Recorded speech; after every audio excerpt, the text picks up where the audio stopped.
just going to take that off to play. Over the ultimate, do the knock-up with that on. Yeah. Cool. Good luck. Thank you very much.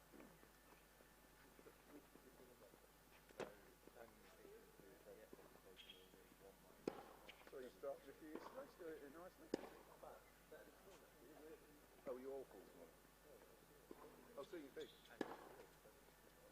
I went home last night, I was on my own, wife and my eldest cat in her mum. I'm not my own thing.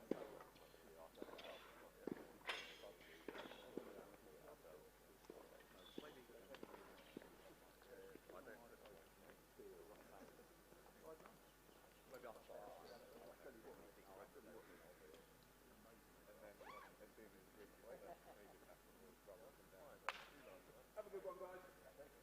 Very good.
A very good morning to you all, and welcome to finals day at the end of week 2 of the British Tour here at the LTA National Tennis Centre in Roehampton.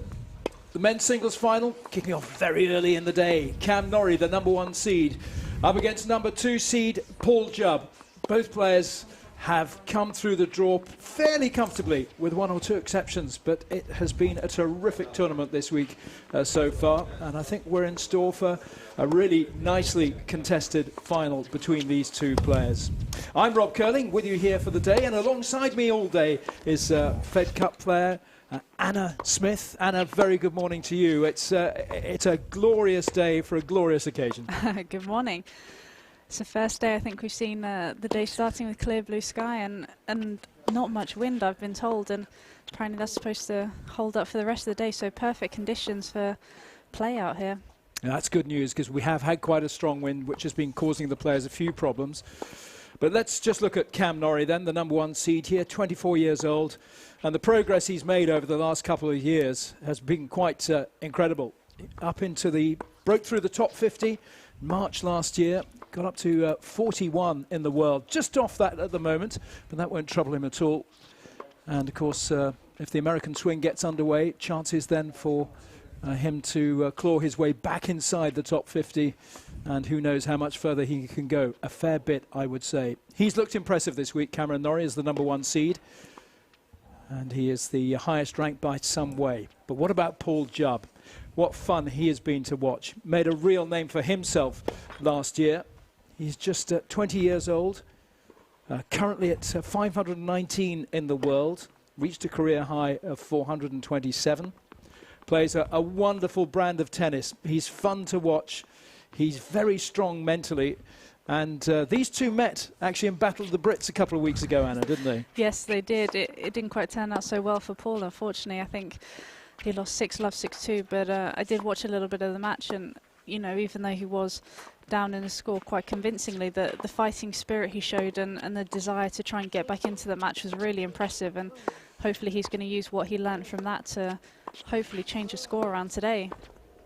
Yes, indeed. It would be great to see a match go the distance here between these two, because, as I say, the brand of tennis they play is so entertaining. They've got so many tricks up their sleeves, so much variety of shot. Fiona Edwards in the chair for this match. The umpires have really got their work cut out here this week, because there are no line judges, in the interests of keeping things safe, as fewer people on court as possible, of course, in this time of COVID-19. So there's no Hawkeye either, so the umpires are having to call the lines. They've done a pretty good job, because the players have been playing at such a high standard that they have been peppering those lines, the sidelines, the baselines. They've been really going for it. So Fiona Edwards just explaining, as the players know, of course, that it's 2 tie-break sets, and if we go the distance, it'll then be a match tie-break, first to 10 points by a lead of 2. So, Anna, what do you think we can expect in the early exchanges here? I think a lot of... I think both will come out and try and be very solid. I think obviously Cameron's game is based on being extremely hard to beat from the baseline, doesn't give many balls away, not too many cheap points. And similarly with Paul, I think both aren't necessarily the most aggressive players, but there's not going to be many unforced errors. And as those guys warm up, I think we're going to see hopefully a lot more aggression, but I'm expecting quite long rallies out there. Facundo Lagones, the coach for Cam Norrie from Argentina. And just to let you know, after this match, we'll have the women's singles between Maya Lumsden and Alicia Dudney. Alicia Dudney's had quite a journey through the draw this week.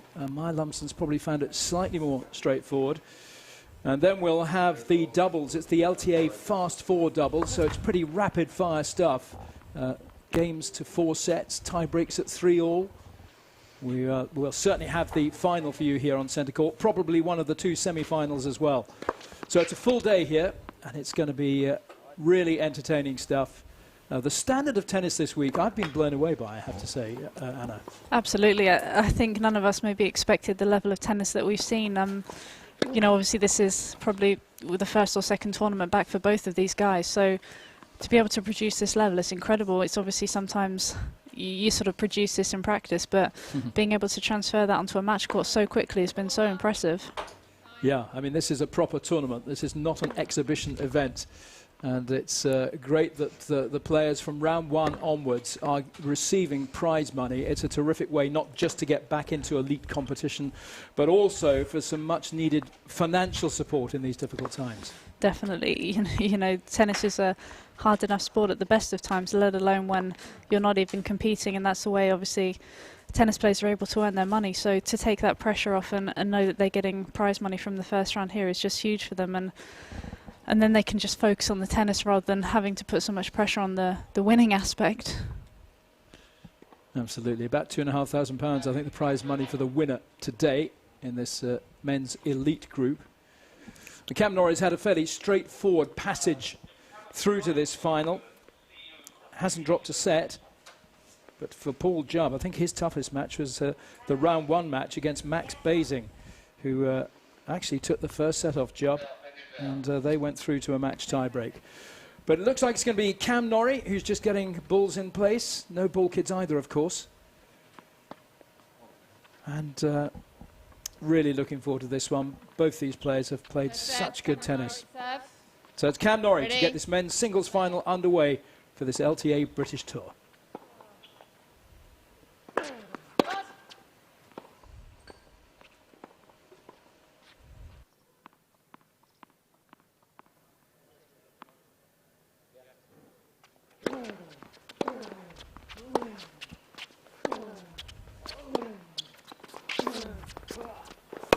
Oh. Now it's love 15. Yeah, a big shadow across the court cast by this wonderful tree next to us. But is it tricky for the players when you're playing in a shaded court like this? Yeah, definitely. The contrast between the ball coming from the dark to the light can be quite tricky, and obviously, as we've seen, that rather large tree does sort of get in the way.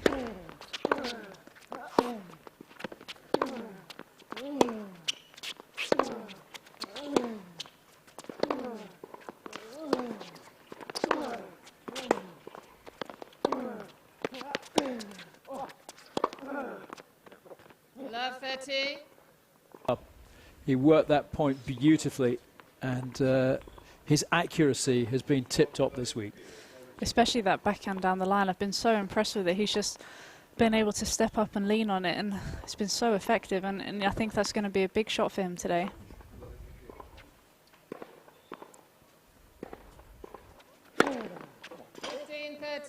Well, that's what Cam thought of that.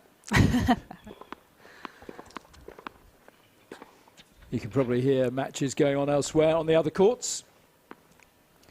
That's what the other ball hitting is, but the focus here is very much on this men's singles final. Paul Jubb here, the number 2 seed. Cam Norrie, the number 1 seed.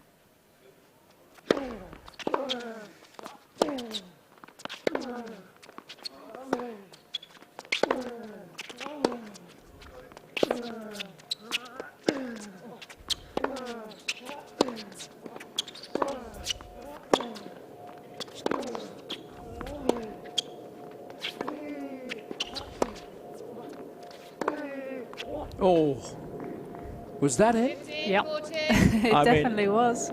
As you say, he plays that shot to perfection, and they are working hard already, and we're not even through the first game yet. I mean, the level of tennis they've both come out with already is absolutely phenomenal. I think we're in for a treat if they can keep this up.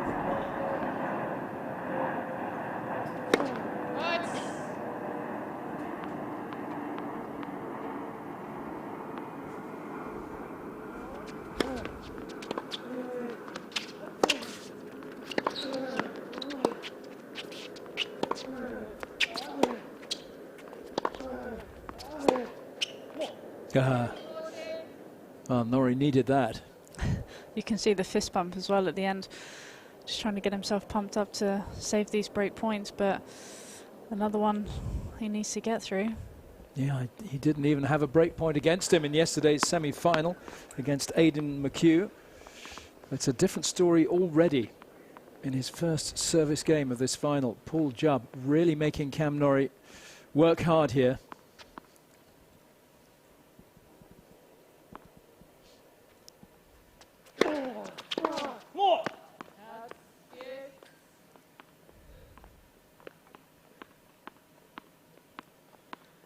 Norrie's going to be in action in the doubles a little bit later. The reason we're starting quite so early.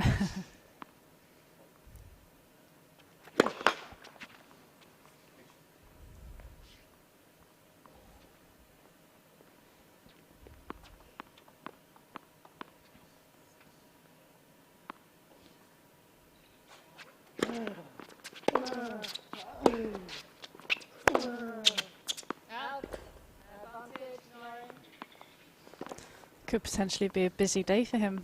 Might be 4 matches if he does well in the doubles as well. That's true. I think partnered by Alistair Gray, I think. Absolutely. Today. Could be a very explosive doubles pairing. Could indeed. Alistair Gray acquitted himself really well in the singles here. He's got a huge serve.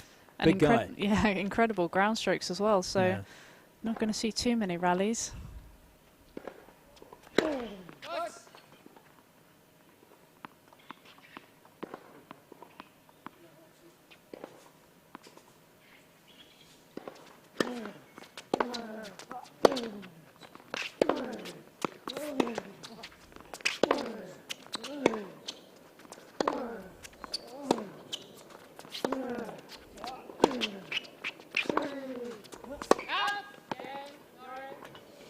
Well, he's got out of jail, Cam Norrie, but he was made to fight really hard for that, and I wonder if he's just breathing a bit of a sigh of relief after holding there.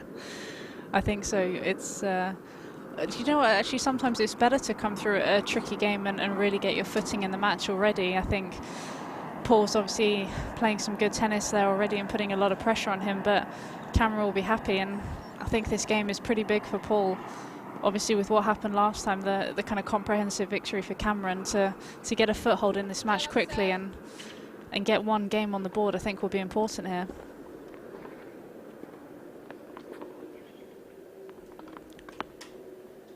Well, he really came out of the starting blocks, all guns blazing, Paul Jubb. I'm sure he can expect more here. Jubb serving. Love one.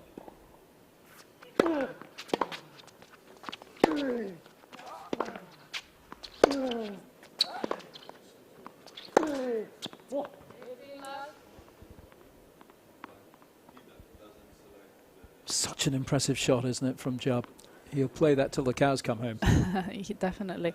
I think just what's impressed me is just the way he's able to keep so balanced and stay over the ball. It's just, there's so much coolness and composure every time he hits the ground stroke.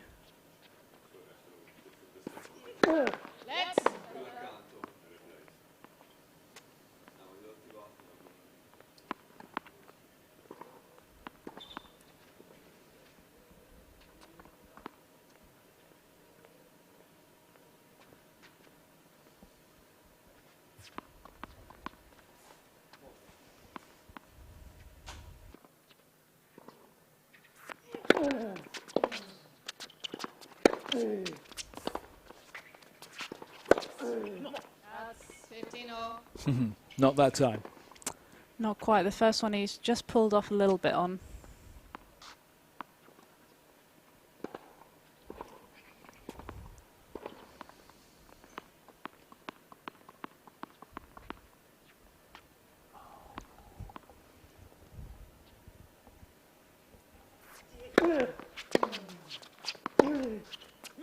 That's 15-13.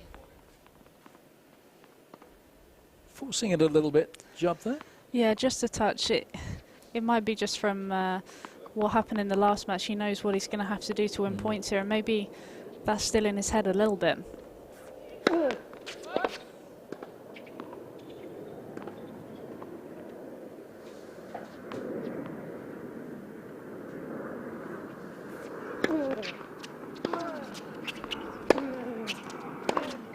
Let's go.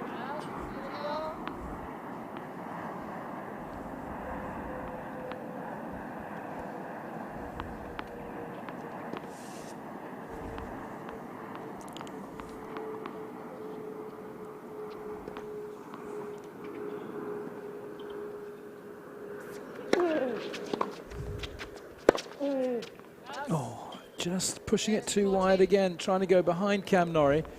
But it's now Paul Jubb who faces break point.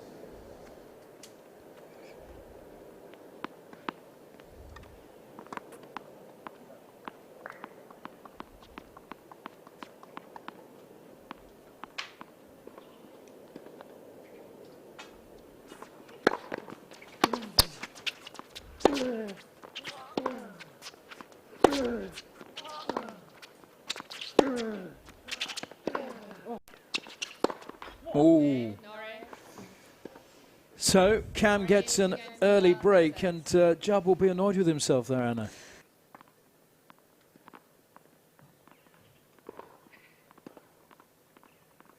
And give away any free points, and Paul knows he's going to have to not just stick in those rallies to get through this match, and you know, it does make it harder. You tend to go for the lines, go for a little bit more, and you could see there he just was looking like he overpressed a little bit too much there. He does not want to give Cam Norrie any free points or any extra advantage. He needs to come back here to love.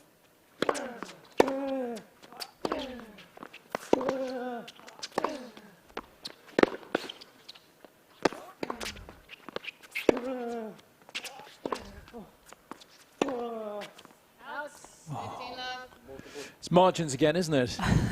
It is.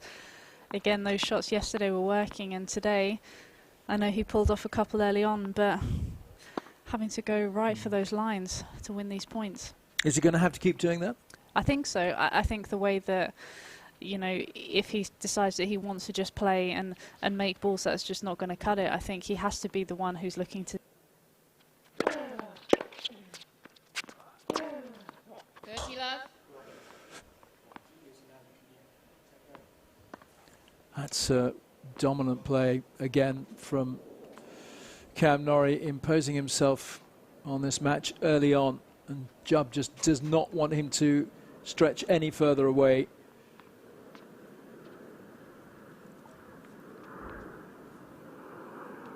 Cut.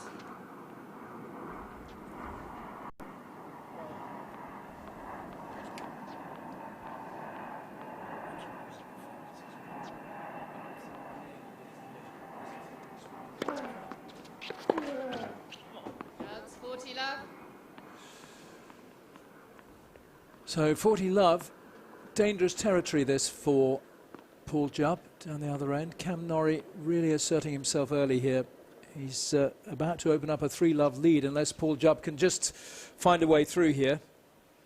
He's facing 3 game points. Okay, Norrie. And Norrie thumps down an ace. And that is quite a lead very early on. And a little bit of a repetition of what we saw a couple of weeks ago on the indoor match in Battle of the Brits. It wasn't quite the start that Paul wanted, but Cameron is definitely keen to assert his authority and show that the match at the Battle of the Brits wasn't a fluke. And it's up to Paul Jubb to try and change things up here a little bit, cut out a few of these unforced errors and give Cameron something a little bit different to look at, because you know, Cameron feels like he's very much in his comfort zone at the moment, and you know, whatever Paul's doing is just not quite working. No, indeed. We've seen this a bit this week, where players have, the lower ranked players playing a player ranked very much higher than them, which has been a great asset, actually, a great part of this tournament. But they've been able to actually play in the same competition. But the lower ranked player has tended to feel that they have to force their shots a bit and just go wide, go for those lines all the time. And unless you're really on top of it, it's a risky shot. It is hard to change that mindset, though, because obviously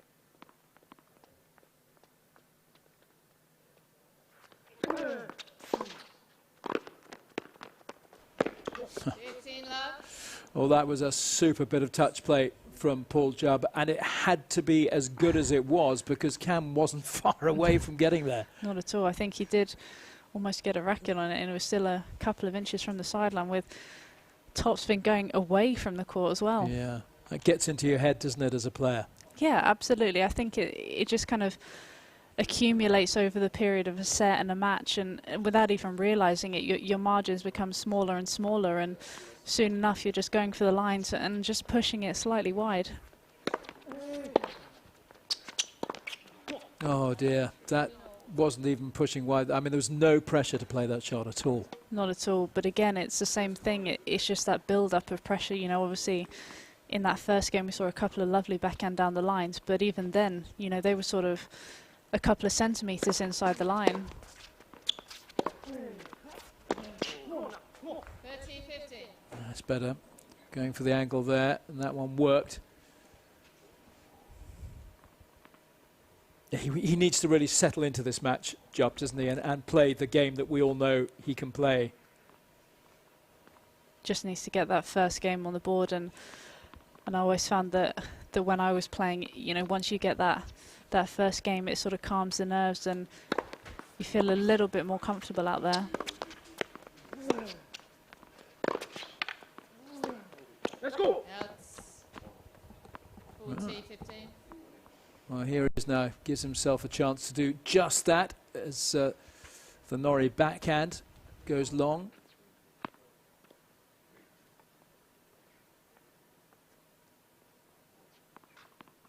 And there's Marnie, who should have been in today's final. And to her left was Katie Swan, And Katie Swan. British Fed Cup player. Absolutely. Great to see them down here today. Game, Jubb. Norrie leads 3-1, first set. That's a confidence-boosting hold for Jubb, and it was quite a convincing one too, Anna. Exactly what he needed. Came up with a couple of big serves there, and you can see the energy that he's got from that, running around the court trying to to motivate himself to try and somehow get the break back here, but big hold for Paul. It's great that we've got calmer conditions here today, because it really has been blowing a hoolie this week. Slightly warmer conditions as well might make the ball fly through the air a little bit quicker.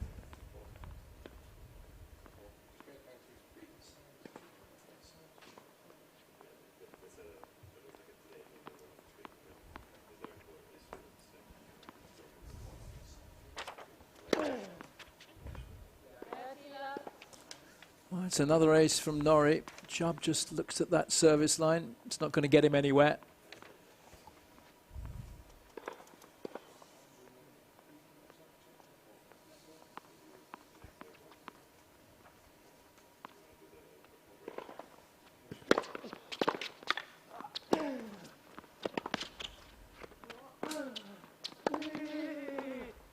Oh, that's terrific play from Jubb, because Norrie came in looking to attack. Wasn't able to pull that off because the ball fell short to him. And super lob from Jubb. Super lob from Jubb. Bit of a tongue twister, that one.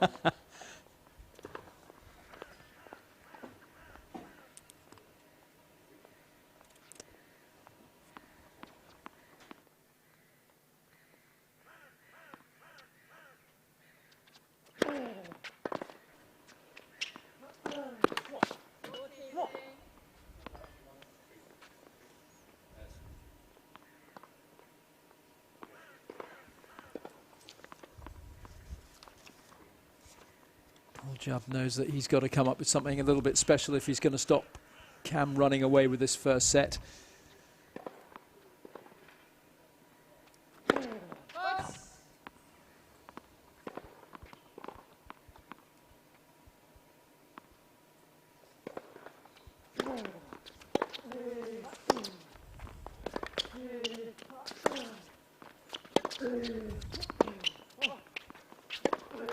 Oh dear. Again, going for the angle, maybe pulling the trigger a little too soon, I don't know. Maybe a touch. It just looked like he lost balance on that one a little bit, but that's what Cameron does to you. You know, he's not necessarily the biggest hitter of a this week from Cameron. Obviously, he's the overwhelming favourite here, being the only top 100 player, but the intensity that he's shown in every single match has been second to none, and he really is showing Paul, who's boss out there. Indeed. I think we're having a few problems with your microphone, Anna, so apologies to the listener. But you're, I think, just dipping in and out slightly, but we'll try and fix that. But, yeah, Jubb certainly has a bit of a task on his hands here. And if he can just get Cameron to think a little bit about what he's got to do, maybe mix up the game a bit if he can do that. But Norrie's so in control here. And it's the first time really that Jubb has been, apart from that opening match where he was given the run around against Max Basing, it's the first time that he's really been struggled, and he's fallen behind here. Serving at 1-4.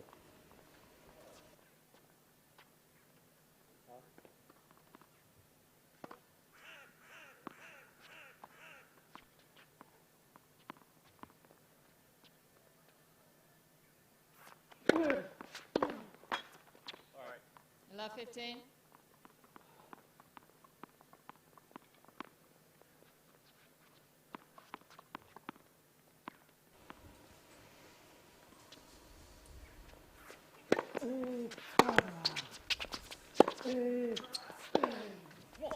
Love 30. Well, nicely placed serve. There wasn't too much on it.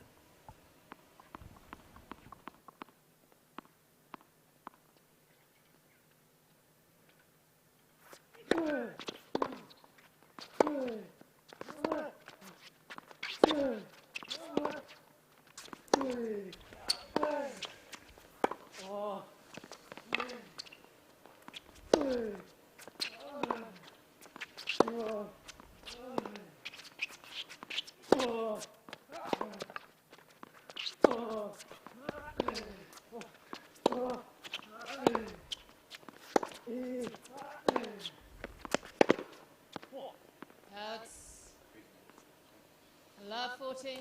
Well, this is not the job we've been seeing all week. We just wonder if maybe there's a little niggle there for him. Perhaps a knee problem. Do you think, is he moving as cleanly as he might be normally, Anna? You did see a little grimace at the end of that point. He was obviously getting moved left and right by Cameron, and you could tell he wasn't quite comfortable. Facing 3 break points here.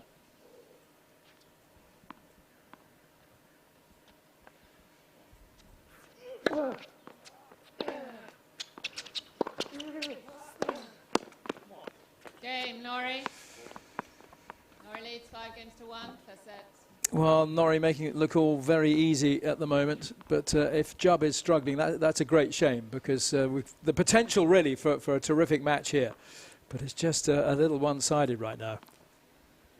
It is, but obviously, if you've got a little bit of a niggle, Cameron's not the person you want to be playing. He's going to make you move and cover every single inch of that court, so it's only going to exacerbate a little problem that he might have.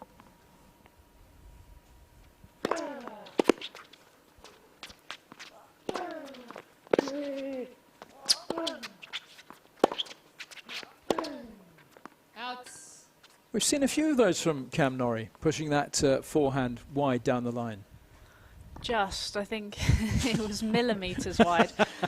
I think it was the right shot to go for. I think he's had quite a lot of success already with it, and it's one of those horrible dippy sort of shots that you think could be going wide or long, but somehow seems to find the line. But that one did just miss. Yeah. 15-all. Found his range again on that one. Absolutely. I mean, what can you do when you're faced with that? It's we just don't want Jubb's head to start dropping, because that's when you see that coming back at you all the time. It's just Cameron's bread and butter. Serve out wide, hit into the open space, and there's absolutely nothing that you can do when he's pulling you so wide on that serve.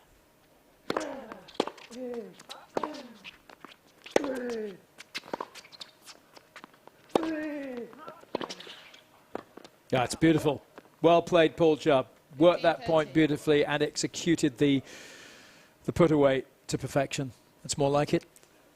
I think that's something that he's going to have to do a little bit more. That's one of the first points in the last sort of 3-4 games that we've seen where he's really taken the initiative and actually looked to get a bit more pace on those ground strokes, but still have that controlled aggression. And nice to see him finish with that beautiful backhand volley.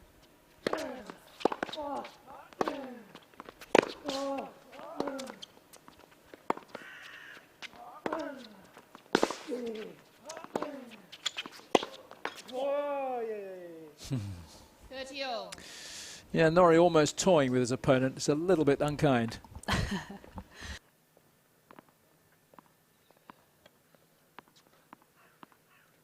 Move left and right.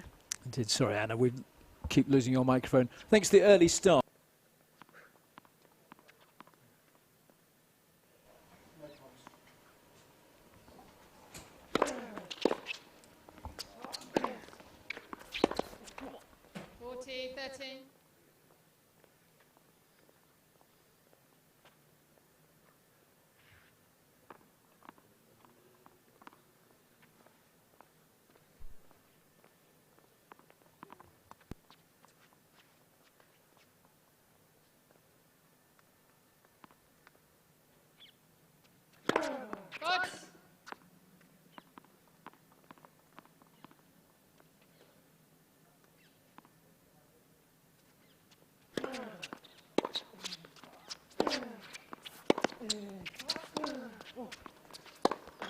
First set, Norrie. 6 games to 1. Well, Norrie really brushing through that first set. Emphatic hold for a 6-1 opening set. And Paul Jubb, we understand, we just got word through from his fitness coach, I think, Anna, have we, that he's got a bit of a groin injury? Slightly, yeah. It's a bit frustrating, but he's obviously played a lot of tennis, and you can understand why maybe he's got a little bit of a niggle, but still giving his all out here. Yeah, I'd expect nothing less from him, really. He's made of strong stuff, is Paul Jubb. Comes from Hull. They are bred strong up there. He is a tough guy. I've seen him in the gym, and I wouldn't want to mess with him. He's a super chap, actually. He's a lovely guy to talk to, and he plays a great game of tennis. He's just not being allowed to show us what he's capable of this morning. No, Cameron's come out with his A game here, and it's just sort of putting the ball in awkward places where Paul is struggling a little bit, and he's not been able to dominate quite as much. So it's a little bit frustrating, and obviously he's hampered a little bit with his movement, which doesn't help either. So you can see he's stretching it out a little bit there. Yeah, tennis, so much about tennis. It's all about movement, isn't it? And if you can't move freely, you are hampered, and it's the one thing you don't want. It doesn't look right, does it? Especially with Paul's game, such a big part of his game is the movement. So even if he's sort of 5% off, it is going to show. Obviously, in previous matches, we've seen just how quick he is around the court, and the coverage that he has is incredible. So Cameron Norrie isn't the person you want to be playing if you're struggling a touch. Good.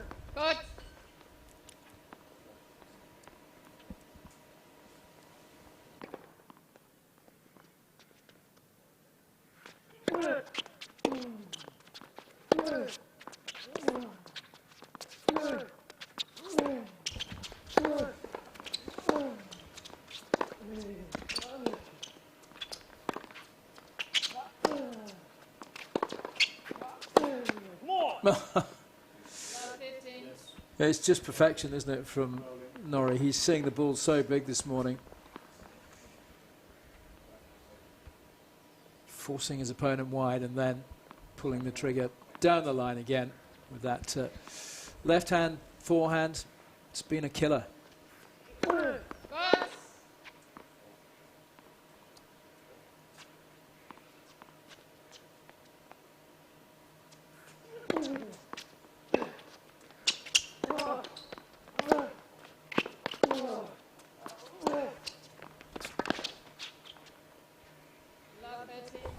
Jubb would have seen Norrie advancing into the net there and really limiting his options, and it's a shame because serving at the start of a new set, usually it'll be a chance to kind of reset a little bit and kind of start over again. But if Jubb is struggling with this groin injury, then none of that's going to be easy, and it's not easy anyway against this chap, Cameron Norrie.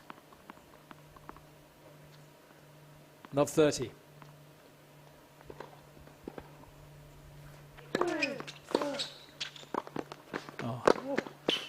Oh, that is so cruel.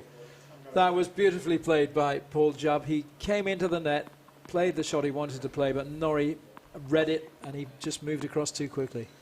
I thought Paul played the perfect point. Yeah. Great serve out wide, very good volley down the line, and all of a sudden Cameron just manages to flick a forehand passing shot on the run.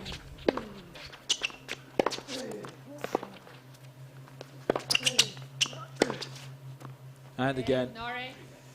passes the advancing Jubb coming to the net. It's a love break for Cam Norrie. This is cruel on Paul Jubb. And it's a shame. If you haven't been watching earlier this week, you're not seeing quite what Paul Jubb is capable of. He plays a wonderful game of tennis, and it's full of flair usually, but that's his coach, Anna. Jack Carpenter from JTC. I think he'll struggling to know what to, still trying to pump him up, but obviously going to be tricky out there. Yeah. Coaches aren't allowed to communicate with their players, of course, during the match, are they? I wonder what he would say if he could. Not really. This is tough for Jubb, it really is, and what a shame. He just couldn't get that hold under his belt to get this second set underway. It's Cam serving with another break already.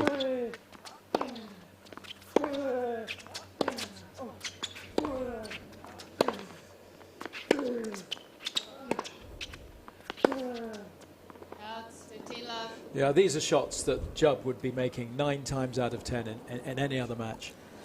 We saw earlier in the week that there was just no unforced errors coming from Paul's racket, but when your movement's off just a touch, these shots become slightly harder, and that's when the mistakes arrive.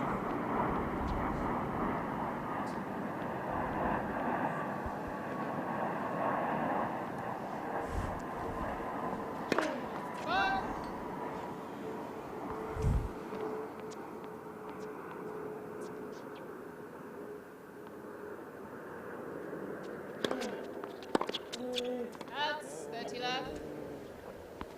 Yeah, probably hearing quite a lot of aircraft noise here. We're only about 8 miles or so from London Heathrow Airport, and the right under the approach path. The aircraft come.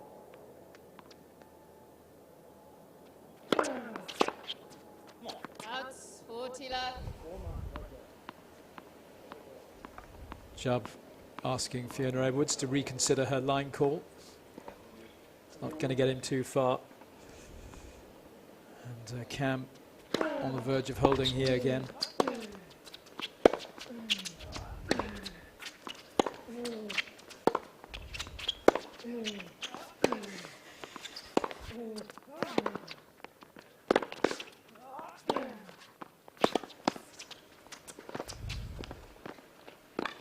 Oh, Jubb moving as well as he's done all match, but look at Norrie, he's hardly broken into a sweat as he takes a 2-love lead in the second set. Flawless tennis so far from Cameron, just nudging the ball into the most awkward parts of the court, and Paul, like you said, moved incredibly well in that point, but still wasn't quite able to reach that drop shot, and Cameron consolidates that break and is 2-love up already.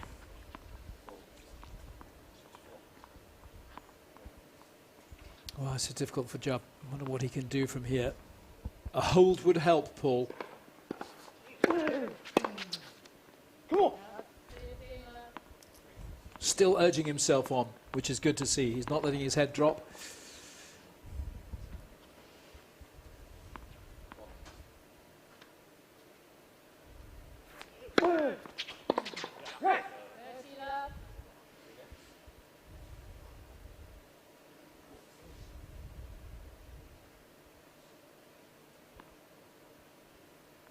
Would Cam be aware of the injury, do you think, to his opponent? I think he'll know that there might be a slight issue. I think he knows how well Paul can move, and he'll be able to tell, you know, looking down the other end of the court and see his facial expressions and a grimace here and there. 30-15. You do have a sense, you're sort of out there. He might not know quite to the extent, but the one thing he does know is that Paul's going to give 110% no matter what, even if he does have a niggle, and Cameron's going to have to win this one. Paul's not going to give it to him.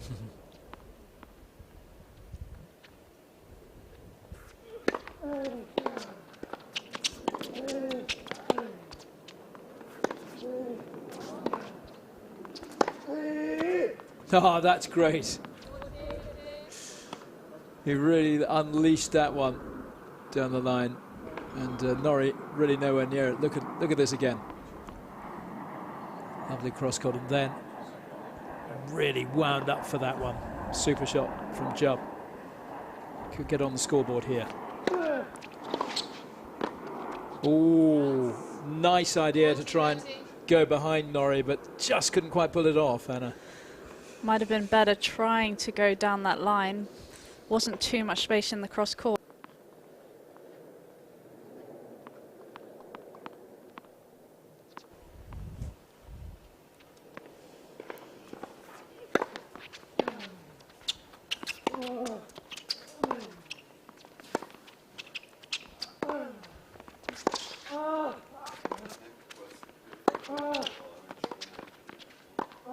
Oh, well played. And sorry, the scoreboard is getting a little ahead of itself here. There we are. As you probably heard from Fiona Edwards in the chat, that hold from Jubb, putting on the scoreboard, and much needed for his confidence.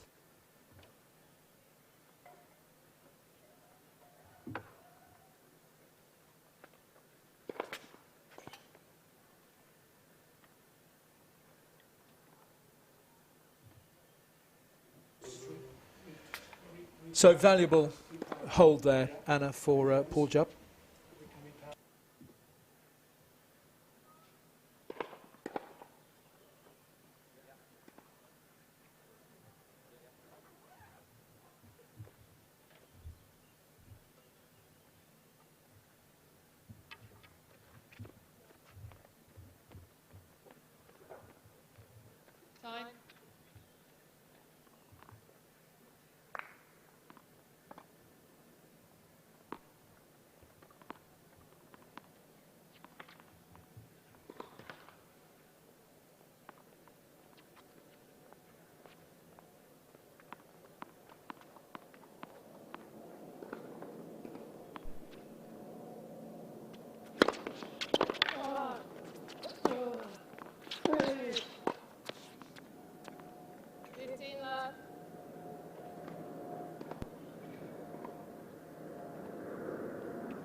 Apologies, we're still having a few problems with our microphones here in commentary, but back with you now, hopefully.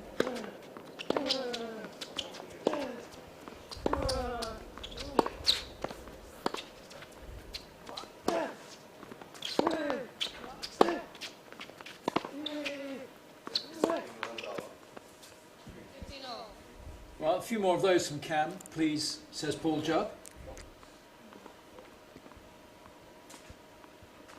Is the backhand Cam's favourite shot? It depends on probably what day you ask him. I think the good thing with Cameron is that there's such a differentiation between the forehand and the backhand. Obviously, on the forehand side, he takes it so incredibly early and hits it so flat. In comparison to that forehand that's so heavy and is so able to get width on that court, so it's tough for an opponent to get any rhythm off his ground strokes.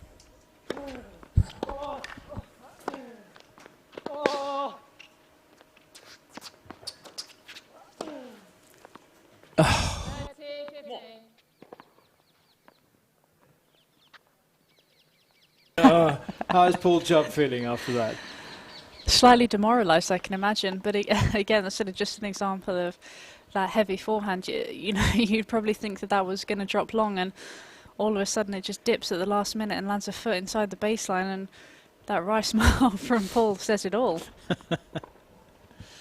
That's why Cam Norrie is broken into the top 50 in the world. Just outside there at the moment, hoping to get back into the swing of rankings and the like, with the US swing that isn't too far away now, all being well.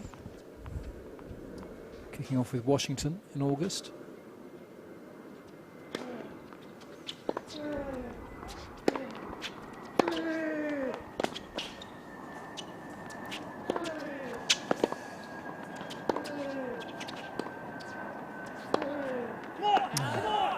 He had to play that kind of width on the shot, just overcooking it again. But what's so disheartening again for Paul Jubb is that even when he pushes Norrie wide, Norrie then plays a floating ball back, which gives himself chance to reposition. Another point where Paul probably thought that he was in control, managed to get Cameron out wide onto that backhand with a forehand cross court, and all of a sudden he floats it so deep and nullifies the great shot from Paul.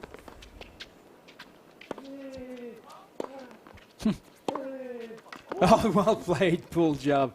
Rather unorthodox round arm, backhand, whatever you want to call it, from Cam. High backhand drive volley there, but thank you. not one out of the textbook potentially, but I think Paul showing off. I think the lob has been one of his best shots this week. He's hit it incredibly well, and was a smart play lobbing over the backhand side to open up the cross-court backhand. Absolutely. Still in with a chance, Jubb.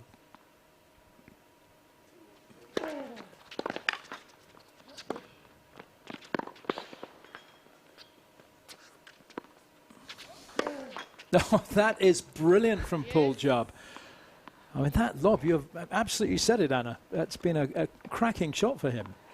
It's just such a smart play as well. I think that, you know, sometimes we can all get into the habit of feeling that we have to rip a passing shot, but a lob is always a smart play when you've got an opponent rushing forward to the net. And again, we saw there he used it in a more defensive sense when he was on the run and hit it so close to the baseline.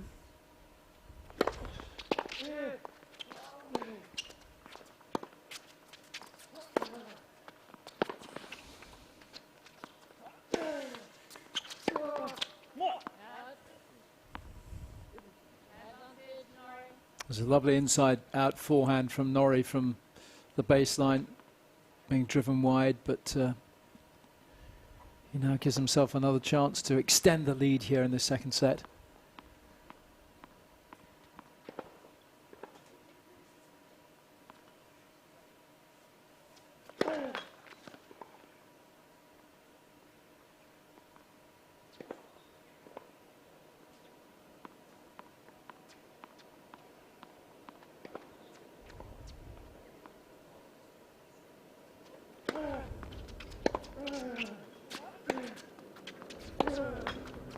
Oh, well, he deserves a bit of luck, Paul Jubb.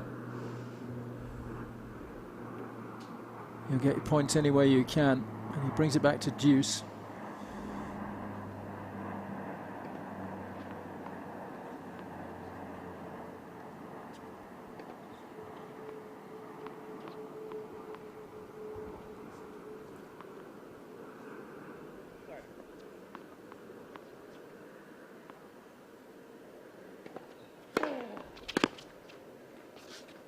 Out. Advantage, Norrie.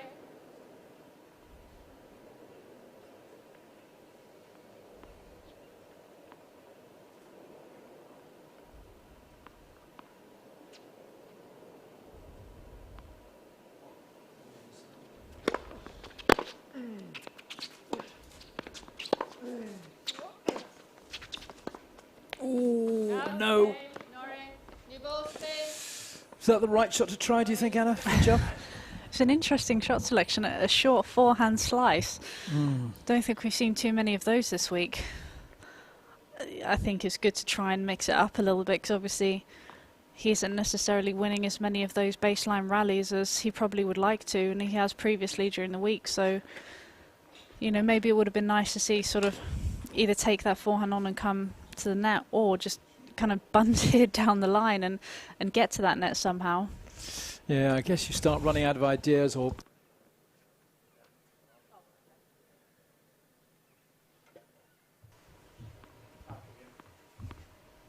But that's what a good opponent does. He gets inside your head and makes you think twice and 3 times even, and then you're in a little bit of trouble trying to sort out what tactics you really want to be playing.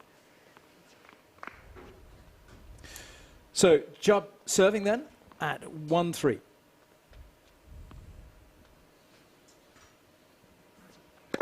Good.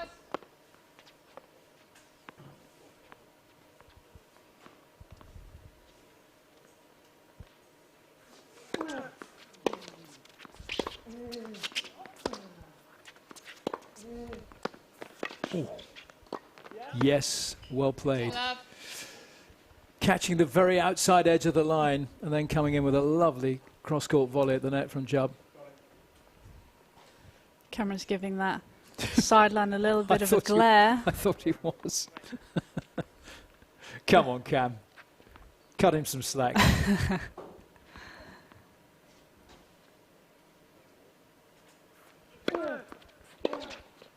Ooh. 30 love. This is nice to see from Paul Jubb, and this will boost him a great deal. It'll give him some extra confidence to know that he can dictate the points here.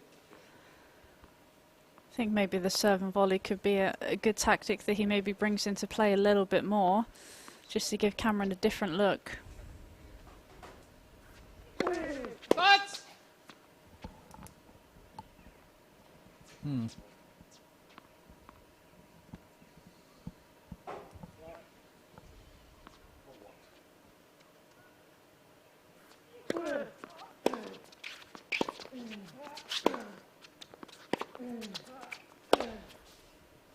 that's 40 love. Well, it's a gift from Cam Norrie to Paul Jubb, and he'll be very grateful for that too. Would you like to see Jubb do a little bit more with that second serve, Anna? He rolls it in a bit. It doesn't seem to do a huge amount. Maybe it does more than it looks. Game job. That's a great hold for Jubb. He's served well. It's 3 games to 2. It's By prob- 1 set to love. I think his second serve is probably a little bit deceptive. I think you know, sometimes it obviously does maybe look a little bit slower, but when you're getting as much sort of slice on it as he does in it, and the way it's staying low, it can actually be tricky to do anything with it. So you haven't seen Cameron attacking too much from it. He's just been looking to be solid from it, but I think it's something that Paul will ultimately look to keep trying to improve. I think he can keep getting more and more out of that serve. He's such an athletic guy. He's got a good motion, so I think that's something that him and his coaches will really look to improve over the coming years. Yes, indeed. That's probably the best game for him in this match so far for Paul Jubb. I wonder if he's loosening up a little bit. That would be great if he is. I mean, the facilities here are second to none. Can he not call on the trainer? I'm not sure that they have the magic cure for a slight groin strain, but yeah, you know, I think the adrenaline is hopefully getting him through, and you can see that he's giving everything he's got out there and trying to find different ways to somehow get back into this match. But you know, whether he was fully fit, Cameron's always going to be an incredibly tricky opponent. But you know, you never know what's going to happen after a good hold there. If he can somehow sneak a break here, it's all to play for.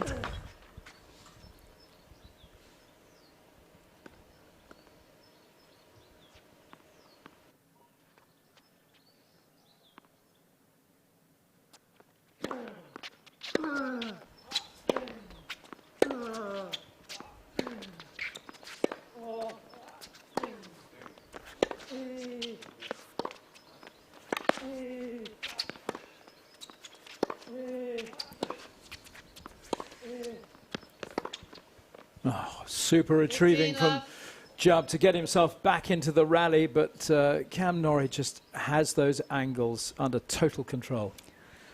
It's just amazing the way that he can use the pace from his opponent, and you know, there was barely any backswing on that backhand, and he was just able to nudge it cross court. He just has this uncanny way of knowing where the space is, and even though Paul was rushing to the net, slightly kamikaze style, he just found that open space. Yeah, it's interesting that the backhand looks very kind of stiff, doesn't it, from Cam Norrie, unlike his forehand where there's a huge backswing and all sorts of stuff going on when he swings back. But both the shots incredibly effective.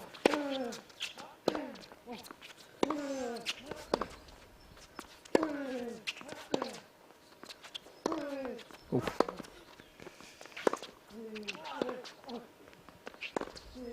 Oh, that's a shame. 40 left. He really was going for the angle. Had he got it, who knows?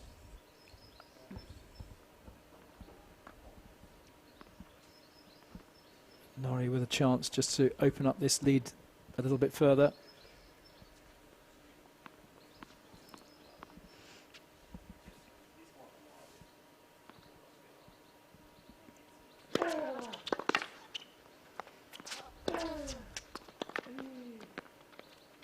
Out game, Norrie. Norrie leads 4-2, second set. Yes, indeed. So Norrie looking emphatic again. What can Jubb do here? What does he need to... What will he be thinking about trying to do you think, Alan? Make Cameron earn it. I think that's all he can do. I think he's just got to find a way to hang tough in this match and just keep that scoreboard ticking over. And you know, he doesn't want to give away this serve here and give Cameron 2 chances to serve for the match. So just find any way he can to get a hold here.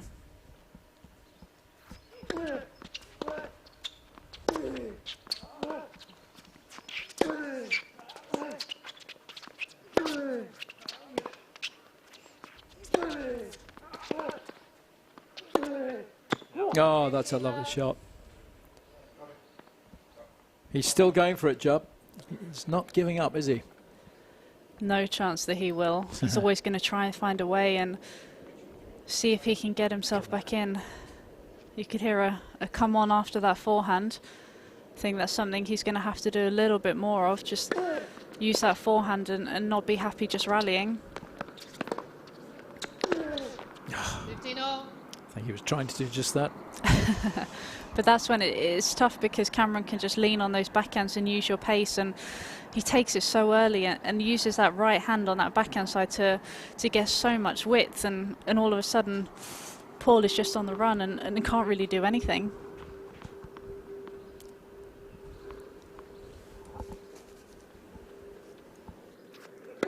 What?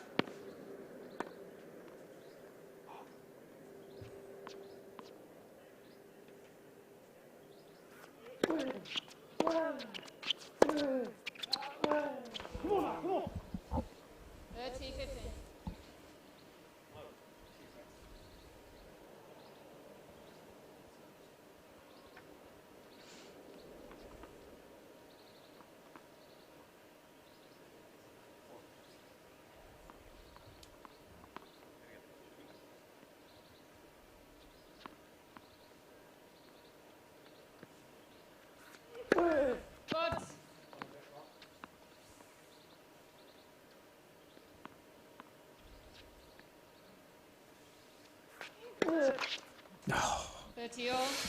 That is a terrible waste. And it's only one breakdown in this set. He really doesn't want to go down another. A double fault, that's a slap on the wrist. Not exactly what he needs right now, but again, it's just that pressure that Cameron creates.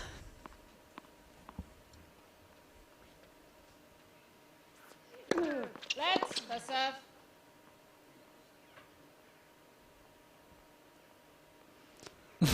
I think he was hoping the umpire might not notice the net cord there, but unfortunately she's very aware this early morning.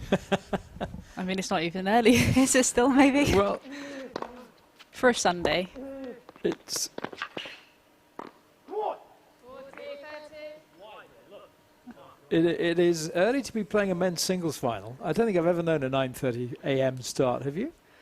I haven't had one of those for quite a while. When I was playing, I had a few in a few of the ITFs I played. I remember we had 9:30 starts, and I did not relish those at all, I have to say. Well, it doesn't seem to be affecting Cam Norrie too much. Good job with a chance here. Good.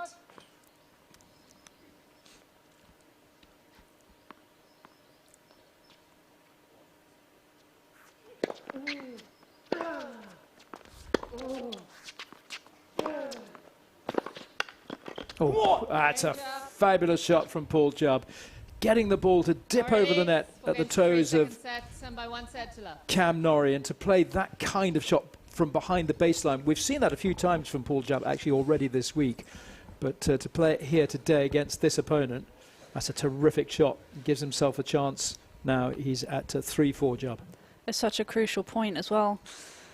If he'd have missed that, it would have been back to deuce and all the pressure would have been on him again. But you could see that he saw that he didn't quite make as good contact with that forehand, and that Cameron was going to be aggressive, and he ended up being out of picture of our cameras here, and somehow managed to dip it back to Cameron's feet, and horrible half volley that couldn't quite get over the net. How do you play that shot from so far back to get it to dip like that? Hidden hope. No, I think you just have to be aggressive with it. Obviously, you realise that you're so far behind the baseline, and it's sort of a last chance saloon almost out there. So you just have to really commit to that shot, because otherwise, you know, it's sort of point over.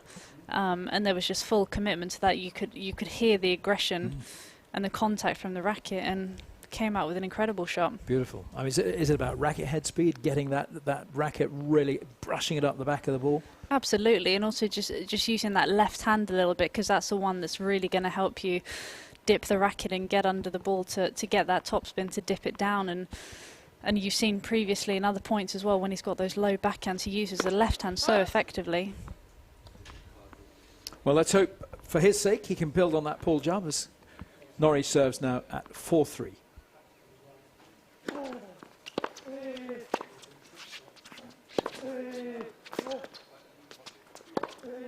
Out. Oh, shouldn't have been out. So close.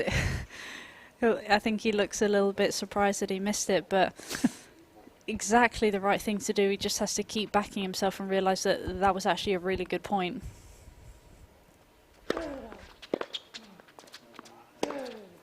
Oh. He just strikes that ball so well, 95% of the time. It's just pinpoint perfect, isn't it? He's just so smart. He knows when he needs to go a little bit bigger with that forehand, and when he needs to be a little bit more solid, and has just got such a good balance between the two.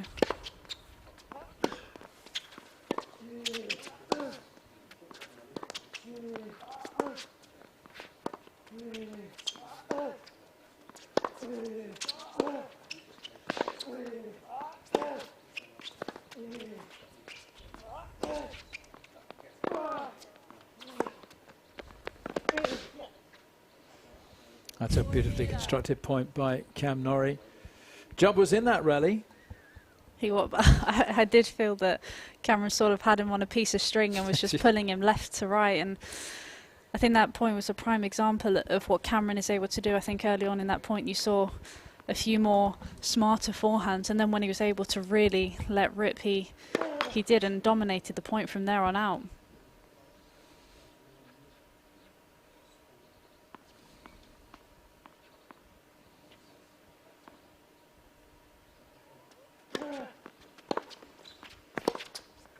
Okay, Norrie.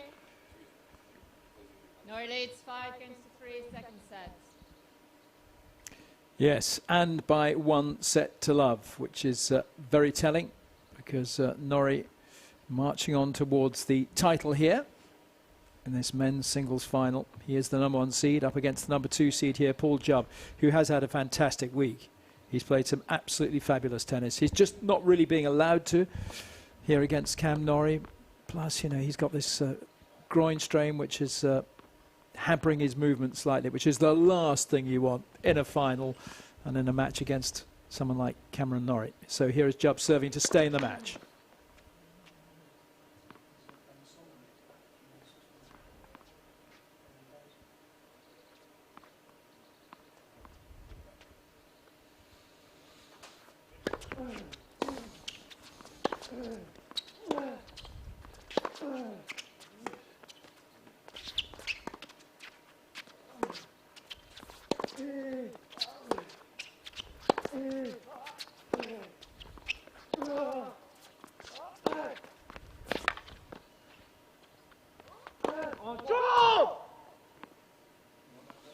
Was that from Jubb?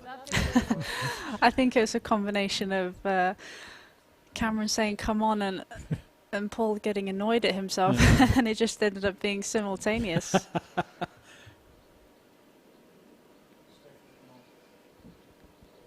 Yeah, it's a real uphill struggle now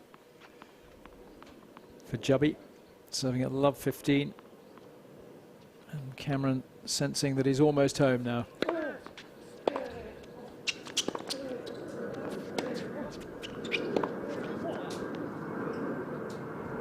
Love 30. Pure and simple unforced error, I think, Anna, on that backhand from Jubby. I think just trying to overpress a little bit again, and just the whole accumulation of Cameron just not giving him any free points.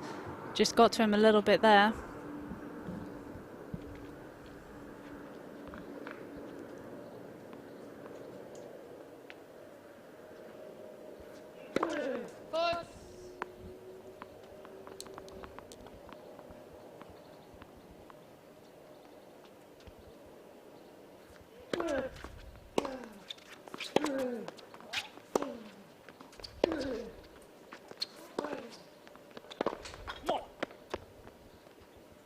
Love 40.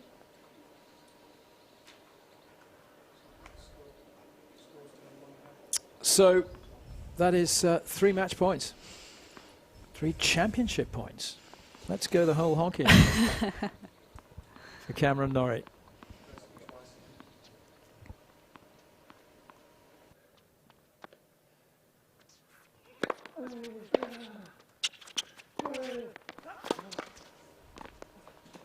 Out. Game, set, a match. Norrie, 2 sets to love. 6-1, 6-3. Well, an outstanding performance for Cam Norrie. He didn't let his opponent get anywhere near him.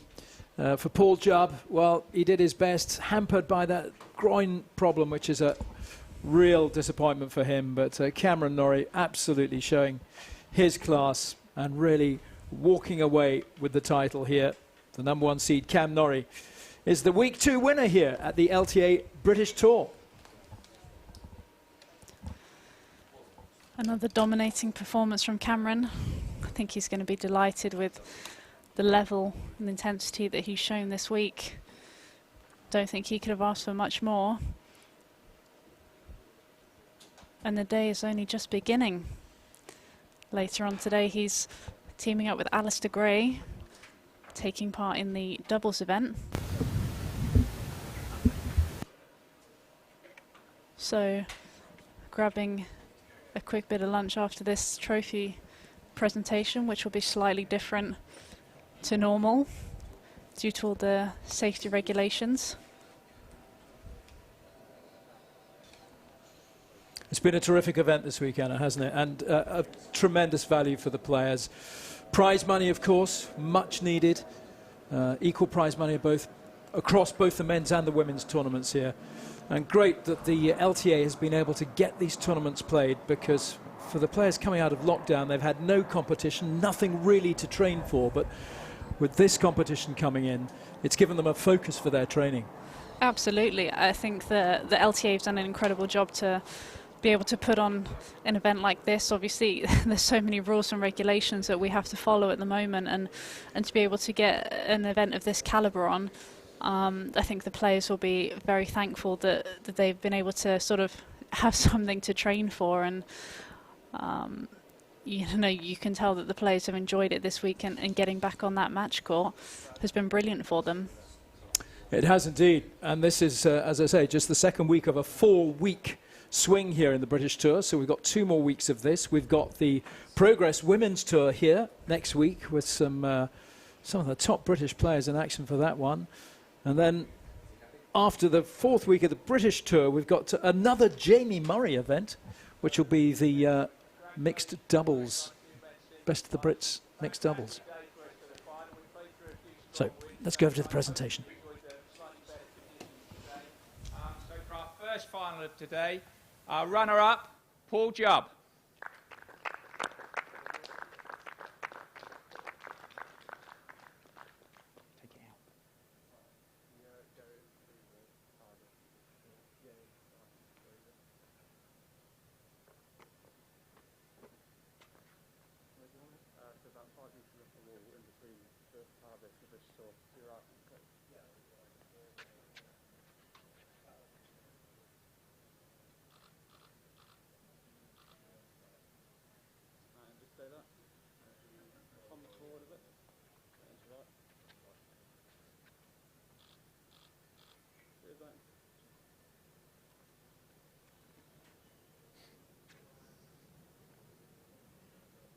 And our men's singles champion, fantastic to have a top 100 player. I'm so proud we've got a top 100 player playing in the British Tour. Our men's singles champion, Cameron Norrie.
Jubby, he's a tough opponent, isn't it? But isn't he? But what sort of experience have you had here this week? Yeah, a good one. I played a lot of good matches and good performances, so overall a positive week. How was that match for you today? A little bit of an injury carrying into this match? Yeah, it was a tough one and a little niggle here, but I did my best to try and mix things up and make it hard for him, but yeah, it didn't work out in the end.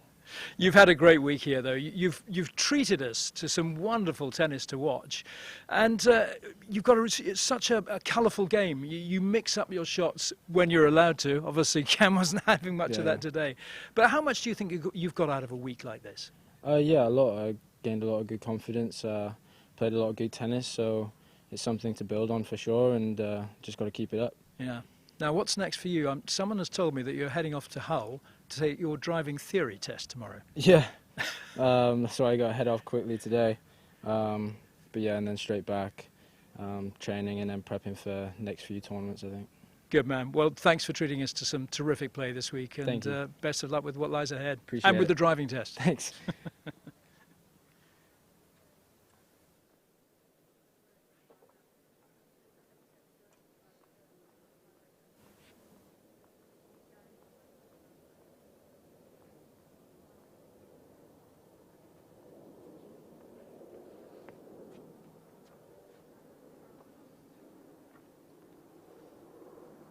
Cam, well done. It's been a great week for you, a fairly emphatic week too. I'm not sure you've dropped a set this week, have you?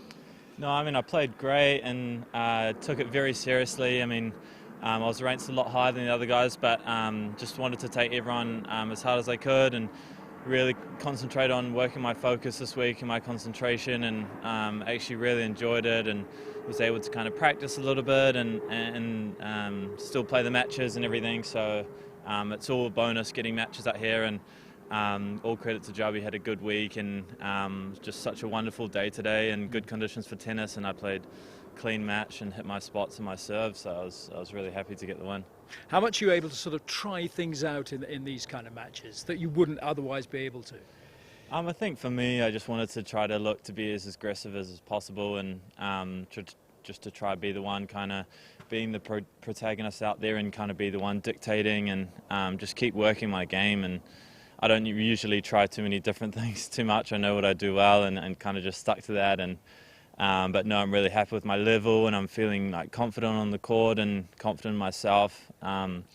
Getting all these matches, especially with the Battle of the Brits and then leading into this. So I'm glad I can enjoy some tennis in the summer here in Britain, and fortunate it's not at Wimbledon, but hopefully that next year. But yeah, just fortunate to get some matches in. Yeah, well, Roehampton has become the tennis capital, hasn't it, right now, with all these tournaments, which is a tremendous boost for all the players. Yeah, for sure. And I mean, I think the training's been great here, and having Evo, Kyle, Andy, me, and Jubby and a lot of the other juniors around to practice with, I think kind of the dynamic of everyone has been great, and it's just been really enjoyable, and I think some of the best training weeks I've ever had at NTC. So it's nice that one of like us can kind of bounce energy off each other and kind of use that, and I think we've all come a little bit closer together, and I think it's going to be good for the future. We can just push each other on the tour, and I think it's been a good time for us to kind of get a bit closer, and yeah, the practice has been great, so it's been good for me.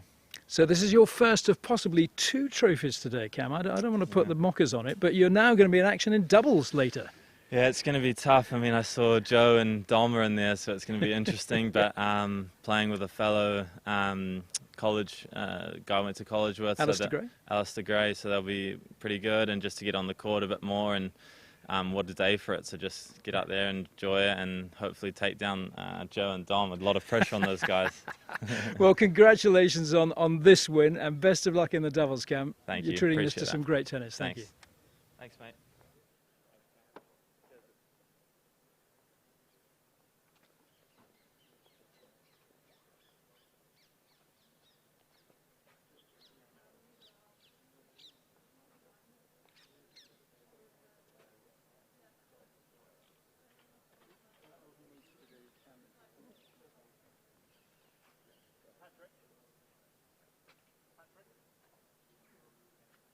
Patrick, we need you to do that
So welcome back. It's the women's singles final now, with Maya Lumsden up against Alicia Dudney. And Lumsden, terrific player. Watched her on centre court here a couple of days ago. Has a wonderful game. That's her there from Scotland. She's 22 years old.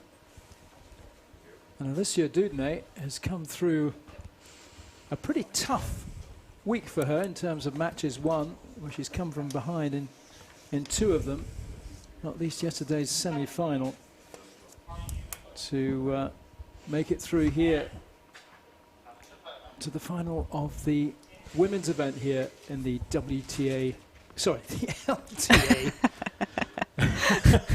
Getting British, ahead of ourselves. Getting a little ahead of ourselves, absolutely. Anna Smith, Fed Cup player, alongside me. And we have been treated to some really great tennis here, haven't we, this week, from both the men and the women. And what sort of match can we expect here? I think this is going to be an interesting one. Obviously, Alicia is one of the younger ones. She's done well to get through to the final here, beating some great players, and has performed really, really well.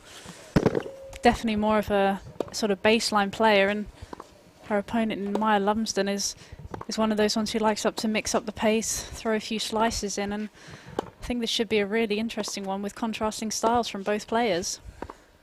Yeah, when you say contrasting styles, does that mean you expect Dudney to be playing predominantly from the baseline? I would, definitely. I think, you know, she's very comfortable, hits the ball very nicely from the baseline on both sides, whereas Maya likes to mix everything up a little bit, change the pace, looks to come forward a little bit, use those volleys and use those slice and use that a bit of variety, which will be quite nice to see. So it'll be interesting to see whose style is able to dominate out here. Yes, indeed. I was very impressed seeing Maya in action in round 1. I just thought she plays a really nice brand of tennis where she's not always playing from the baseline. There's been a real tendency, particularly in women's tennis over recent years, just to try and, you know, belt the ball from behind the baseline, but which isn't a great spectator sport in many ways. But the way these girls have been playing this week, I'm really encouraged that maybe they're mixing it up a bit more now. It is nice to see a little bit of variety. Like you said, I think sometimes the women's game can be a little bit one-dimensional and sort of they like to try and out-hit each other, and it doesn't necessarily make for the most interesting viewing, but Maya's got that nice variation in her game, and I think she's going to put it on show here for everyone to see, and I'm definitely looking forward to watching what she's got to give us on show out there today. Yeah, indeed. And here is Darren Michaels in the chair for this match. 3 minutes. Dead on cue, Darren. Well done. And Maya has been out of action for, well, I think September last year. She had a hand injury, and this is the first tournament she's played in, well over 9 months. Yeah, injuries are obviously a big part of sport, unfortunately, and she's obviously had a tough time with injuries, so I'm sure she'll be just delighted to get back onto the match court, and making a final in her first tournament back will be a great confidence booster for her. Indeed. Alicia Dudney, just 17 years old, from Hove in East Sussex. She trains down there at the Pavilion and Avenue Tennis Club, coached by Ben and Martin Reeves. She's already won a tour this year in Corby back in February, and was runner-up of the Progress Tour at Millfield in January. So she's, in contrast to her opponent, had quite a busy year. Yeah, she has. I think the more matches you can get, obviously, the better. And thankfully, she's been able to play a few tournaments at the start of the year before 2 tiebreak lockdown sets, happened. and if required, at 1 set all, a 10-point match. Tiebreak will be played to decide the match. Yeah, same format as with the men's. Between to the left of the chair, Maya Lumsden. Just caught a glimpse there of the facility we have here at the LTA Alicia National Tennis Dudney. Centre at Roehampton. A number of people on social media have been asking, is this the same Lumsden won the Roehampton toss where and they play chose the to Wimbledon receive. qualifiers? It isn't, but it's slap bang next door at the Bank of England. In fact, when this was built, this facility here, I think they bought up some of the Bank of England ground. But I suppose that will only be the Wimbledon qualifying venue for the next 4 or 5 years or so, because Wimbledon, of course, developing on that golf course there, and they'll be staging the qualifiers there. Yeah, they're demolishing that lovely golf course, but it'll be much nicer for the competitors to actually sort of be on site rather than. This is obviously the only Grand Slam that unfortunately isn't at the same venue as the main draw. But, you know, obviously the courts are just literally, you walk through the gate just to the left of the camera here and you're on the grass court, so they do play the Wimbledon qualifying at, but it's going to be amazing when they do get it on the golf course. Yeah, you sound a little wistful there. I know you love your golf. Have you played that course? Do you know what? I actually haven't, but I've driven past a fair few times and really want to give it a try. But yeah, it seems a shame to waste such a nice course. Dare I ask you what you're playing off these days? You don't have to answer. I think the best round I've ever played was 15 over, so it's not the best, but definitely looking to improve. I would take 15 over any day in my life. That's impressive. Time. So we're about to get this women's singles underway. Maya Lumsden is the second seed here. Do you think she's a strong favourite to win this one? You would think that she is overwhelming favourite here. Obviously has a lot more experience at playing at a higher level, the higher ranking obviously. I think it will be how Alicia can start this match. I think that's always crucial. I think if the underdog can get a foothold in the match early on, it can change the complexion of the match. So I think obviously the match is probably on Maya's racket, but you know, it's really all about how she tries to put her game onto the court. I was talking to her after her first match back in, well, since September last year, asking if there any effect at all on the wrists. No problems, she's reporting, which is really great when you've been out for that long. And let's hope she can continue to progress, Maya Lumsden. First set. Alicia didn't need to set. So didn't need to get this women's singles final, the second week of the LTA British Tour, underway.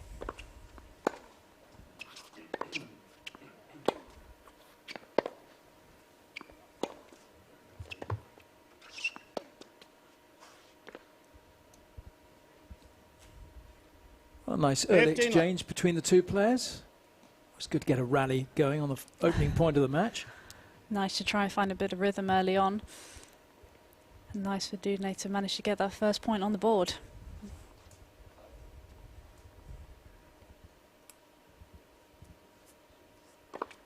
Well.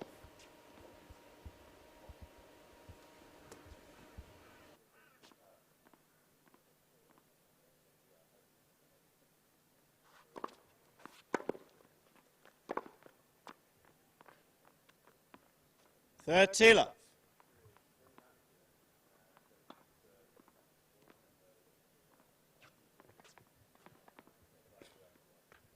An LTA summer camp with Alicia, and she was one of the girls, and I just remember her being so relaxed and such a calm character, and so I'm sure she's just going to be sort of cool, calm and collected out there and not let the occasion get to her.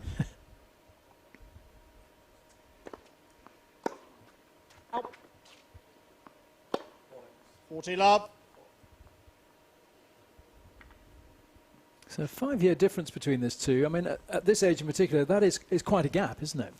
A little bit, yeah, but I think Alicia has probably got the youth on her side in the sense that fearless and kind of doesn't worry too much about the nerves. And first game.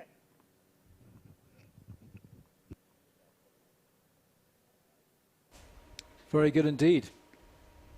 So she's settling in nicely.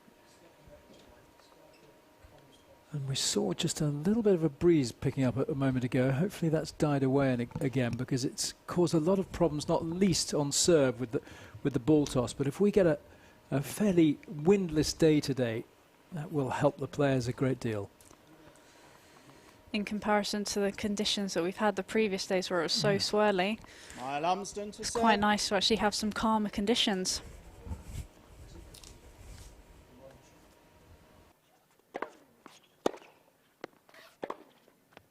Out. Love 50. Not too sure if that didn't clip the line. Well, who are we to say, eh? I probably need some glasses, to be fair. Thankfully, I'm not the umpire. Yeah, they're doing a great job this week, the umpires. It's a difficult one, particularly on that far side. Out. Yeah, that was. Love 30. As well, Yeah. as you can see on Maya's end, the nearest tram line to the umpire is still in the shade, so it does make it quite tricky for them.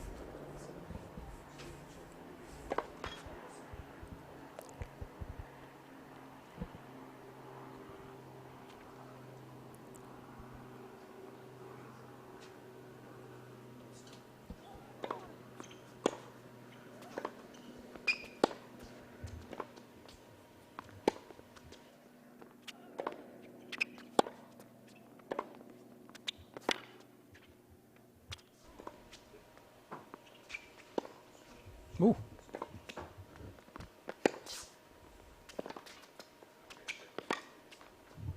Oh, extraordinary rally. 15, That 30. looping forehand from the baseline from Dudney. Judged it perfectly, though. There's that variety that we were talking about. Both opponents using normal flat ground strokes, slightly higher topspin, and forehand and backhand slices in that rally. Had it all. Did indeed. And Lumsden gets her first point of the match on the board. Well,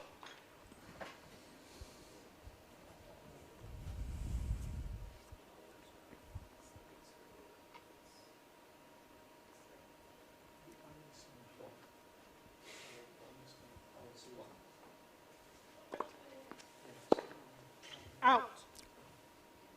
She should challenge that. It's in the shadows. It might have been 30-all. wrong. Poor guy.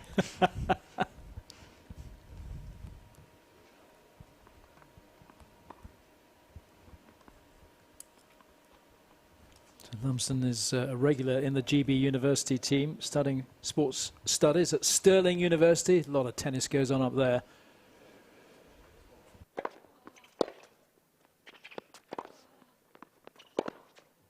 Out. 40, 30. She's certainly going for those deep shots, isn't she? I think that's a clear thing in her game. She's not going to hold back on those ground strokes.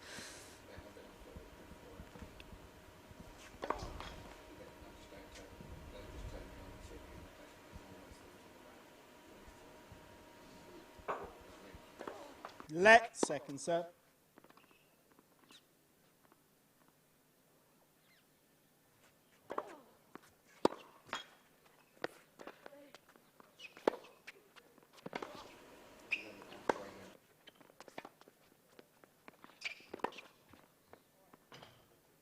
Deuce. Let's see a Dudney.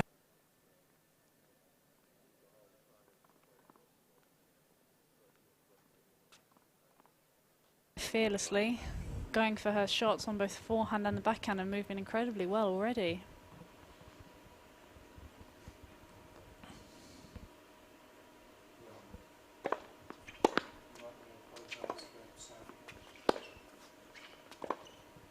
Out.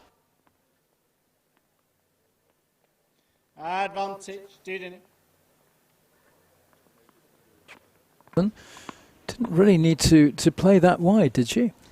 Not really. I think it was a routine backhand that she just pushed a little wide, but already Dudney creating a little bit of... Let serve.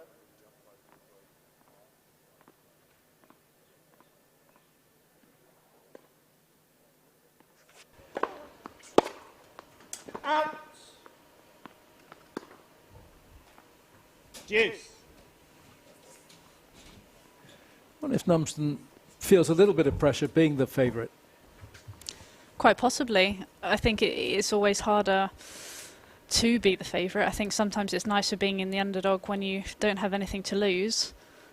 But I think if she's able to get a couple of games on the scoreboard, that will settle the nerves down. But She's obviously going to be a little bit nervous, having not played competitive tennis for so long.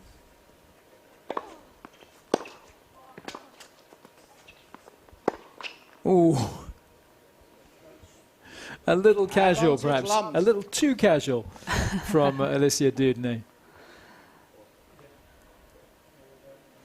I think it's the right shot to go for, just Yeah. aiming so close to the top of that tape.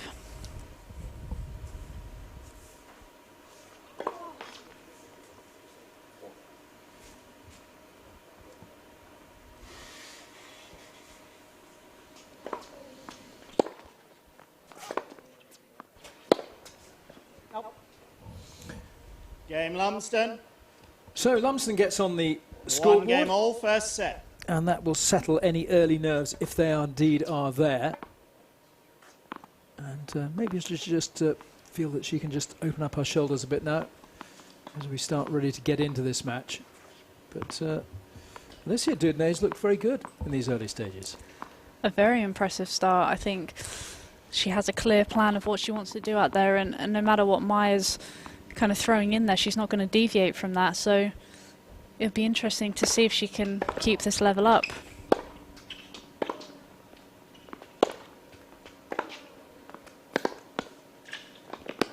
Ooh, Lumsden should have done better with that one. 15 love. Had the real opportunity to put that one away. Absolutely. I thought maybe she could have just gone down the line with that. Instead, she sort of went for the tougher option for a short angle cross-court volley, but nice to see her coming in, and there's that variety that we were talking about. Ball.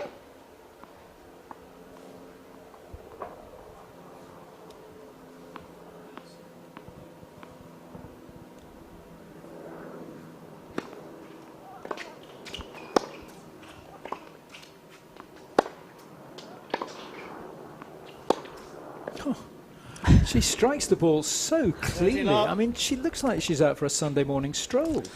Absolutely. I think she definitely hasn't got anything to lose out here. And just looking at the notes that we got given beforehand, says here favourite shot, likes both forehand and the backhand. And that is very obvious in these opening stages here.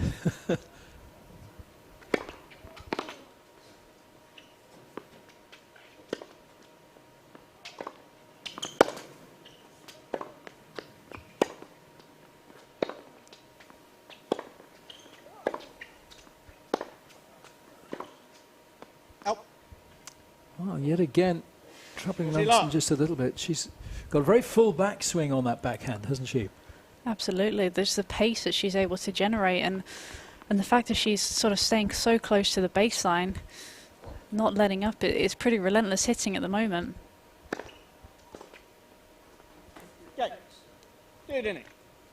That's another very emphatic service game from Alicia Dudney, the 17-year-old here. Dudney leads. 2 games to 1, first set.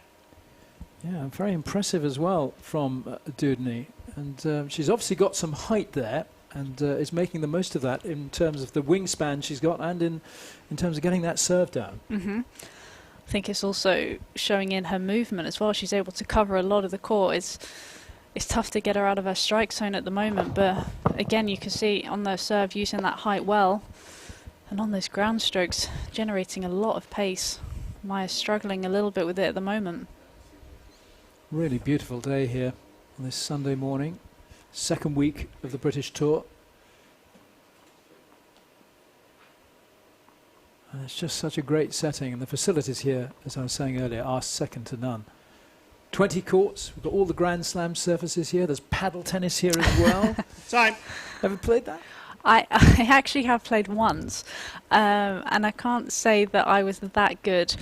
The whole thing, it felt a bit backward to tennis for me, so I couldn't quite grasp the fact that you sort of had to hit off the back wall, and instead of running towards it, you sort of had to move to the net, so it kind of threw me off a little bit, but it was a lot of fun.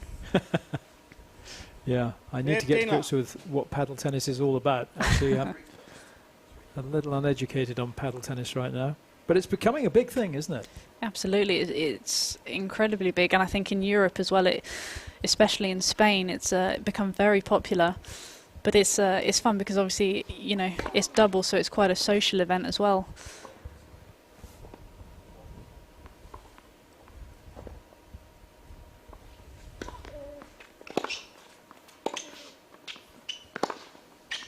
super shot yet again from Dudney. She 15 all. looks like the senior player here, certainly in these opening salvos.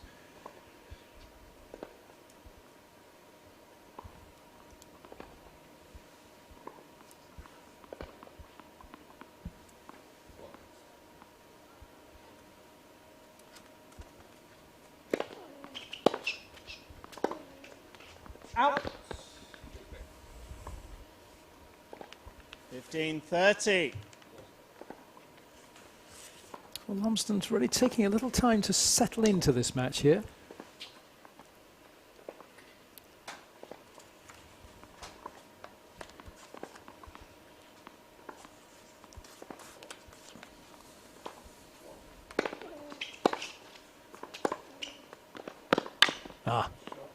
That's more like the Lumsden of old.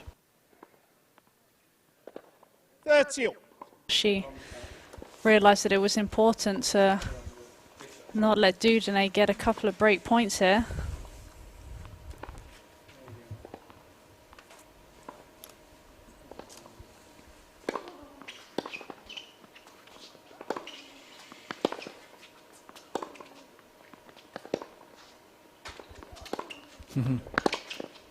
Out. It's a great shot from Lumsden. I've seen her play that a 30. couple of times.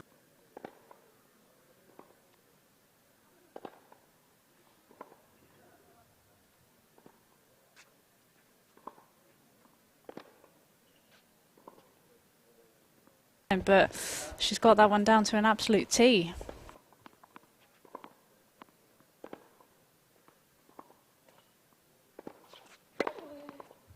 Game. Lums. 2 games all, first set. More like her old self here now. Just talking about social tennis, the LTA at the end of June launched this Play Your Way, didn't they? The brand where you actually pretty much make up the rules as you go along. You play whichever way you like. But the great thing is it gets people out there and hitting the ball.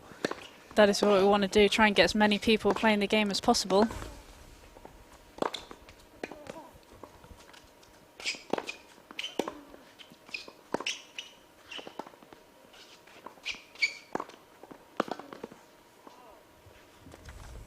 Well, it was a super rally, and I think 15 love. this is going to turn.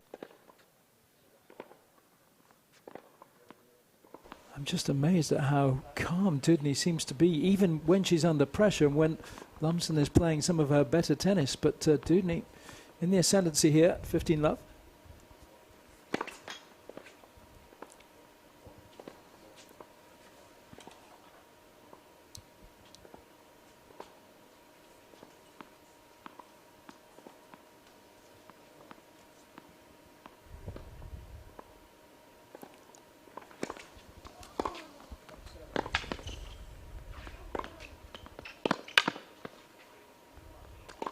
Ooh.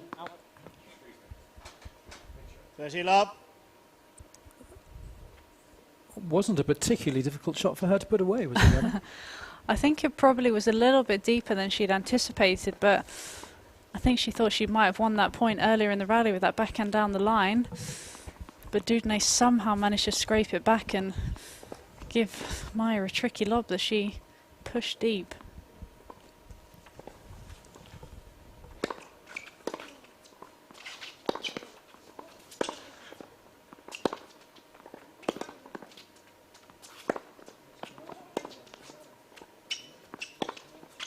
Out. Still striking the ball well. 50, Yes, 50. overhitting that just a little bit, Dudney. But she's playing with all the composure of a player well beyond her years, just 17 years old.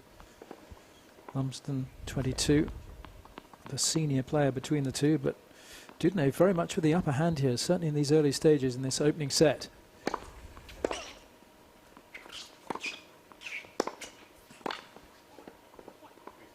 Now for the tall girl, I 30 guess. all.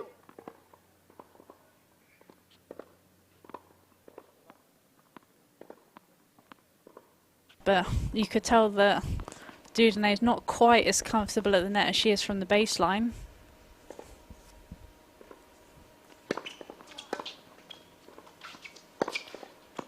Forty, 30. It's effortless. Very nonchalant, isn't it? Isn't it just? She's been like this from the very start.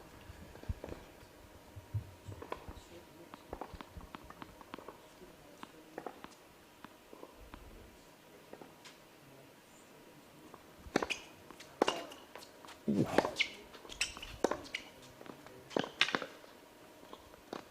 Oh, that's great play from Lumsden. That's much more like the Maya we saw on day one here. She can just impose herself a little bit more on this match and start mixing up the shot play a bit, playing more of her own game, but she's just not being allowed to right now. Not at all. It's tough to use that court craft that she has when Dudene is just hitting with so much pace from the baseline. Hard for Maya to mix it up and get forward like she likes to do in that we saw in that previous point.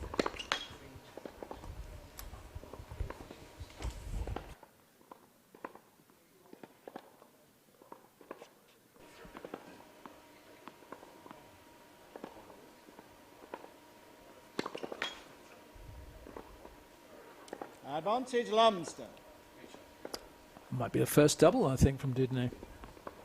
I think it is, and a slightly inopportune time as well. Hands Maya a break point.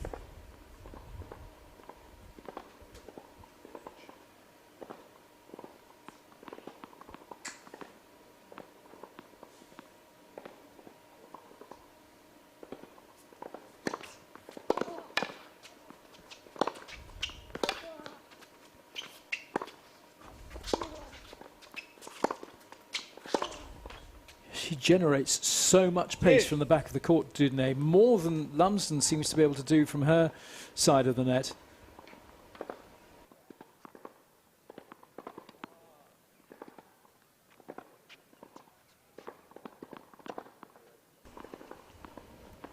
So we're back to deuce.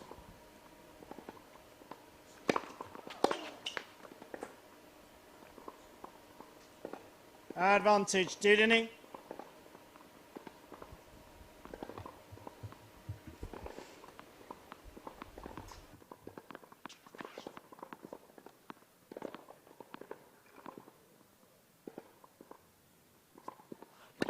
Ball.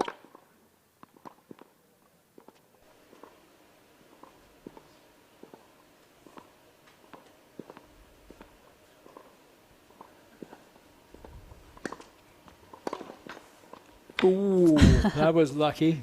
Yes. I don't think that was going in without the help of a net cord. That's very fortuitous, wasn't it, for Maya Lumsden?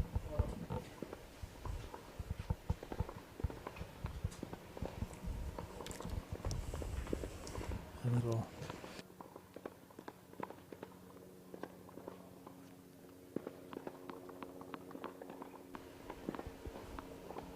So deuce for the third time.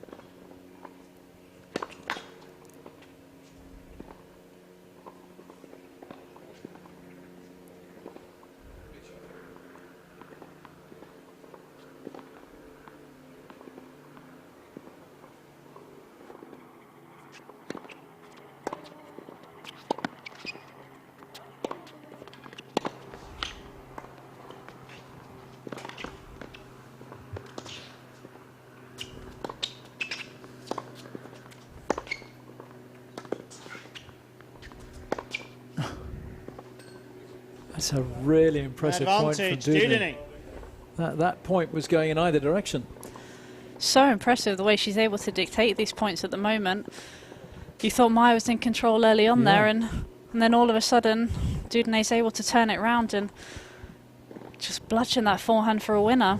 It is a bludgeon, but it's quite an elegant bludgeon, isn't it? It looks very easy. It's very controlled. She's got that sort of natural game where she doesn't have to try too hard to generate pace, and majorly one of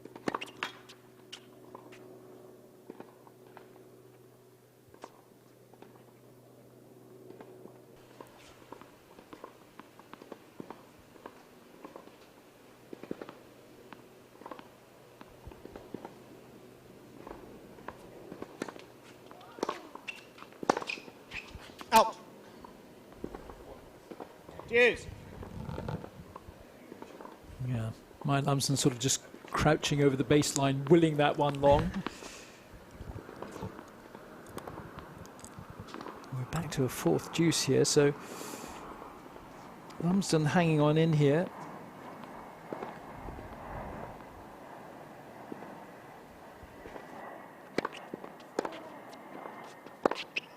Out. Advantage Lumsden. Shots we've seen from Dudney. So much pace on it. I suppose accuracy perhaps is at risk when you strike the ball like that. It can be, but you do feel that she's still been playing within herself, and I do think that was the right shot to go for. Just like you said, maybe just give herself a little bit bigger margins. Oh well, they've both had a go at that now. I noticed that.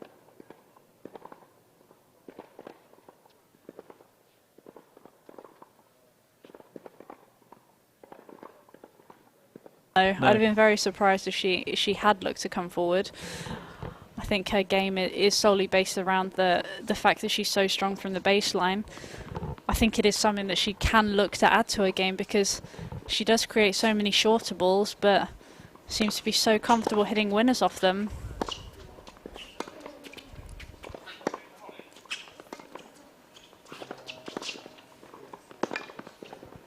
There we are. Oh! Okay. Well, that was a little fortuitous again, but I did like the way she constructed the point. So did I. You could see Maya trying to somehow get her to the net, because obviously you can see that she isn't winning as many of those baseline duels as she would probably like, so she's trying to find ways to get Dudney out of her comfort zone and bring her in, but it didn't quite work on that one.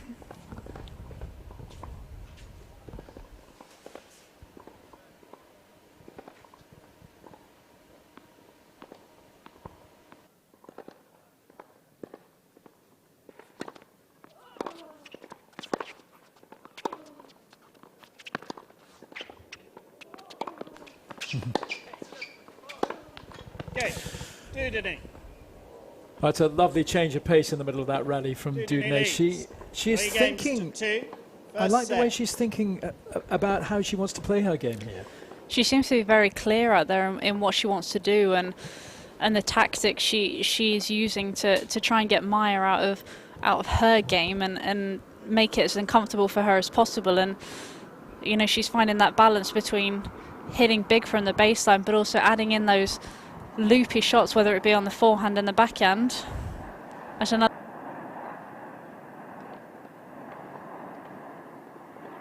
Can you remember the name of this tree? The big London plane tree. The London plane tree. Very good. And I know you've been out walking the dog this morning.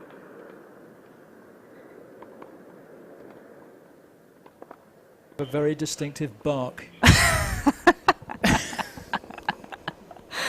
Oh no. I'm afraid so. Yeah, that was an early walk for you, because we were in a little earlier than I know. previous days. That alarm clock was a killer this morning, I have to say. The dog was a little bit more enthusiastic than I was.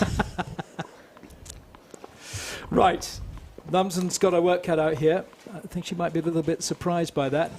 But she made Dudney work hard for that serve in the previous game. But a hold here is crucial.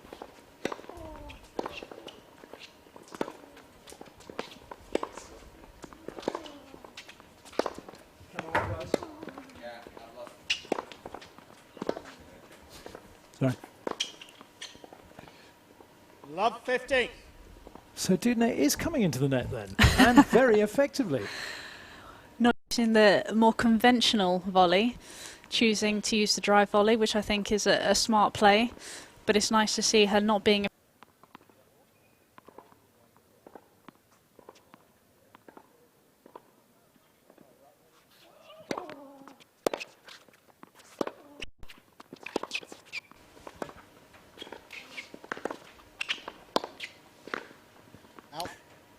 Lumsden not making the most of that, but do you think Maya is actually now trying to bring Dudney into the net deliberately?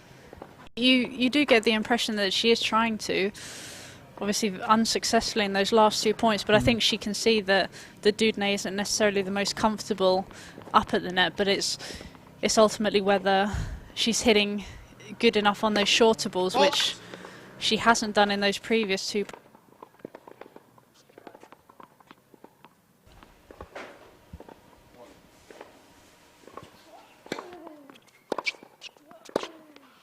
Out.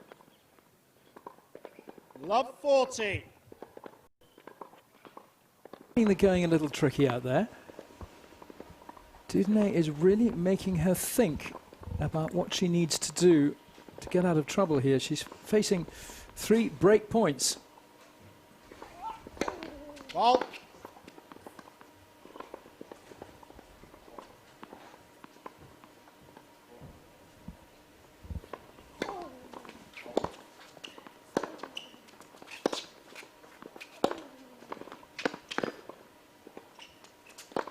That's super play. She got that 15, absolutely right. 14. Every element of that rally from Lumsden's point of view was spot on. A much better point from Maya there. You could see, look to really lean on that backhand and come forward a little bit more. I think at times in this first set she's been a little bit too passive, and obviously Dudnay's been hitting big from the baseline, but Maya's just struggling to get her game on the court a little bit.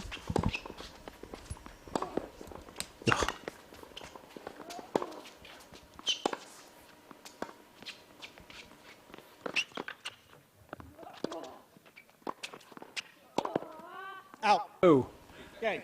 I really thought Maya had that rally on her racket from the outset, but if she's going to lob someone of Dudnay's height, she needs to play a better lob than the one she did. She does, but as you pointed out a few points ago, it does seem to be that she's trying to bring Dudnay into the net a little bit more, and I thought that was a pretty good drop shot actually, but somehow Dudnay managed to get it back really deep down the line, and Maya could only hit a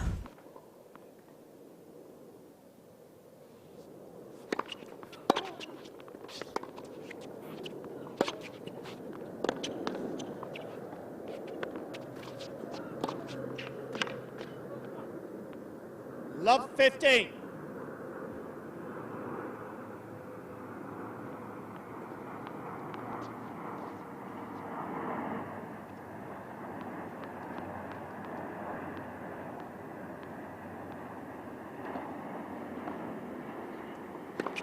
Oh.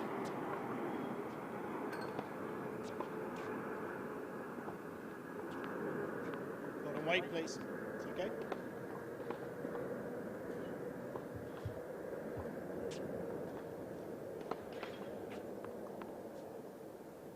Cameras too.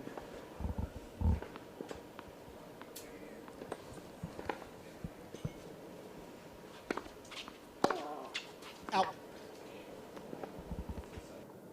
15 all.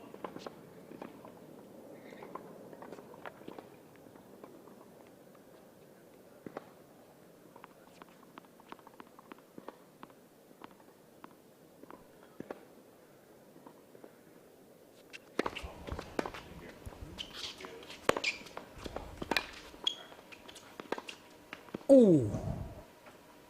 15-30. Yeah, it's a long way down to pick that ball up off your toes.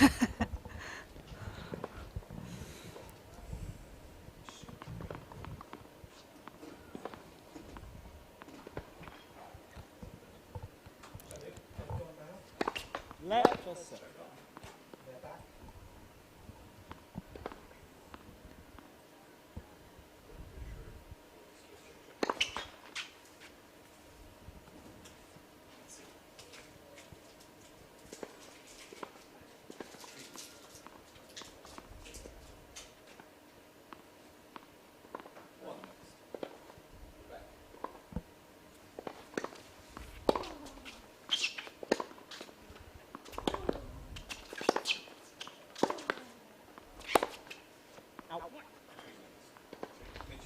Just a little too much on that. 40. And that's 2 potentially valuable break points for Maya Lumsden. Surely she won't let these slip by, Anna. I think these are crucial to the outcome of the first set. I think if Dudinay manages to somehow get out of this and get a hold, I think the first set could be over. But Maya's done well in this game to regroup after the disappointment of losing her serve in the last game.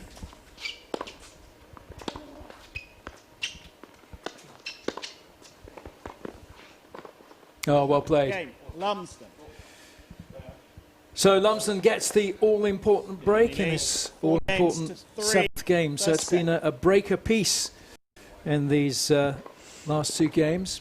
But still Dudinay looking really impressive out there. You don't feel that she'll be phased by having her serve broken either too much, do you? Not at all. I don't think anything's going to change from her perspective. I think, you know, that there's a very clear game plan out there, and whether she got broken or not in that last game, she's definitely going to be sticking to it. So, you know, I'd expect her to come out here and regroup.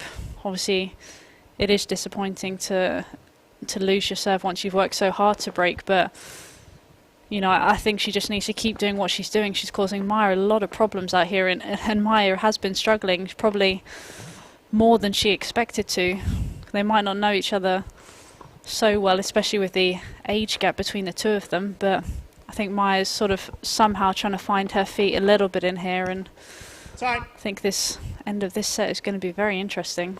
It is indeed. Maya is currently supported by the LTA men's and women's program, which provides a range of financial, medical and coaching support to players over 16 years of age. And of course, Dudinay at 17. We'll maybe talk in a moment about what her sort of progression pathway might be from here.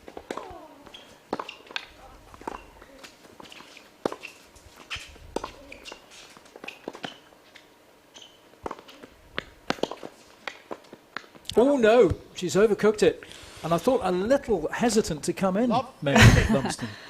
Yeah, she did look a little bit hesitant when she does have such good volleys, so it's a shame. But yeah, on that volley, it just looked like she tried to do a little bit too much or just wasn't quite in the right position and just ended up nudging it wide.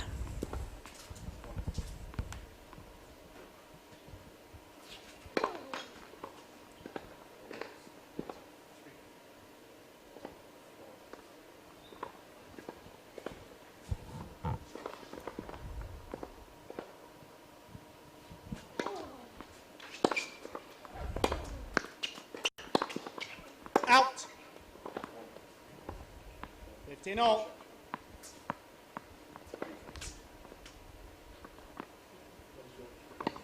Yeah, as I was saying earlier, Lumsden is a regular in the GB University team. University tennis, a key part of the LTA performance pathway, as they call it. Ball.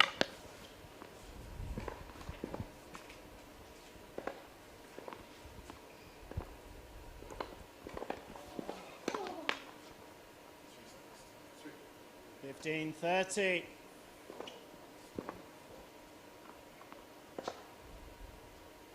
The umpire announcing the score almost as if, yes, that was poor.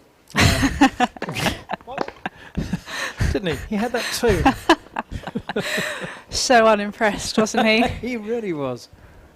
Darren Michaels in the chair.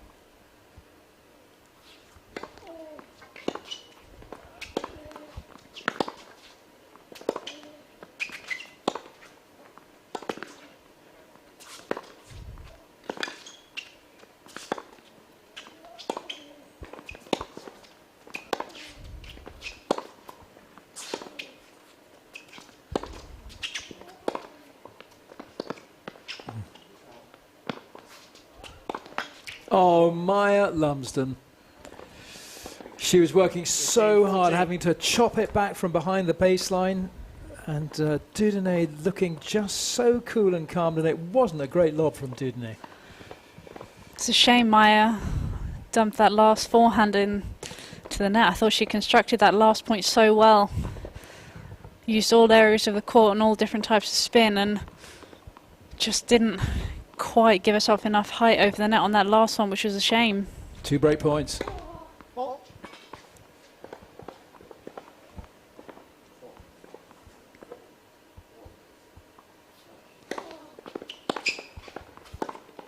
Oh no. Game Dudinay.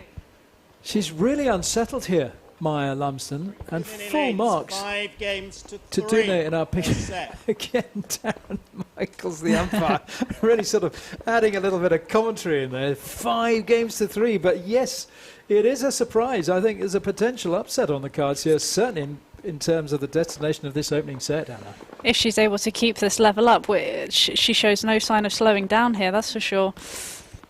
She can get a couple of big first serves in these first 2 points. She could have this first set in the bag.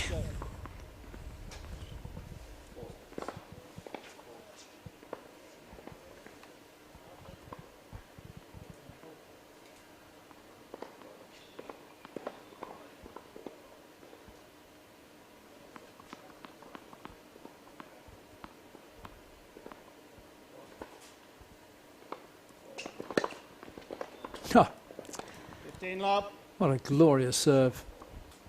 I think that actually could have been wide. Do you? I think Darren Michaels might have missed one there. Do you? Yeah, I think Maya was glancing at the line as well. Didn't say anything, but No, did give a little glare. she did.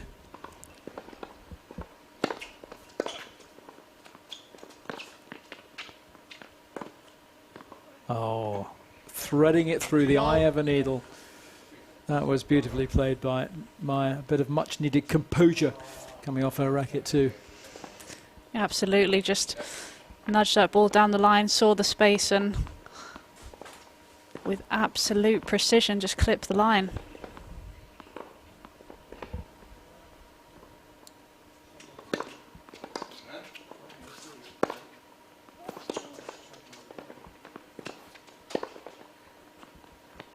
Ooh. I think Lumsden actually indicating that she thought the ball was out there. 30-15. It was another close call for sure.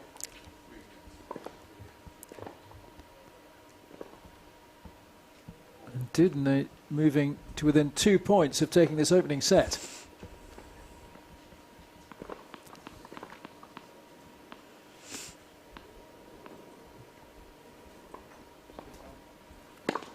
Ball.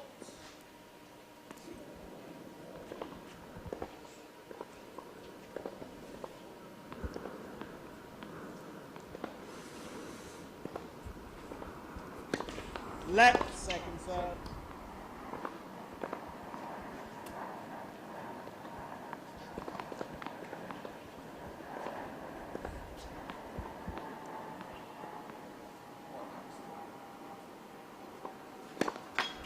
Left, second serve.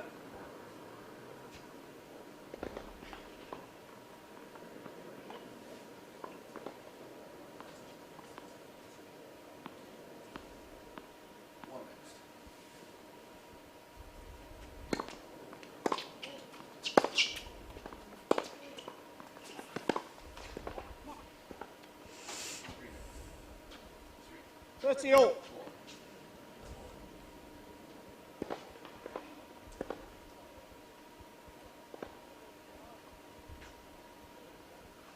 Of course, no ball kids here, as we've told you before, just to keep the number of people on court to an absolute minimum. But these girls will be used to having to collect up their own balls, I think.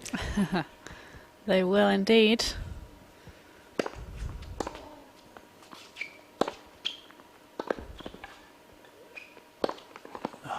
That's a really great shot. 40-30. Again, played with so much calmness and composure.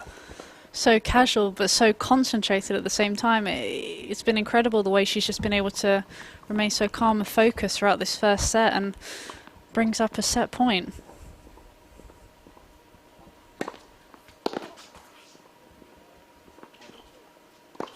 German first set, Dudiney. Well, that is 6 really games to impressive play from the 17-year-old from Hove in East Sussex, Alicia Dudiney. Very much the underdog coming into this match. But she has really got Maya Lumsden, the number 2 seed, on the run here. That's a convincing first set score, 6-3. And she played with so much calmness and authority, Anna. She really did. You would almost think that she was the more experienced player out of the two, but I was just so impressed with how she was able to maintain her level throughout.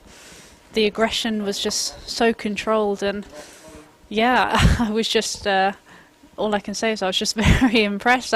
You know, she had a few disappointments in the way she was able to bounce back and clinch that set with such a dominant serve and forehand. Yeah, and that emphatic winner as well was kind of redolent of the tone of that opening set. But her passage through to the final has not been straightforward, has it? Not at all. I believe yesterday she took out the #1 seed but lost the first set 6-love. So I'm sure she didn't think that she'd be in here and winning that first set in the final after that first set yesterday. Yeah, similar story in the first round. She battled back against Nadia Rawson from a set down. I think came through to the match tie-break, winning through there. So Dudnay is obviously a force to be reckoned with. Loving the way she's playing her tennis. So what can Lumsden do now? Really needs to work out a way forward. What will Lumsden think about doing now, in fact? I think she just has to be a little bit smarter with what she tries to do. I think she has to realise that maybe from the baseline she's not going to be able to out-hit and outpower Dudnay, so she's going to have to bring into the match the other skills that she does possess, whether it be changing that pace up or getting forward a little bit more. She's obviously got the hand skills at the net. So I think that's something that she's going to have to really look to use here. The start of a new set is always a time to push that reset button as well. It's like kind of starting again, isn't it? Especially if you've lost that first set, it's a chance to kind of get that disappointment out of your system and get a few dead net calls like that, hopefully. Yeah, they've both had a bit of luck with the net cord, actually. It always helps when the net tape is a little bit looser. You get a few more of those dead net cords.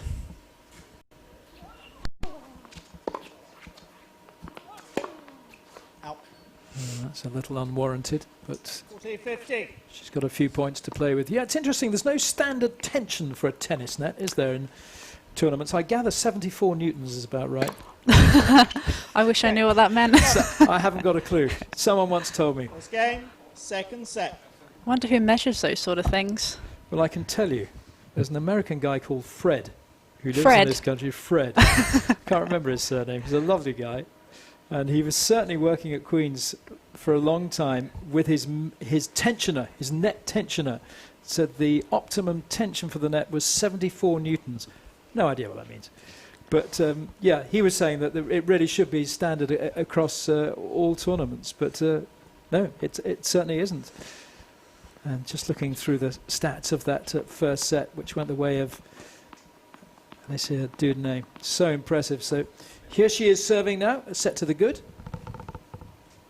But Lumsden taking that opening game.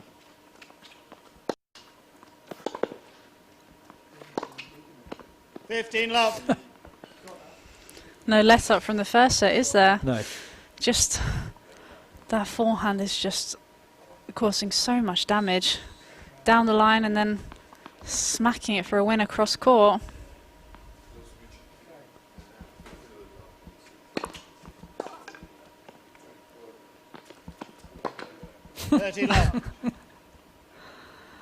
Take that, says Dudnay. Then she walks back, cool as a cucumber. Nothing's going to face her. No, I really don't think it is. I think it's really up to Maya to change something, because at the moment, Dudnay's just in the zone and can't do much wrong, really. No, Maya's got such a clever game, and she needs to start showing what she's capable of and just really making Dudnay think a little bit harder than she's having to so far.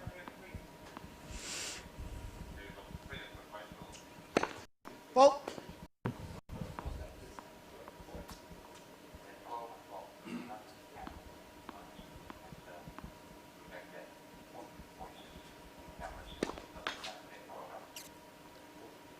$30-15.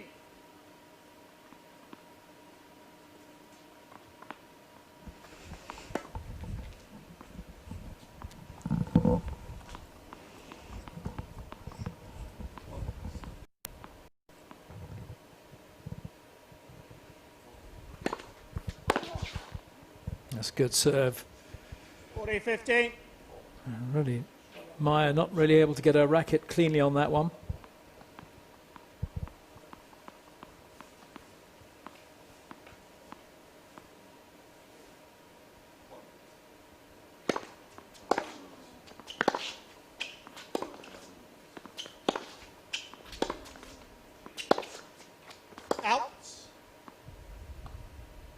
40-30.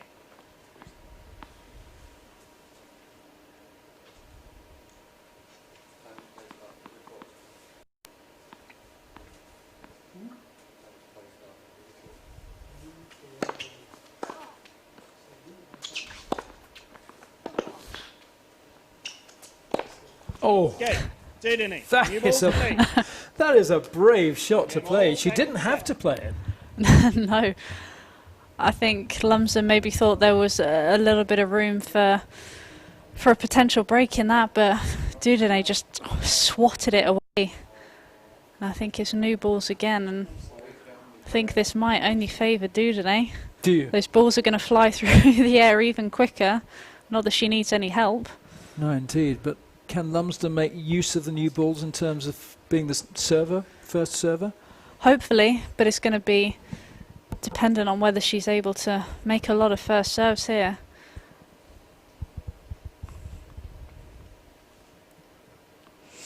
Well, let's see what she can do. I wonder what Maya is thinking to herself right now.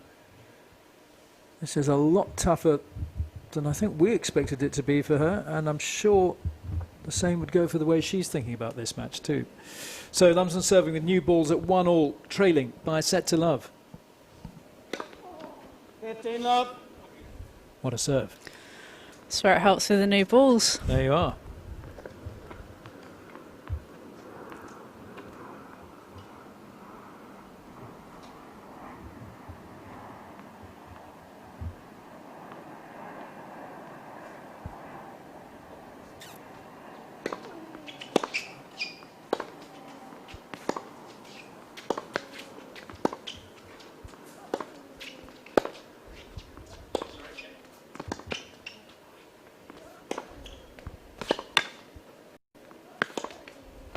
Yeah, that's well played. 30 love. Are there any weaknesses in Dudene's game that Lumsden could perhaps look to exploit, other than maybe trying to bring her in a bit? I think from the baseline, you can see that there's great pace on her ground strokes on both wings. She isn't giving up too many errors either. I think it's going to have to be just trying to get her out of that strike zone a little bit, whether it be throwing in a few more higher balls or Out. bringing the slice into play, or coming forward a little bit, because obviously a couple of points ago we saw that she won that exchange from the baseline, but that's kind of few and far between, and she's had a little bit more success when she's been the one who's been the most aggressive.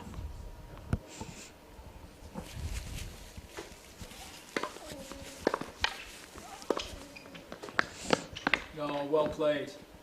Okay. Well played by Maya Lumsden, pushing the ball really deep and on the run, and just maybe upping her game a little bit now, Maya Lumsden, and she really needs to now as well.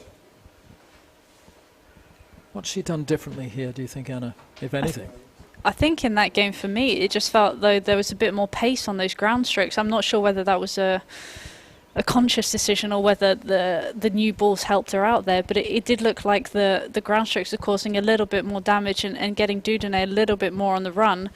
I think that's something that she's going to have to really look to press ahead with, able to get a little bit more width and not quite as much down the middle of the court. I think that's the one time that you've seen Dudene struggle a little bit, when she's been pushed out wide from each corner. So, you know, maybe Maya's finding her range out here, and yeah, I think it's just something that she needs to keep doing, keep mixing it up, but keep getting that pace on those ground strokes. So Lumsden keen to get on with things. Dudene just taking her time. No rush. Very, very composed. Really impressive player. 17 years old. She looks in total command. Emotions very controlled, very steady. Strikes the ball beautifully. And is proving to be a very formidable opponent for the number 2 seed here. So Dudene serving a set to the good at 1-2.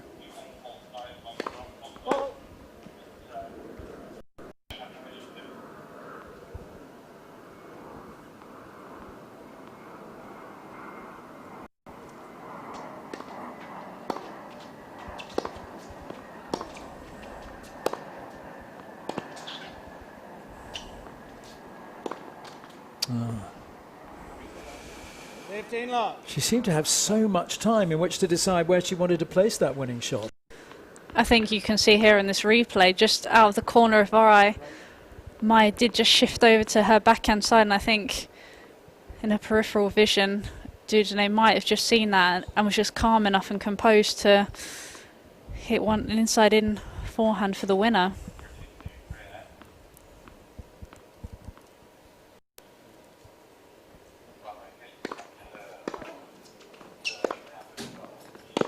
Oh.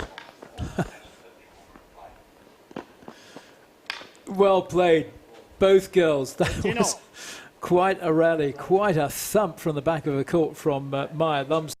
Look at this, but how well did Dudene get to just retrieve that?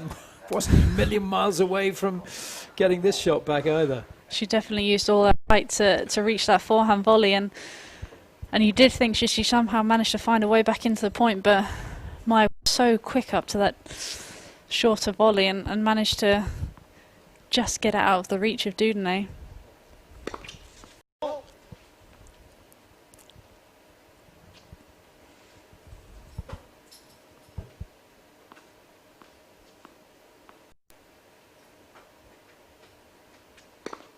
Ball. 15-30.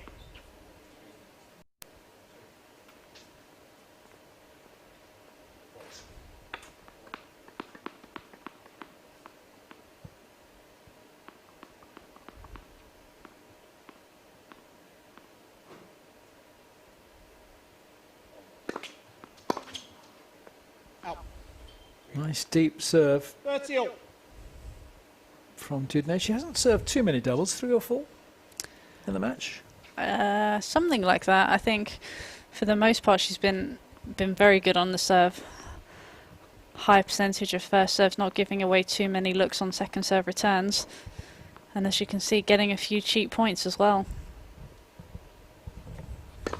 Ball.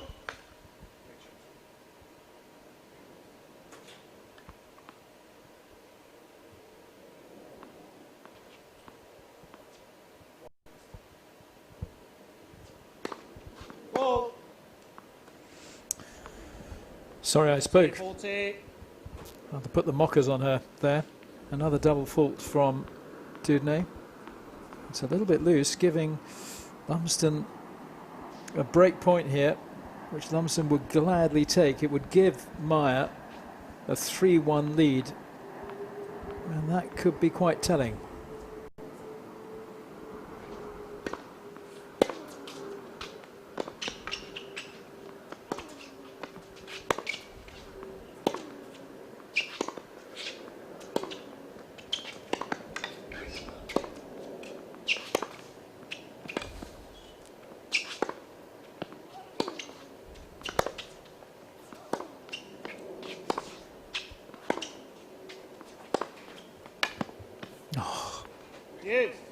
Yet again, and Dudene strikes it.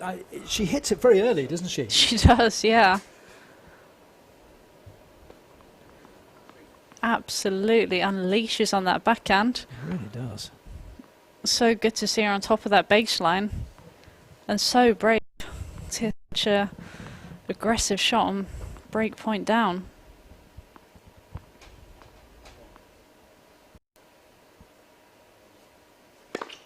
Ball.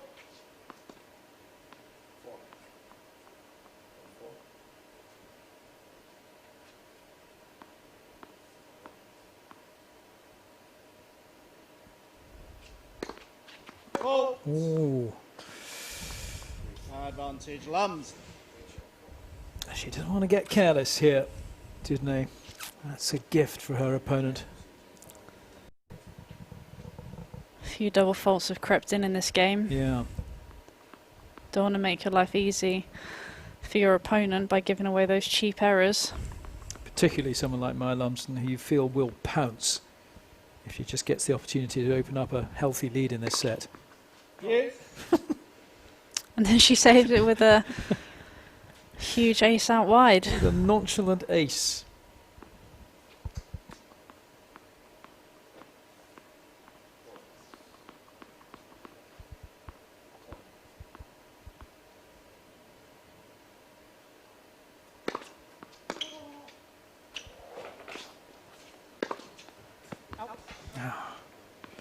Well, it was a miss-hit return, I think, from Maya Lumsden. Often quite difficult, actually, to know what's going to happen when that thing lands, because it's going to have a nasty little spin on it. It does. It can kick up all over the place, and I think it might have put off Dudnay a little bit, but I think she just went for a little bit too much on that forehand.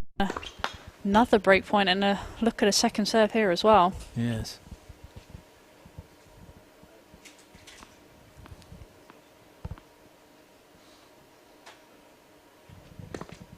Oh dear. Well, there we go. Maya gets the break. 3-1, second set. And that could be telling. A 3-1 lead. Maya desperately needs this second set, and she needs a hold here.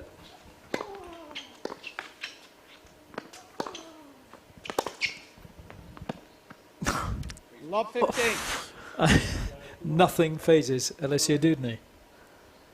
Somehow managed to curve this backhand. I'm not quite sure. Looks like a David Beckham free kick, just curving in down the line. Lob 30. You're keen on your football, Anna, aren't you? I am a big football fan, yeah. What's your team, dare I ask? Are we going to fall out on this? Man United. I've heard of them. You've heard of them? Yeah. They're not too bad sometimes. No. Not sure they're even in a European place at the moment, though, are they? I think we're 5th in one of those Europa League spots that we don't want. No. What about in the women's game? In the women's game, oh God, I'm not too sure. I have to say, I'm not great with that.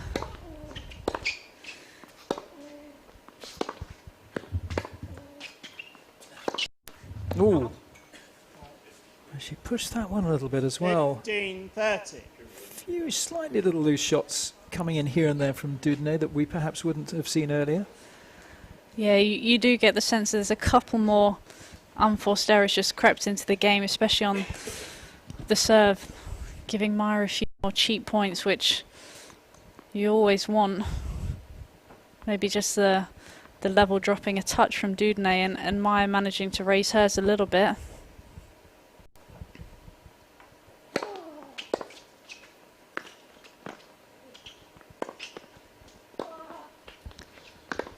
Well, God. That's a terrific effort from Dudnay. 30. Really made to scramble from that one.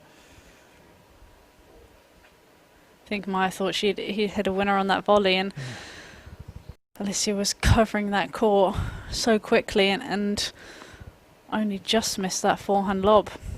Yeah, she's got a great reach, hasn't she?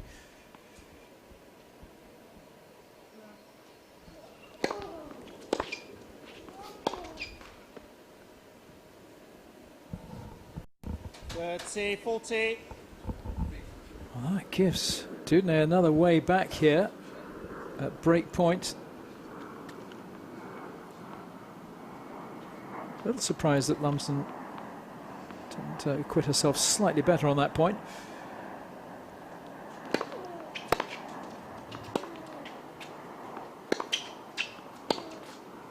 Okay.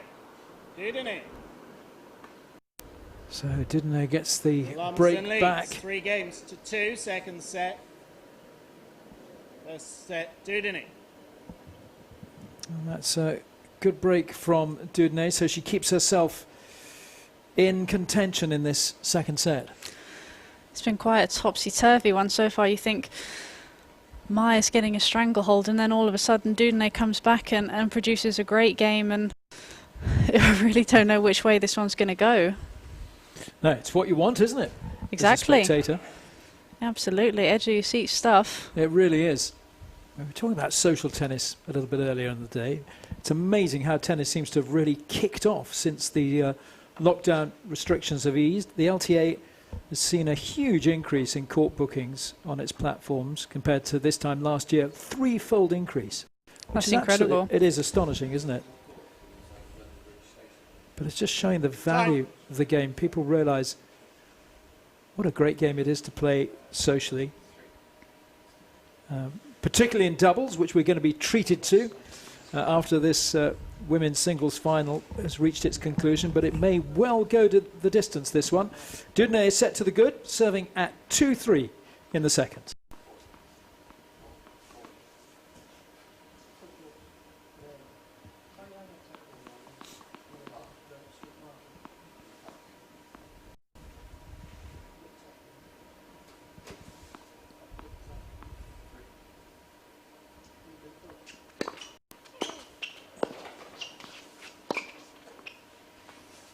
Yeah. 15 love.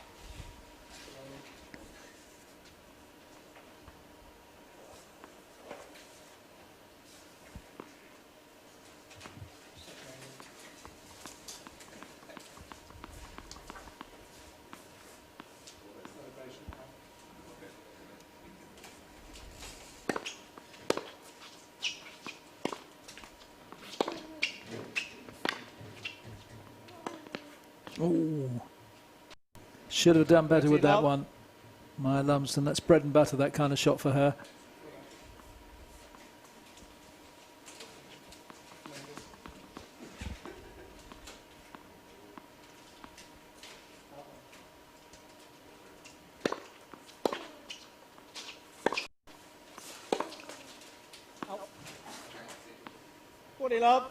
She is letting Dudnay back into this set, Anna. Sloppy game so far from Maya, not what she would have wanted. Giving Dudnay the chance to get back to 3-all in the second set.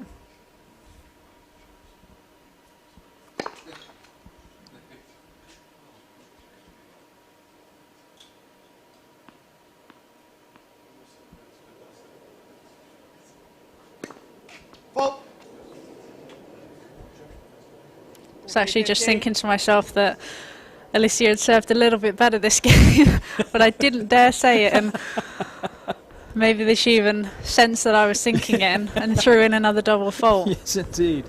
Yeah, they're getting a little too prolific for her liking right now.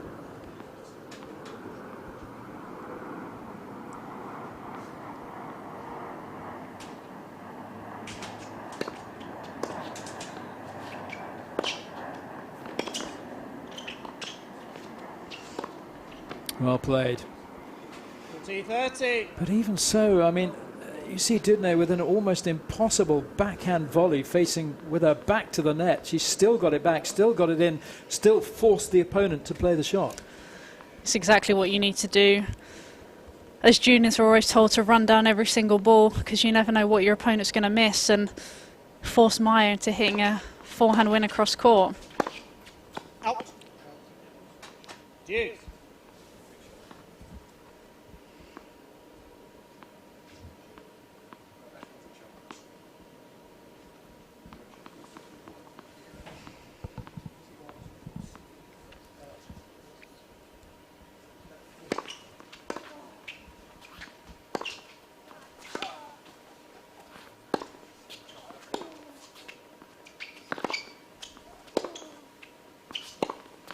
Ooh. Advantage Lumsden. Lumsden let off the hook a little bit there. Great shadow across the commentary box just now as some of the men's doubles players blocking out the sun. He'll be in action a little bit later. Putney Joe Salisbury, I think. Absolutely. They're the top seeds and the number 2 seeds as well. Just walking past our commentary box. I come to think of it, all of them are currently walking past our commentary box, and they're just about to get underway, I believe. Yeah, playing the LTA Fast 4. Let's not lose sight of what's going on here right now, though. Lumsden in with a chance. Oh, Lumsden. Taking it beautifully at long last. Lumsden leads 4 games to 2. Second set. But she's having to play with these narrow margins now if she's going to get past her opponent. She really is. You know, it's taking such a shot like that to get the break and to be able to get it past Dudnay. But she was able to thread it down the line very impressively. Most importantly, she needs to consolidate this break here.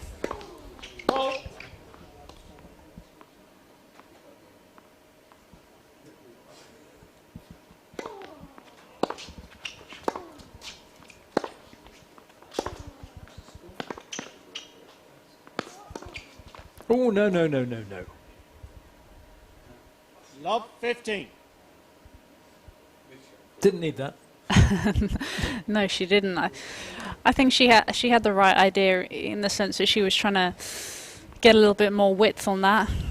But again, it was just probably more of a low percentage shot that she didn't really need to go for when she was in control of the point.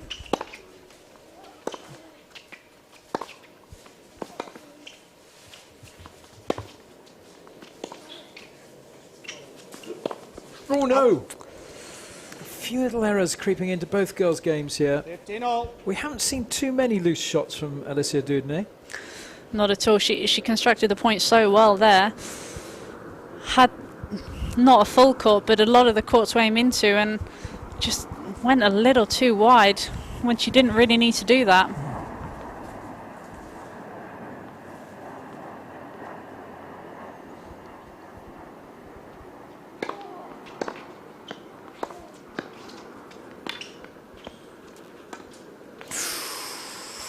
Maya Lumsden being 15, really 30. a little too careless here. If she's going to get through and force the tiebreak, she really needs to just be a little more focused on her shots.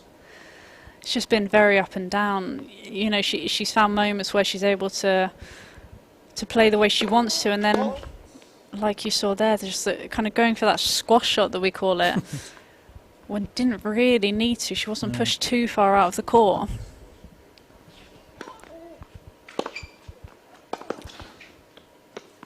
What a return.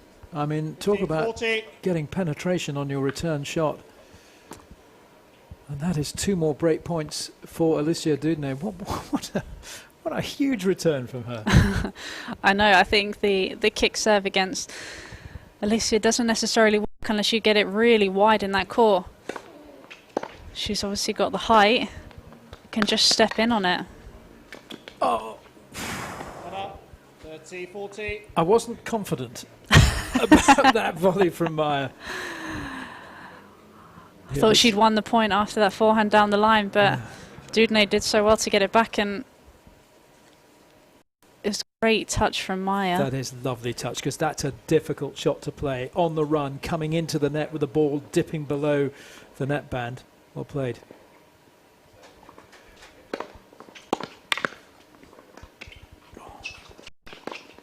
Out. Deuce. I suppose there was a bit of backspin on that shot that Dudnay played. Perhaps that's what did the overhit, possibly. A little bit. I just think it was a little predictable from Maya. You could already see Dudnay coming forward, but just tried to do a little bit too much of that backhand down the line. Out. Same again there. You saw her sort of pull up on that backhand return. Maybe trying to go for too big a shot when she really didn't need to.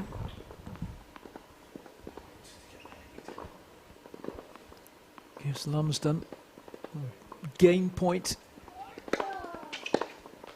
That's a good hold. Lumsden. And it's really puts 5 games to 2. Second set. Lumsden in control in this second set. She's coming back to where she would expect to be, but it's not totally convincing. No, it's not.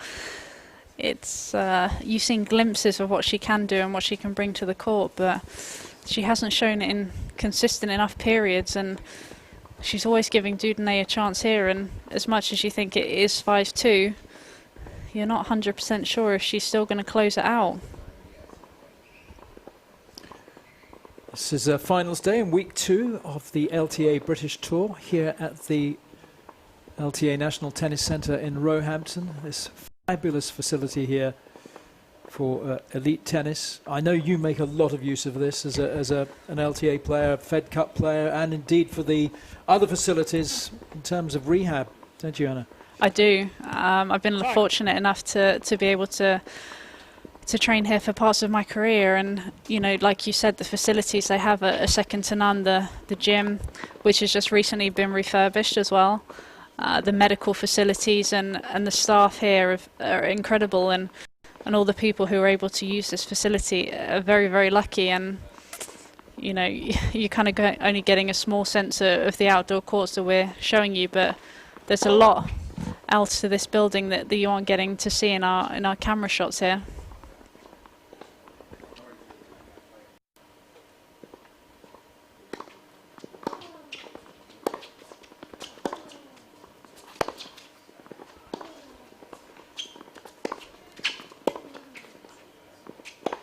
Oh, lovely. Lovely shot from Dudney. Leaning on those forehands so nicely. Just that shot just ended up precisely, I'm sure, where she wanted it to go, within millimetres, just right in the corner.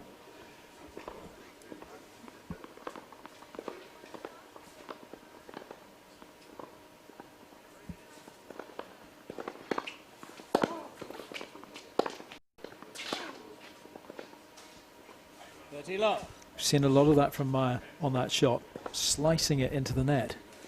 Hasn't quite been working for her today, has it?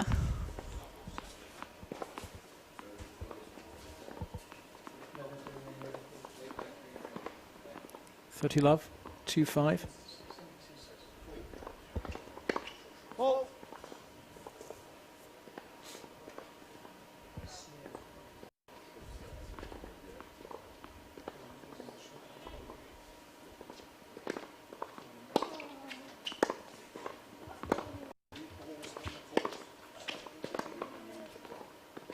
And again. Just wondering why she keeps going for that sort of shot. You can see what she's trying to do. She obviously wants to bring Dudney to the net, where she knows that she's not quite as comfortable, but I think she's sort of between a rock and a hard place as to whether she wants to hit a drop shot or a short slice, and not really producing with either.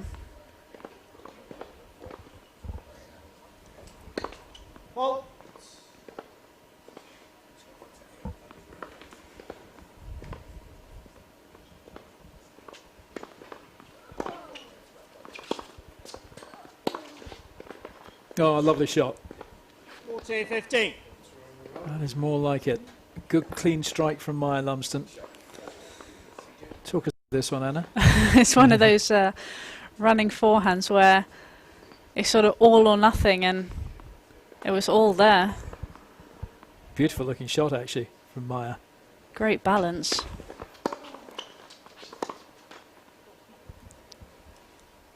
.30.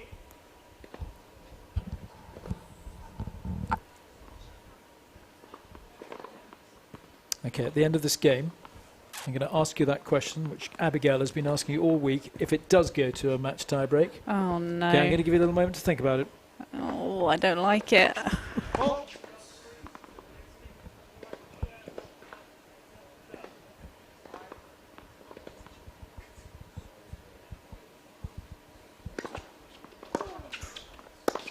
Deep second serve.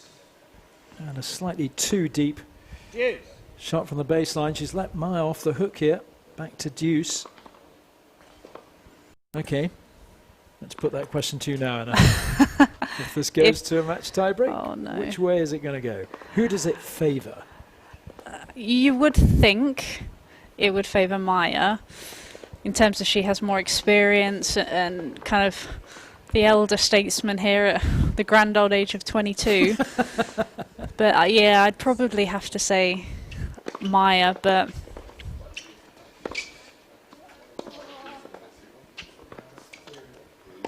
Oh, really had Advantage Lumsden. too much time on that. yeah, sometimes it is dangerous when tennis players have too much time to think. Sometimes we're better when we play instinctively. So Lumsden with a set point to level the match at a set all, take it to a match tie-break.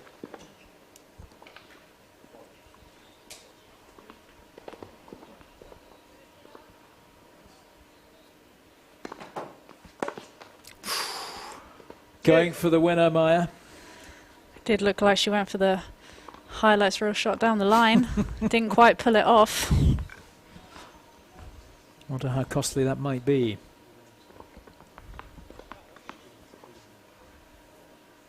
Dudney has already come through two tie-break matches successfully in this tournament. Maybe I've gone wrong in my prediction there. You know, she's got pedigree for coming through a match tie-break this week. That is a super shot. Dudiney.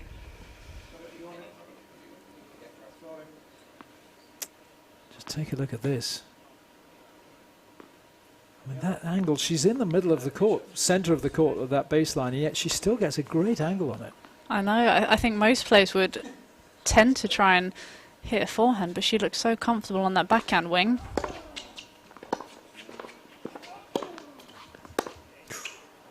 Out. Deuce. Well, Maya's previous shot was pretty deep too.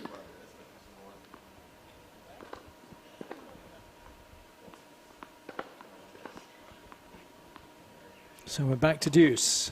Quite a tense little game, this one. Quite an important one in terms of the way this match might swing. Fault.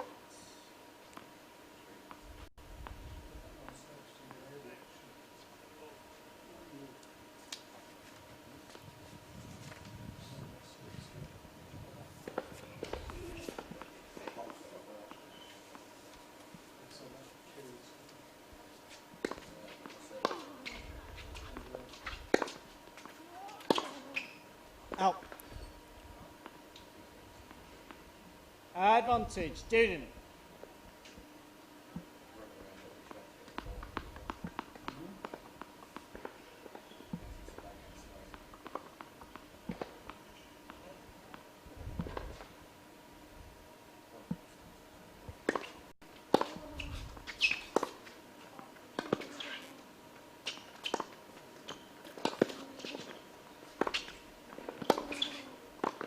Oh, well played, didn't they?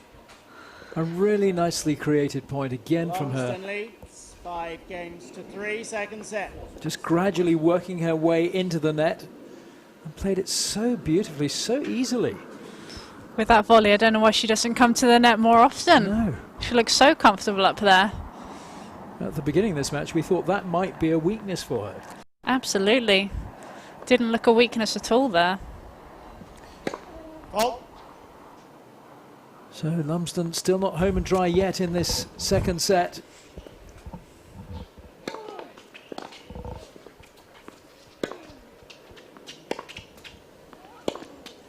Out. Lob 15. What happened on that shot from Maya? Just didn't look like he hit it quite out of the middle of the racket. Sort of maybe came off the frame and flew wide. Not the way she wanted to start this game.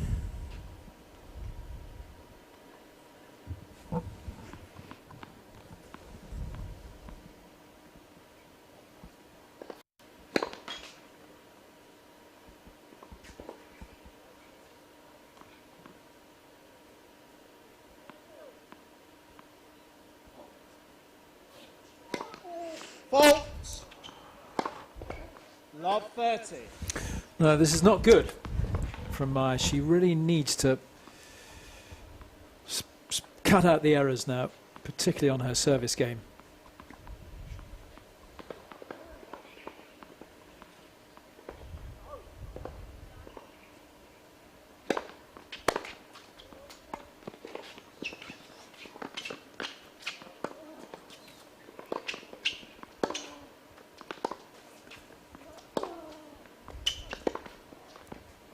That's a strange point. We've seen it a couple of times where Maya tries to bring Dudiney to the net. Dudiney manages to get it deep. Another one of those lobs over the backhand. Yeah. And the point restarts. Yes, absolutely. It's exactly what happened, wasn't it? Yeah, she's pretty unlobbable, I think, Dudiney, although the shot that comes back might not necessarily have much on it. But as we said before, just getting the shot back is the important thing. Make your opponent play another one. 15-30.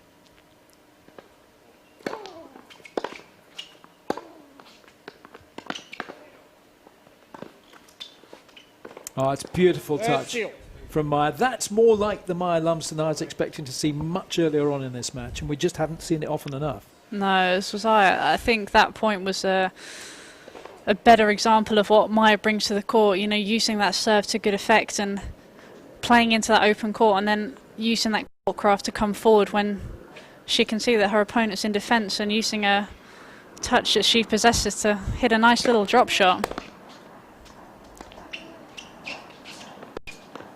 Out. 40-30. And that error from Dudney brings up set point to Maya Lumsden. A chance to take it through to a match tiebreak in this women's singles final.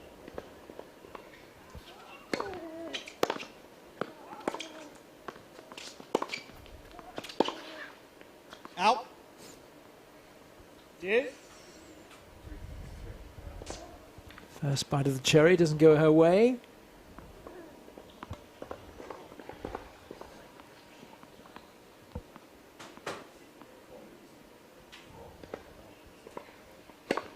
Fault.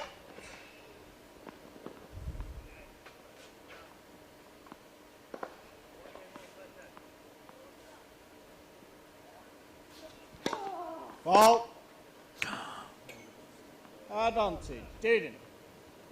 A little careless from the number 2 seed.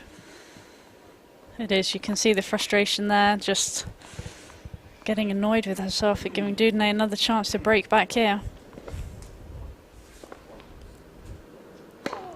Fault.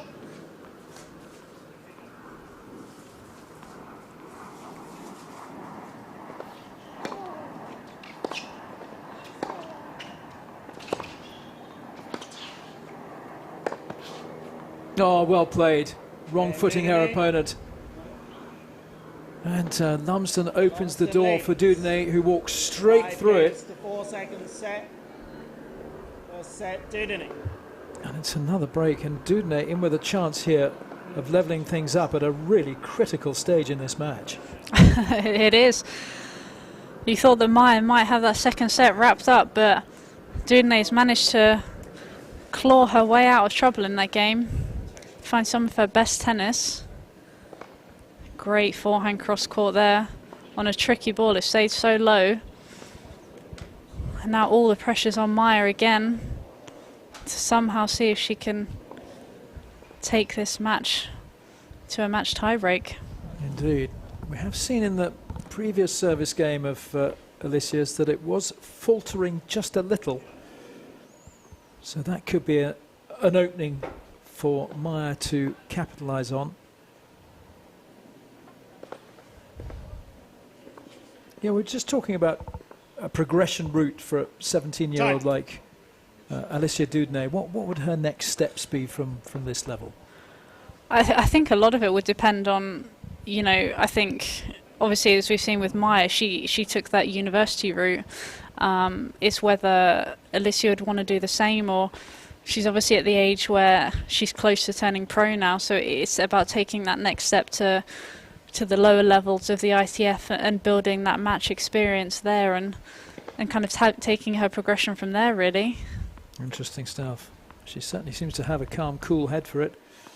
Knocked out the number 1 seed here in round 2, and really giving the number 2 seed a lot to think about here. Serving at 4-5, but a set to the good.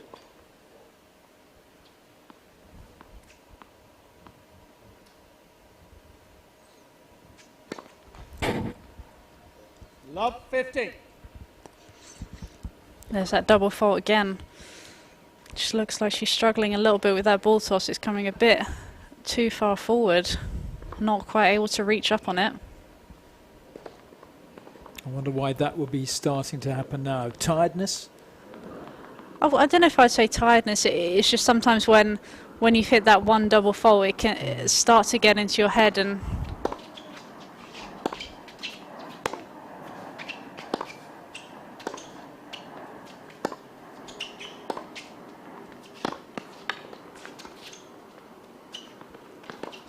Oh. When things are going well for Maya, when she's playing the ball nicely, she looks so in control of a point, doesn't she? She does. It just hasn't quite happened often enough. She's just letting Dudney into too many of these points, but an opening here.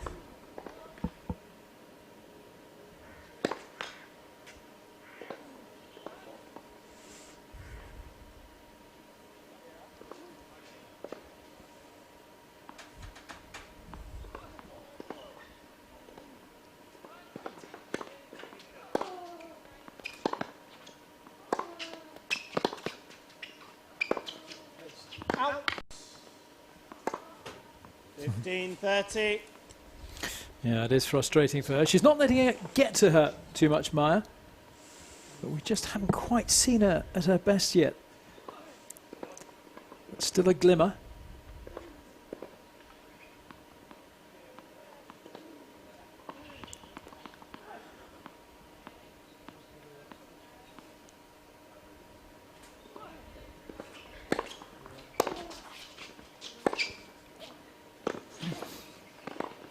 Oh, nice idea. 15-40. Really putting the ball so far wide. Perhaps a little slow at getting into the net from Dudene. A little bit. I think when you're not so comfortable, it almost takes you a split second to force yourself to come forward. And Maya did so well to get that squash shot forehand low below the height of the net. 2 set points. Fault.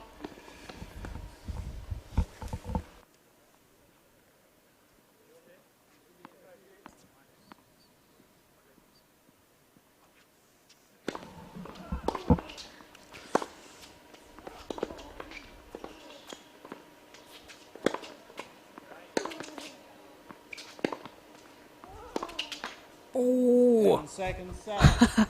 Lumsden, 6-4. well, that's quite a way to win it. Settle. In a way, she needs all the help she can get, Maya Lumsden, but she has taken that second set on the break of serve. 6-4. She's levelled up the match, and she takes it to the match tiebreak. Tiebreak will now be played to decide them. And it's the first to 10 by a lead of 2. And Anna, you think this could be where Maya perhaps sees it home? Oh, I don't know. I think I'm slightly on the fence here, because I think if Dudene plays anything like she did in that first set and is able to do it consistently, I'd have to say she wins, but it's just whether she can keep it up over the course of a 10-match tiebreak. Obviously Maya has more experience in higher level situations, but Alicia's kind of taking it out of her hands sometimes with the way she's playing. So yeah, I'm not too sure. Who would you pick? Turning it back on you. Really fancy turning it back on me. I think I might go with Maya just because of the greater experience. But having said that, we know that Alicia has already come through 2 tiebreaker matches. One of those was against the number 1 seed in the second round here. Time. Whether that might be a factor in the fact that she's comfortable playing the tiebreak. It could be. She's obviously got a lot of confidence from those 2 tiebreak victories, and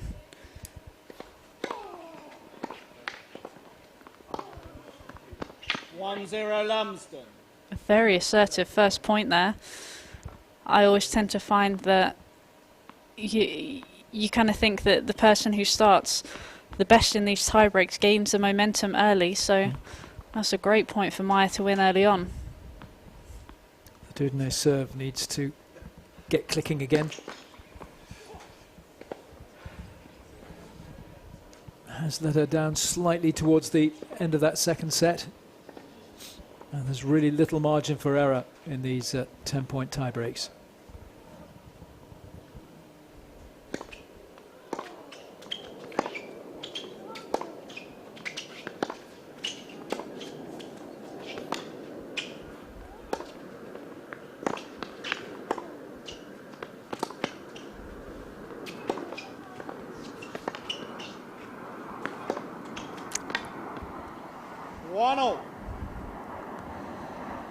Not sure how Dudene managed to get out of that point.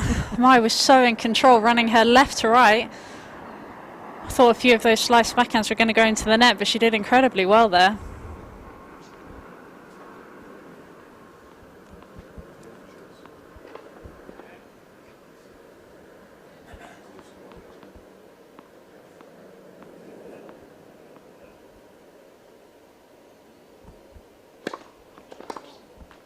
Two, one, Dudene.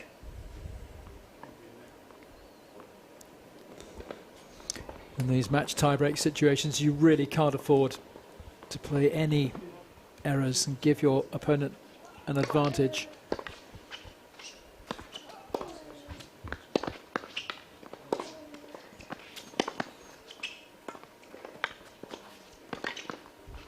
That's well played from Maya Lumsden. And that ball really didn't bounce, it just stayed on the ground pretty much. It did. It's tricky. Obviously, Alicia was maybe expecting another ground stroke, but Lumsden managed to mix it up nicely and use that short angle to good effect. Out. 3, 2, Dudin. Another sloppy error for Maya, though. Not what she needs.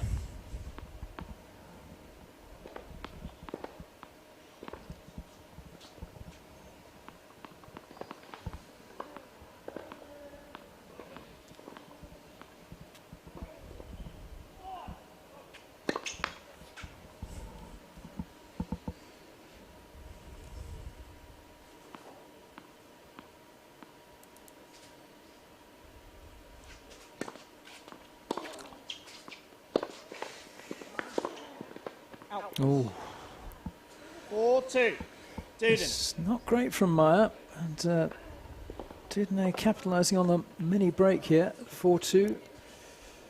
Change of ends after 6 points. That's a nice little gap for Dudinay to work with.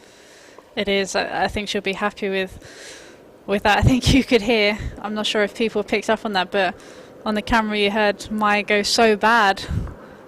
They're very unimpressed with those last couple of points. Crucial for her to get the mini break back here.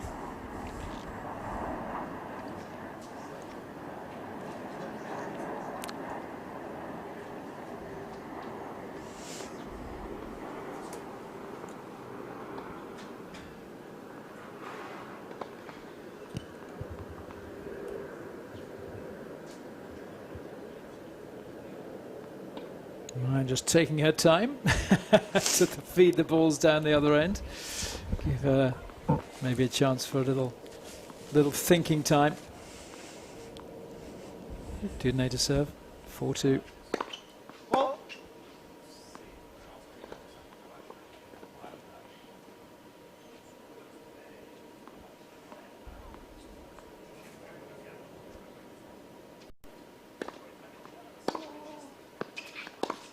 out. 4-3, Dudin.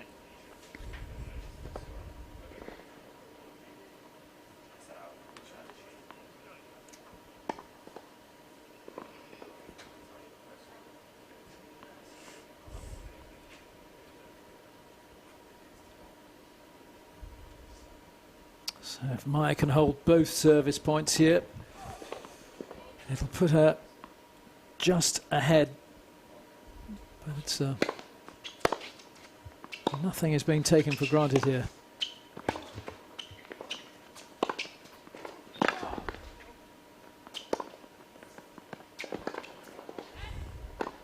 Oh, I think Dudinay rather let Maya off the hook on that one. She really did. She came into that and then backpedaled. Yeah, I think she thought the point was done. I don't think she expected Maya to get her racket on it, and what an incredible dig on that forehand side. Got her back into the point, and unfortunately Dudinay couldn't quite do anything with that forehand and just hit it into the net. Well, that's a big difference from what could have been 5-3 for Dudinay. We're now at 4-all on Maya's serve.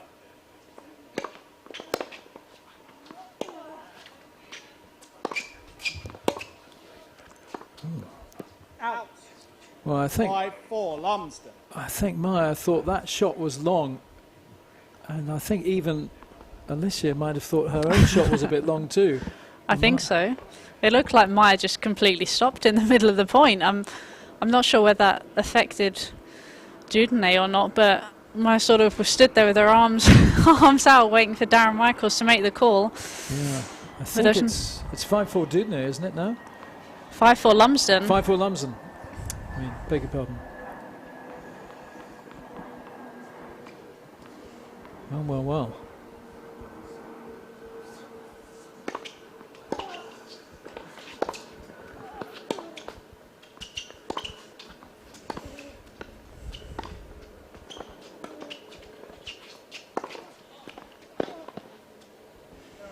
Out.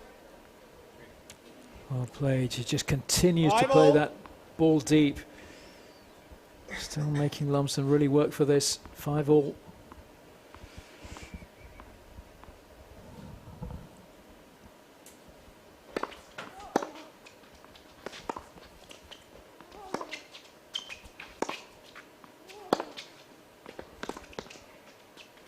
Out. 6-5. Lumsden. See, Lumsden really wanted to push it back, getting it wider and wider to the Dudnay backhand. Took that backhand a little bit earlier, created a little bit more angle, and Dudnay could only get a slice backhand on it and push it long. Let the serve.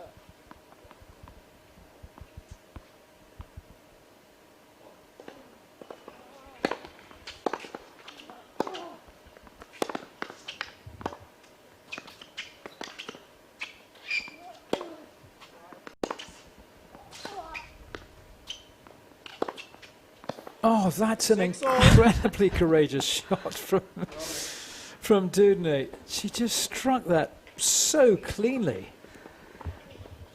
There have been numerous times in this tiebreak where you feel that one player's got control of the point and there's no way back for the other one, and then all of a sudden they've turned it around and hit a winner, and it happened again there. Like you said, it's a big difference between 6-all and 7-5, and Dudnay did so well to somehow get herself out of that point and get it to 6-all at this change of ends. Yeah, yet again it looked like Maya was just beginning to take control again, but Dudnay having none of it. Still in with a real chance here to create a bit of a shock. But Lumsden now at 6-all, first to 10, remember.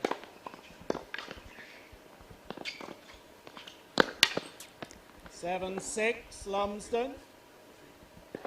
It's really nicely played by Lumsden. She got that absolutely right that time. Brilliant forehand, but it was an awkward return. I thought Maya thought the point might have been over after that serve, but somehow Dudnay got a racket on it and hit it so short in the service box, but Maya was so composed to just nudge that forehand down the line.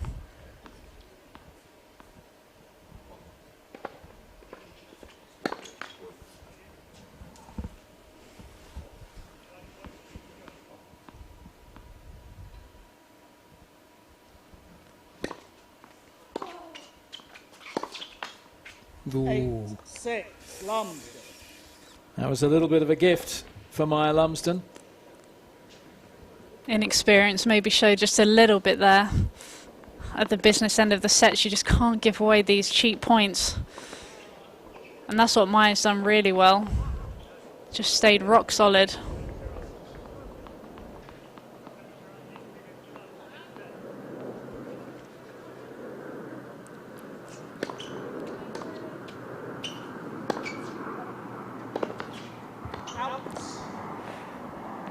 And, 8-7, Lumsden. Dudnay will have been relieved to see that one go long.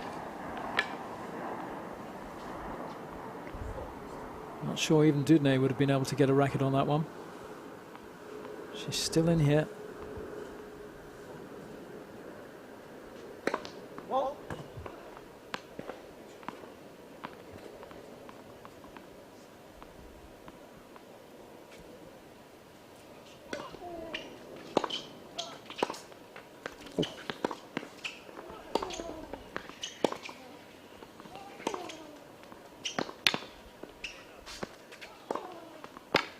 Lumsden 9-7, Lumsden. just getting it absolutely right at a crucial time in this match. Really took hold of that point. Played that shot beautifully. And Maya Lumsden now sets herself up for championship point.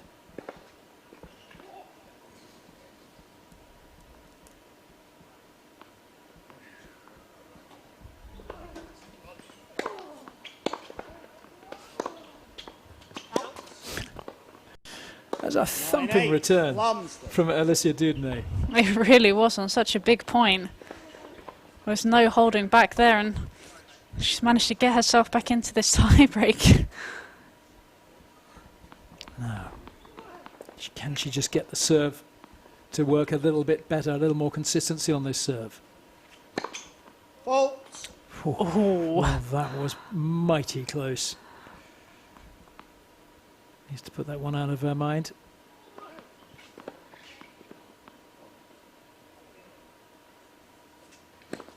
Let. Second serve. Very tight second serve that was. Very nervy. Still match point to Lumsden.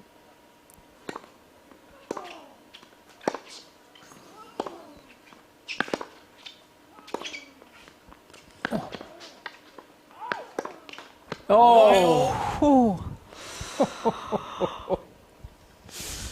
That was so close. Well done again to Alicia Dudney for just keeping it all together in these very nerve-wracking points. Somehow managed to find a way to save these 2 match points. I think Maya thought she had it in the bag, but not quite. They're still fighting Dudney still. So it has to be by a lead of 2.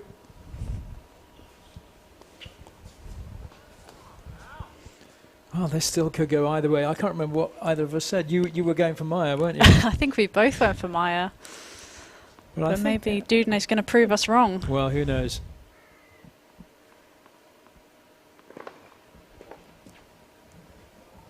I feel the serve here for Dudney is really crucial. She wasn't far off with that previous one. Ball.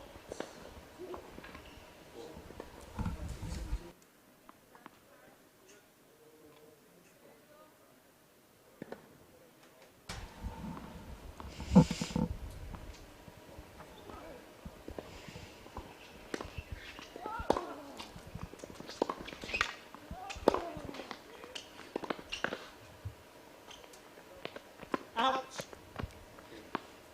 10-9. Lumsden.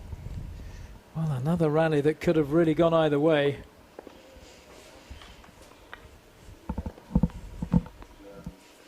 And Lumsden gives herself another match point at 10-9 on her serve.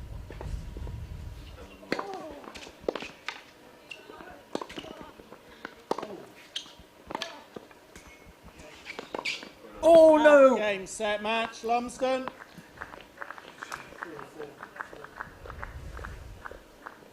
Two sets to 1, 3-6, 6-4, 11-9. Well, a terrific win for Maya Lumsden, but my word was she made to work hard for that, and I think it'll be a huge sense of relief for the number 2 seed. But let's applaud her opponent here, Alicia Dudney, who made Lumsden work right the way through that match. She took the game to her all the way, and it could have been in slightly different circumstances. It could very much have been Alicia Dudney's day. Absolutely. I think there were a few moments there when Maya wasn't quite so confident that she was going to get the victory, but somehow dug her way out of trouble. But all credit goes to Dudney. The way she kept her level up throughout this whole match, it was extremely impressive, and if she can keep producing like that, she's only going to be shooting up the rankings. Yeah, I'm looking forward to seeing more from both these girls, I have to say. But what a revelation Alicia Dudney has been, causing her opponent all sorts of problems and making for a really fitting final in this second week of the LTA British Tour. Here we go. Here's this match point. There's that lovely shot from Maya down the far end. Gets down to that one beautifully. And just pushing it. It was right down at her toes. Alicia Dudney. She's a tall girl, and that's a difficult shot, but she has played so many of the difficult shots so well, and more often than not has run away with the point. Yeah, she has. Again, just reiterating how impressive she was out there today. I think she can be very proud of the performance she gave, and hopefully she can take a lot away from what was a great match, and realising that she's taken a top 400 player to a match tiebreak in 11-9 as well. It bodes well for the future. It really does. That's Richard Joyner, the tournament organiser, just explaining the presentation system to the ladies there, and just standing behind Alicia is Andy Fife, who's the tournament referee. He'll be very pleased with the way things have gone this week. We've been treated to some wonderful tennis in both the men's and the women's singles. Doubles to come, but we'll stick with this for the presentation to our winner and runner-up in the women's singles on the second week of the LTA British Tour.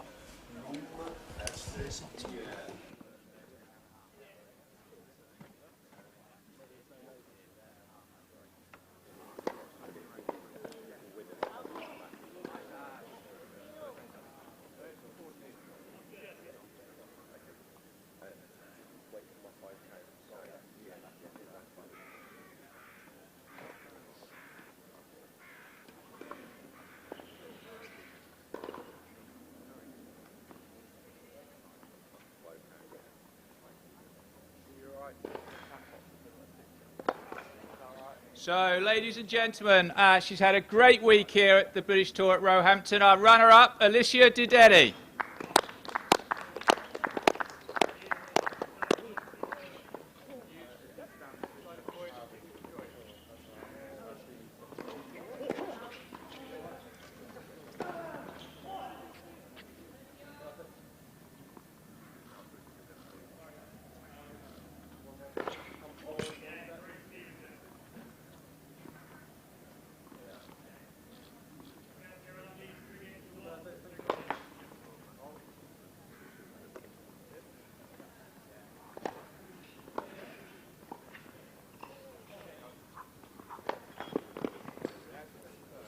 And our women's singles champion of week 2 of the British Tour at Roehampton, Maya Lumsden.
Well played. What a super final.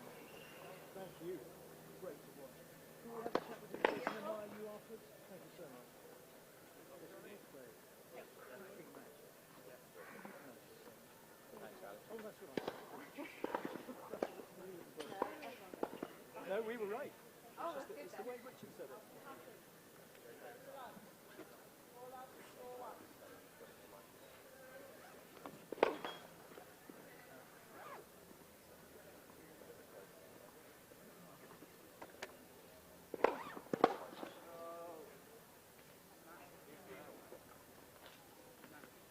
Alicia, what a week you've had. First of all, congratulations on getting to the final and producing a wonderful final for all of us.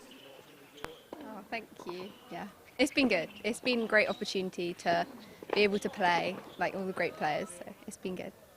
Did you surprise yourself about how well you acquitted yourself out here in the final? Well, yes, score-wise, because I mean I wasn't really supposed to do that well, but I was happy with how I played, and I knew I could have a good match if I played well. So we were so impressed not only with your shots but just your composure. You look very relaxed in the way you play your game. yeah, I would say I'm definitely quite steady all the way through. I'm not a screamer or a shouter either way, happy or sad, so I stay quite neutral. You've come through some tough matches. I think this is your third tiebreak match, wasn't it? Yeah, all my matches have been tiebreak. Yeah, and you've really given your opponents something to think about. Playing the number 2 seed here today, you made life really tough for her out there. Yeah, I just tried to, I tried to play my game and tried to just play aggressive and see what I could do with that and just see how well I could do. And I think I did quite well. So You're not wrong. We thought you were fantastic. And in terms of what you feel you've got out of this week, can you just tell us what the value of playing in a week of competition like this? well, it's been great. Obviously, no one's really played for so long, but it's been great to play like some of the top players as well, because I wouldn't normally get that opportunity. So be able to play in the same competition and then actually play matches and have good matches with them has been really great. And what's next for you? I'm here in the Brit Tour next Saturday, and then I'm not sure after that yet. Brilliant. Well, you've played so well and given us some wonderful tennis to Thank watch. you. Many congratulations. Thank you. Thank you very much.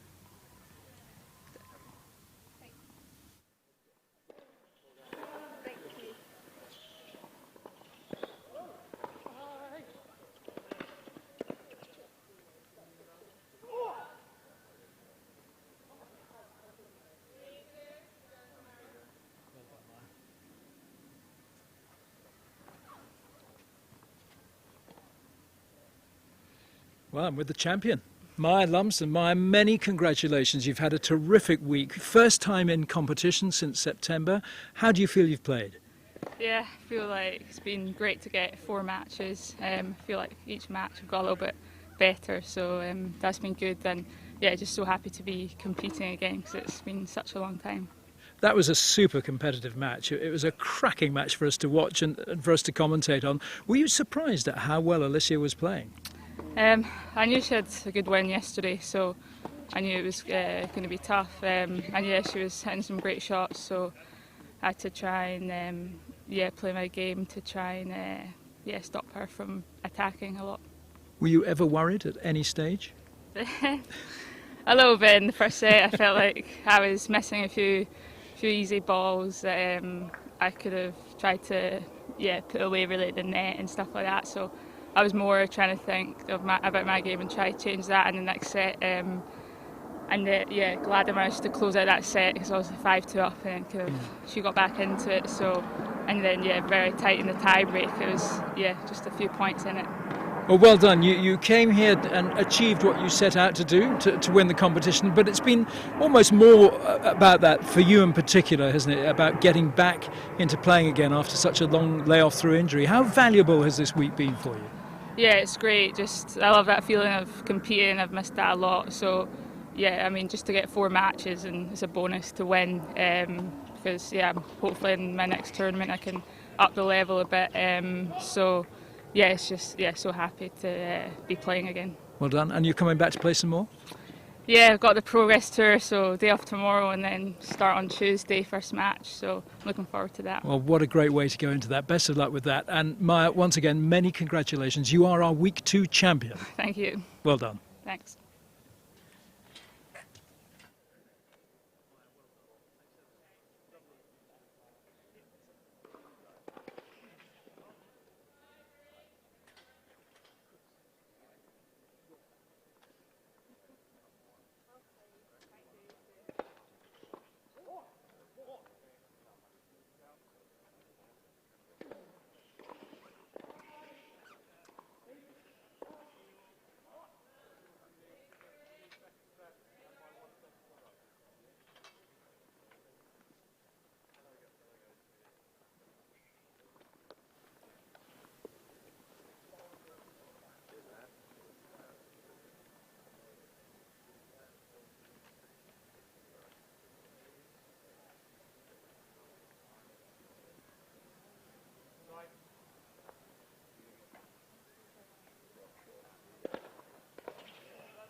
was told this one would be fine.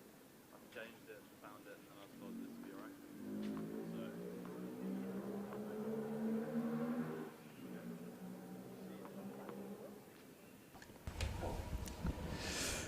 Welcome back to the action at the LTA National Tennis Centre in Roehampton in southwest London. A gloriously sunny day we've had here for finals day in week 2 of competition. We've just earlier on seen the men's and women's singles, won by Cam Norrie and Maya Lumsden respectively. Now things are a little more light-hearted. We've got the men's doubles on court here, playing the LTA Fast Four. Here are the number 1 seeds, Joe Salisbury and Dom Inglot. This is a semi-final. They've already played their first round matches earlier on today, and they are up against George Houghton and Henry Patton. So the Fast Four format is great fun. It's short sets up to 4 games, tie break at 3 games all, and a match tie break if we need it. And Anna Smith is alongside me, a doubles specialist, Anna. So how much do you enjoy watching this kind of format? I do, I love it. Obviously, I'm slightly biased, so the fact that we've got some doubles on TV now is a real treat, and I'm looking forward to see what Dom and Joe can bring to the court. They obviously are the top seeds here this week and have a lot of pedigree, so I'm sure they're looking to show George and Henry how it's done out here. Yeah, Joe Salisbury's had tremendous success, hasn't he, out on the the main tour, partnering Rajiv Ram these days. He is indeed. Reigning Australian Open champion with Rajiv. Fantastic. Back in December. It's been an incredible rise. I remember him when he was half that size. I sort of grew up with him as well, and to see where he's come from is been incredible. And yeah, I'm not sure that even he quite expected that he'd be a Grand Slam champion, but he's got so much talent and such an athletic guy. And Dom's obviously had a lot of success too, part of the winning Davis Cup team, so this is going to be a formidable pairing. It certainly is. They are by far and a long way the #1 seeds. And in terms of a pairing themselves, obviously they know each other incredibly well. How well do they work together as a pair? I do actually think this might be one of the first times they've played together, so again, it's going to be tough in this format to to kind of find your bearings a little bit, because you don't have too much time to get into the swing of things. But both of them have been massively influenced by Louis Caillet, who of course is a master tactician and a master doubles coach. So they'll know what they're doing out here, and they'll be able to gel very quickly. These are doubles rankings we're looking at here. 34 years old. He's been at 18 in the world in the doubles dom. That's him on the far side in the black cap. Bit of a joker. Lovely guy. I don't know Joe so well myself, but I do remember seeing him at Queen's last year, where I think he and Rajiv actually lost to the formidable pairing of Murray and Lopez. I do. I remember watching that, and again, it was another brilliant week for Joe, as you can see here. Career high of #3 in the world. Yeah, that was just a few months ago. Very impressive, and his game's just gone from strength to strength. It's been an incredible rise up the rankings. What makes a good doubles player? Is a doubles player a more complete tennis player than a singles player, possibly? I think you just have to have different skills. I think obviously a big serve and good returns are obviously extremely helpful, but what I'm sure you'll see from Joe when he's up at the net is just the athleticism that he has around the court, and just the know-how. It's just a different knowledge. You know, you can have singles knowledge, but that doesn't make you a good doubles player. It is a completely sort of different format. So we're going to be seeing a lot of eye formations, crossing, all different things, and hopefully everyone will be finding it really interesting to watch. Indeed. George Houghton on the far side here in the grey shirt, 21 years old. He was involved in the singles competition here, as indeed was Henry Patton. Patton in the blue shirt. And yeah, this will be quite a learning curve for the two of them, playing against such a formidable pairing on the other side of the net. But it's I think this is as much about having fun as gaining experience, isn't it? Definitely. You know, doubles for me is always fun, as much as I take it seriously and all of that. But it is a fun format of the game. You can kind of bring out more of the flair side of your game. So I expect to see a lot of entertaining points out here. Yes, indeed.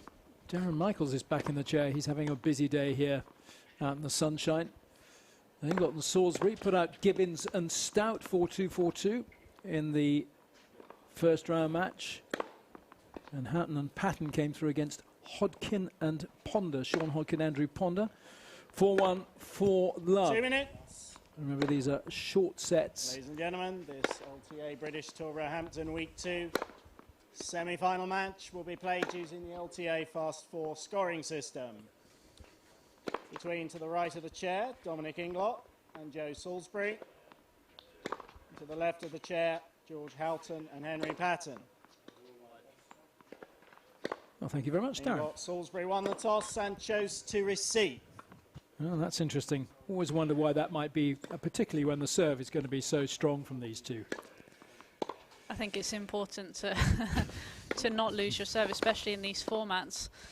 Obviously, down one break and the set's pretty much over, especially with how well these guys will serve. Obviously, Dom has got an absolute rock. He's a pretty tall guy, and obviously Joe is a big guy himself, so there's no room for error when you're serving.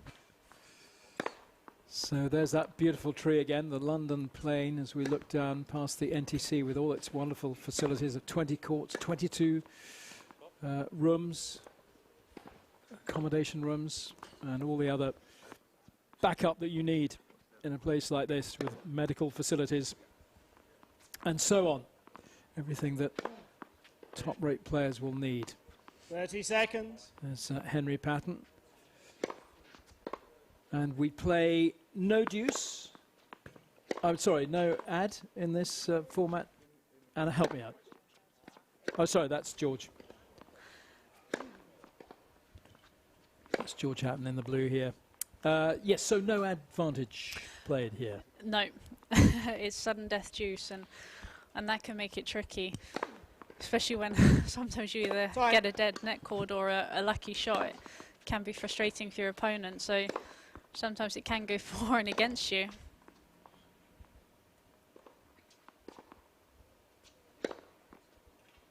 And bearing in mind doubles is the form of tennis that most people will play socially. I think it's a shame in a way that it doesn't get a better platform. I think I'm a little bit biased, but it would be nice to see a little bit more spotlight on the doubles game. Like you said, a lot of the club players will be playing doubles, solely doubles. So for me, it would be good to see if they got a little bit more media attention, but until there's really more focus on it, then it's tough. Or the top-ranked singles players decide to come back and play it again, but that's probably not going to happen anytime soon. No, some of them do. Yeah, Serena. they do occasionally. Yeah. Serena and Venus have obviously had quite a lot of success, but it is hard nowadays. You know, tennis is such a physical sport, and to be playing singles and doubles every week does get tiring and challenging on the body. So you can understand why singles players only tend to stick to singles. Yeah, of course. But doubles, a good doubles match can be so entertaining with that rat-a-tat business at the net that you'll so often get. And just watching the formations that develop during a rally, I think it's a super form of the game. And here we are going to see one of the quickest forms of the game too. First set. Henry Patton to set. Ready, play.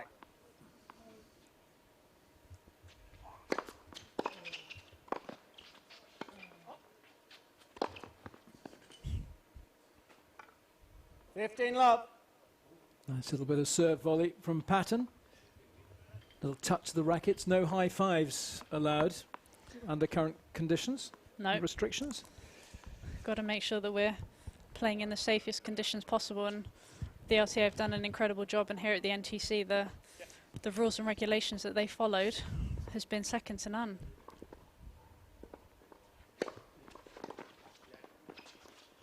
Oh, nicely played. 30 love. Yeah, it must be very difficult to get out of the habit, actually. It's so automatic to go and give each other the high five or whatever, isn't it? It really is. I mean, even at the end of matches as well, with the racket taps, you're so used to going for the handshakes. So it does feel a little bit informal, but again, it's all about the safety. It was like at the start of the test match the other day, the two captains supposed to be standing while it was a remote toss, as it were, and they both ended up shaking hands afterwards, completely by habit. 40 love. I don't know how England are doing, do you? Final day of the test in Southampton against the West Indies. I know England have been struggling a bit.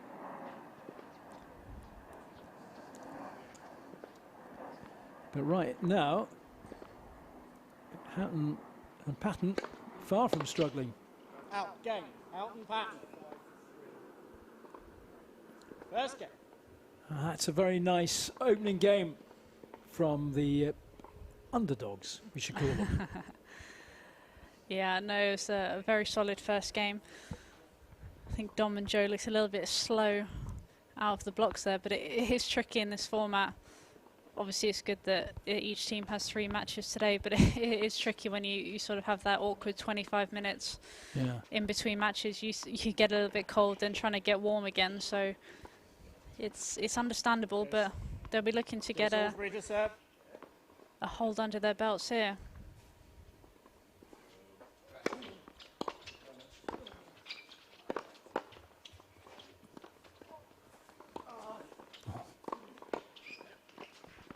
Oh, beautifully played. Lob 15. Great from Patton. Very cool and calm under pressure.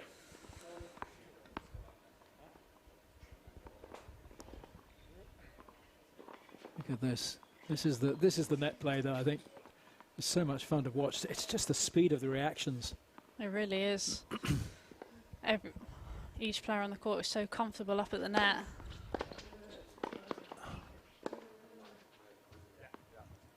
Lob 30. Well, these guys down the far end playing beautiful tennis, and that's one of the things about that big lefty, that wide out serve, that it does give the receiver a chance to get a really steep angle on the way back. It really does. It does make it tricky.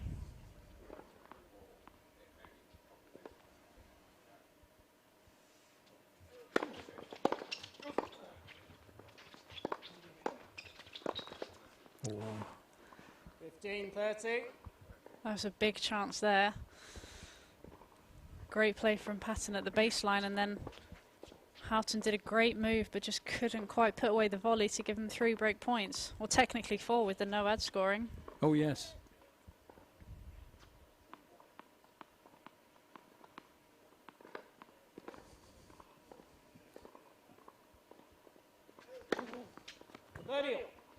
That's a super serve, isn't it? That's an absolute bullet.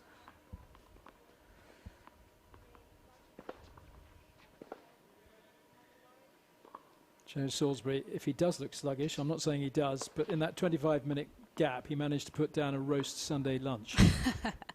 That's quite impressive in between matches. I have had lunch with him a couple of times just when we've been training here at the NTC, and the amount that guy can eat is very impressive and still stay so lean. I'm very envious of it.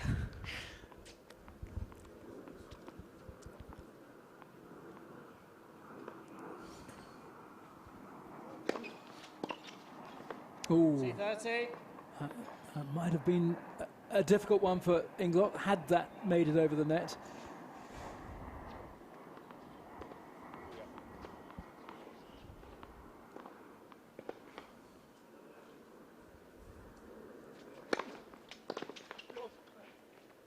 Out. Okay. Inglot, Salisbury. 1 game all, first set. Oh, this is a joy to watch. What a lovely way to spend a Sunday afternoon. George Houghton to set. Watching a bit of fun doubles, not too much at stake. No, not at all. I think these guys will just be happy to get back on the match court and putting into practice some of the stuff that they've been working on.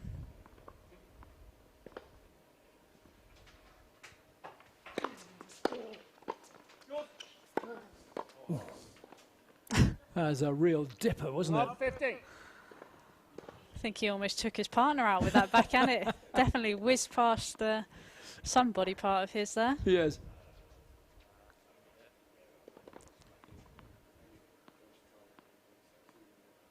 George Houghton. Ball.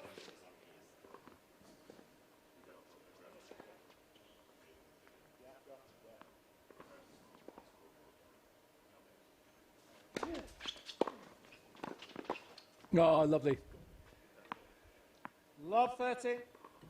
And in doubles, Anna, is one of the players leading the team, leading the pairing? Will there be a sort of a captain, or are you playing very much on equal terms? It very much depends on the pair. I think from my experience, I've had pairings and people who I've played with where I've taken the lead, they've taken the lead, and it's been more of a mutual thing. So it very much depends on the personalities. I think both of Dom and Joe are pretty laid-back characters. So I think it would be more of a mutual thing. But yeah, it really does depend on the pairing and kind of the personalities of each individual. And you see the player who's usually not serving but on the serving side will go up and talk to the server about where he wants the ball to go, how they're going to line up. What sort of conversation are they having there, and what would it be based on? Again, so generally it tends to be that the server will tell the net player where he wants to serve and what he wants the net player to do. So here, George will have told Henry what he wants to do. And as you can see, Henry's doing some hand signals, and George will say yes or no. Oh. Whoa! How did he get that one back? How did he even see it? I don't think Joe, unfortunately, hit it quite as cleanly as he wanted to. It was a great return from Dom to get it down to his feet, and a great move from Joe, but just didn't hit it cleanly, so Henry just could get a racket on it and almost hit Joe with that shot. But back to 30-all.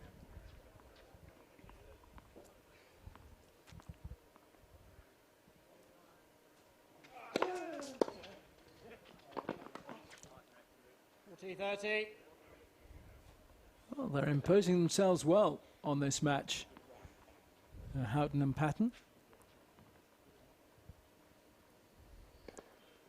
And they have a game point here with that Houghton serving, looking really impressive, these two.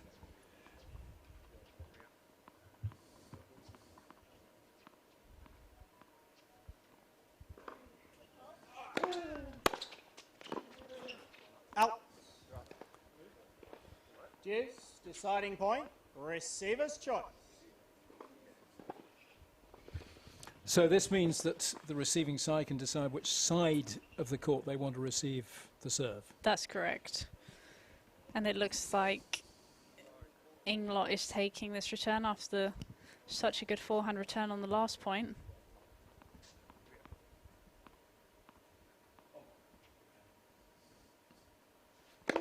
Fault.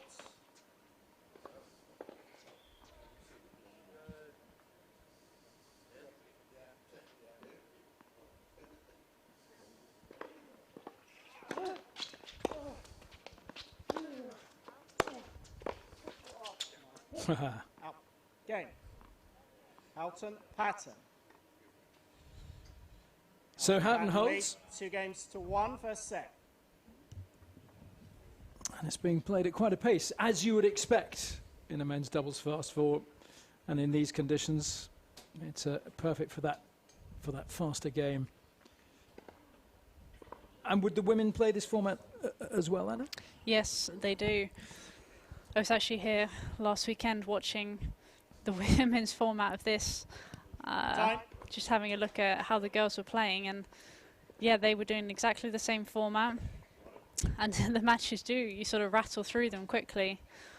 But it is a good format, and it's just good to get some doubles play out there.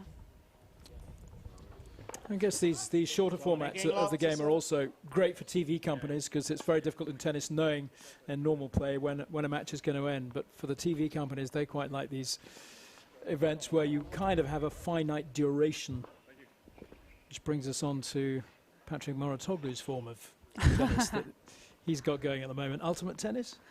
Yeah, Played against the clock pretty much, isn't it? Yeah, I tried watching it, and without someone explaining the scoring system to me, I was sort of seeing all these different things on the bottom of the screen, like ×3 and first serve, and I was so confused what was going on. I suppose it's good that people are looking at trying to advance the game maybe and looking at different formats, but a lot of people think it detracts from the great traditions that tennis has. I think obviously in current situations, and they've got to look at different ways to just be able to get tennis to the public and have something to watch. So it's nice to be able to try all these different formats, but obviously I'll be looking forward to going back to the normal formats when things do get back to normal. And that was an incredible second serve. God, I would not want to be Joe Salisbury. No, nor would I. I'd be bending extra low onto that net just to make sure I didn't get hit. I wouldn't be on the court. You'd be over on court too when you're off. Absolutely. It really does power these serves down, Dom Inglot.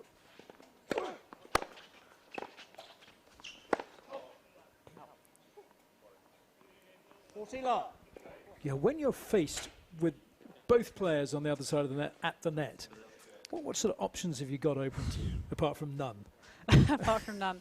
None and none. You obviously can use the lob return. Yeah. it does make it tricky when you've got Dom Inglot hitting a serve down at about 130 miles an hour to lob away from the net player. But again, you just have to well played. to commit to those returns and almost just take a swing at it and hope for the best. You know, there's not really too much you can do. You just sort of have to guess where it's going to go and really, hope for the best. Henry Patton did well there. He's shown some good reactions so far. He really has. He got serving then. 40-15. Oh, that's a shame. Inglot, Salisbury. 2 games all, first set. So it's holds of serve all the way so far. We're now midway through the set, of course. And then if it goes to 3-all, it's a tiebreak to 10. Tiebreak to 7. 7! Just a tiebreak to 10 in the third set. Thank you. I knew that.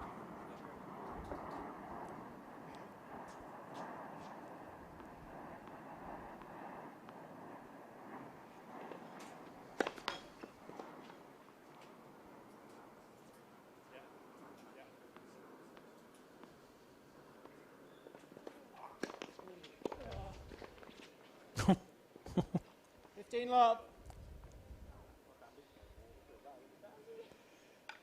Interesting to see where Patton goes for on this serve from the ad court as a lefty.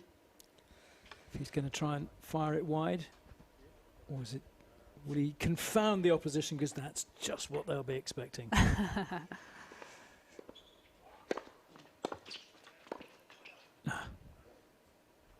15-all. Dominic seems to be in the groove on a 400 turn. Doesn't he just? Managing to get it low every time to Patton's feet. Making him go down the line on that half volley because you know that Salisbury's moving cross court. The lowest percentage shot. 15-30. That's a pretty super backhand. Yeah, it's like a game of chess, really, doubles, isn't it? Because you've got to think a couple of moves ahead. You really do. What I remember when I worked with Louis, the stuff that he talked to me about was that it's just a game of percentages. You don't try and win the point. You make it as hard for your opponent to kind of have to win the point and hit the lowest percentage shot. And if you can come up with that shot, then too good. So these guys just know how to play the percentages, and that's why they've been so successful. Yeah, it's a super shot. That's exactly the job of the man at the net, eh? Exactly. It makes your job as a server a lot easier when your partner's so active at the net. And George is obviously lucky to have a partner with pattern serve and be able to slide out wide. And again, Dom's one-handed backhand, it makes it tricky to get that across court.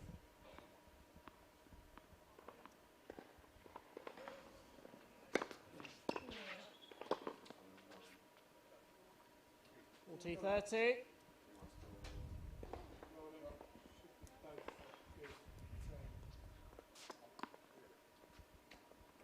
Yeah, that came back nicely for George Houghton. Nicely put away.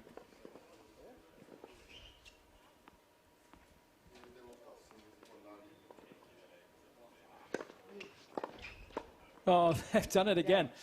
That has worked really well for them. And that time it was the wide out serve from the ad court from Henry Patton. And they hold for a 3-2 lead. Guaranteed a tiebreak already, which sounds really weird to say there, 3-2. I would say so, yeah. In terms of developing your quick reaction skills, and my word, are they quick? How do you begin to work on that? Good question. I know a lot of these guys will. There's one particular drill where they are literally stood about a centimetre away from the top of the net, and you have a coach who's just absolutely bludgeoning balls at you, and you either have to react to them or you get hit. And the amount of times that I've been hit with that drill, it's not fun, but that's something that they really work on to practice and get these lightning reactions that they have. So it's a sort of preservation of life thing. You either hit the ball or are hit. Yeah, and I can assure you they really hurt when you get hit.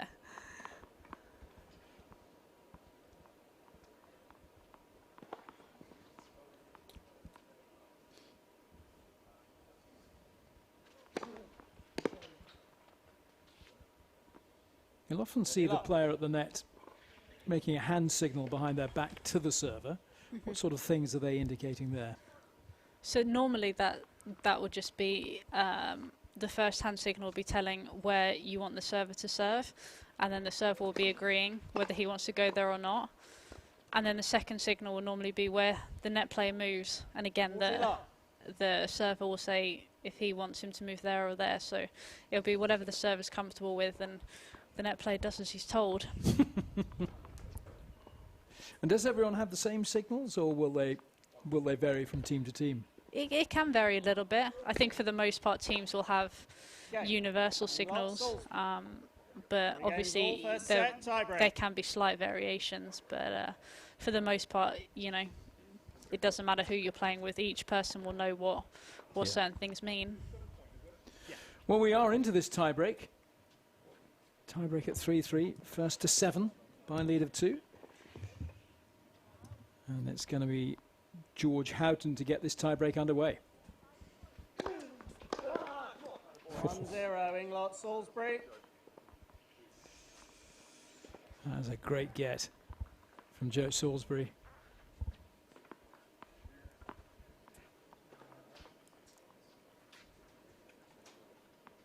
So Inglot to serve up the mini break.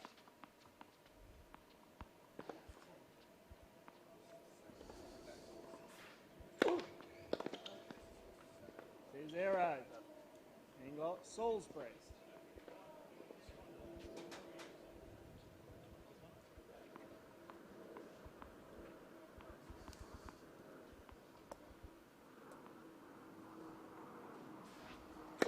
Well.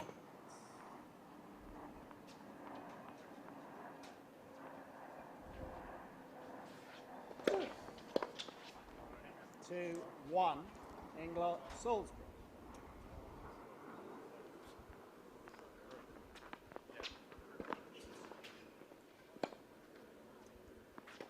So we already lost the number 2 seeds from round 2. Cam Norrie is in action, as we know. He's playing up with Alistair Gray in the other semi-final.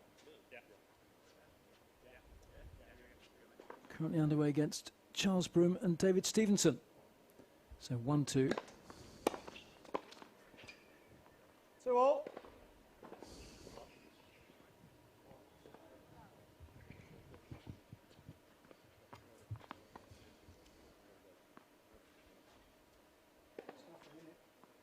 The lefty-righty combination generally works pretty well in doubles, doesn't it? It really does. It's hard to get that rhythm, especially on the returns.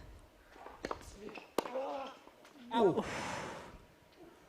3-2. Not a million miles away. Almost managed to pull off another incredible return, but Houghton and Patton managed to hold on, take a 3-2 lead in this tiebreak.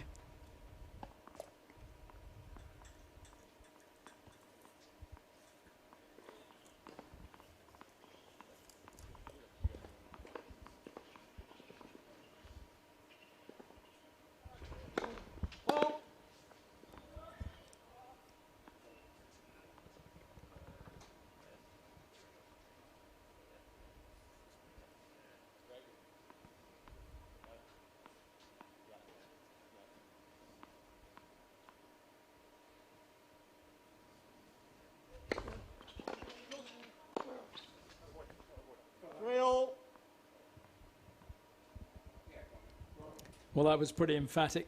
Let's have a little look at this one. Joe Salisbury comes in behind the serve, dispatches it. It's just such a comfortable form of play for him, isn't it? It is. Obviously, he's got the height as well, and he just covers that court. As you could see after that second serve, he's just running in to get as close to the net as possible and make it an easy volley, which he put away very simply. These guys enjoying their time out here on court. as I say, not really much at stake, but to get the match practice in and enjoy it as well, it's a bit of an added bonus. It's just a perfect event, this, for Fast Four doubles. It's also probably not too often that they get to play against a former Davis Cup winner and a Grand Slam champion. Oh. 4-3. Inglot, Salisbury. The court's much narrower at the far end.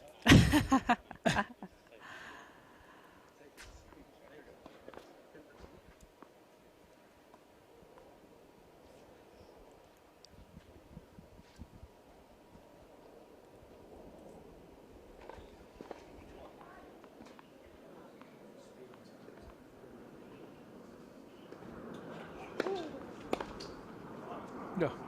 5-3. Inglot, Salisbury. So a little bit of clear space opening up for the number one seeds here.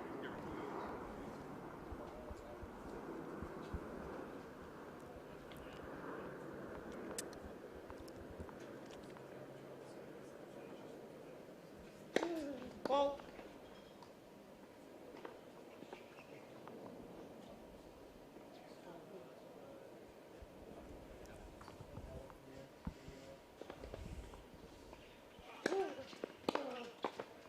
Oh, well played. 5-4. Inglot, Salisbury. And again, the reaction's so good. He's moving across, but that ball pretty much coming back to his head. Yeah, it's just important when you know you're going to cross and it's sort of an agreed switch that you don't sort of run for a forehand or a backhand volley, because you know either one could come. The amount of times I've seen where someone's crossing and they go for a forehand volley and the guy catches it late and they're stuck. 6-4. Inglot, Salisbury. So that brings up a few set points on Dom's serve.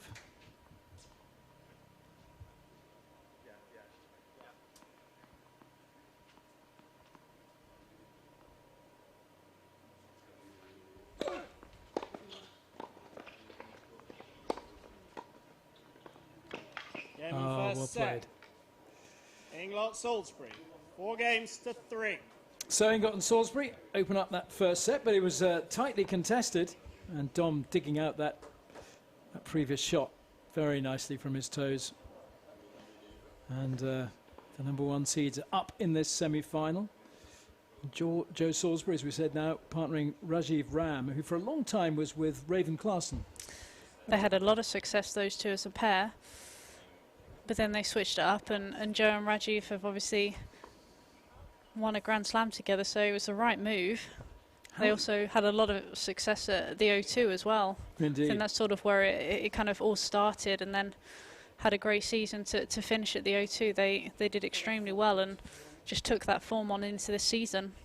How easy stroke difficult is it to break up a pairing when one of you, or maybe you both, feel that it needs to, perhaps you could move on? Is it a bit like, I've heard it described as a divorce, being like a divorce? Yeah, it can be. I think obviously in certain cases it is a mutual decision, but in other cases it does come from one of the people, and the other person doesn't necessarily want to have that split. So yeah, you know, it can be hard, and sometimes it's a little acrimonious, a split, but obviously Rajiv and Raven parted ways for whatever their reason, and he partnered up with Joe, and sometimes, you know, it's exactly what you need, and everyone can see how successful it has been. Absolutely. And you're going to keep seeing your former partner on the tour, of course, aren't you? He's never really going to go away, he or she. No, and you're going to have to play against them as well, so it can be a little awkward if it's ended on bad terms. 15 love.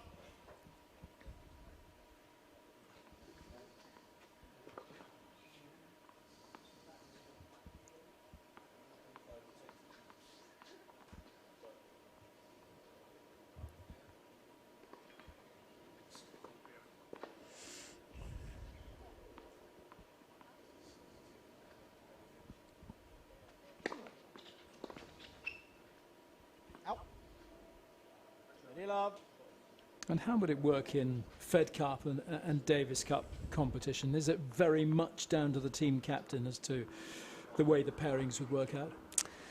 Yeah, a lot of it will depend on how the tie's going. Obviously, the format in Fed Cup is different to how it is in Davis Cup. Davis Cup, they play the doubles on the middle Saturday, so they have 2 singles on the Friday. Middle Saturday, they have the doubles, and then they'll follow on the Sunday with the 2 remaining singles, whereas in Fed Cup, you have the 2 singles followed by the reverse 2 singles, and then the doubles can be the deciding point. So, you know, there's equal importance on both, just in a slightly different format. Game. Inglot Salisbury. First game, second set. So Inglot and Salisbury up and running in this second set here. I'm sure enjoying the opposition that they're getting from their opponents, Houghton and Henry Patton, who are playing a terrific match of their own.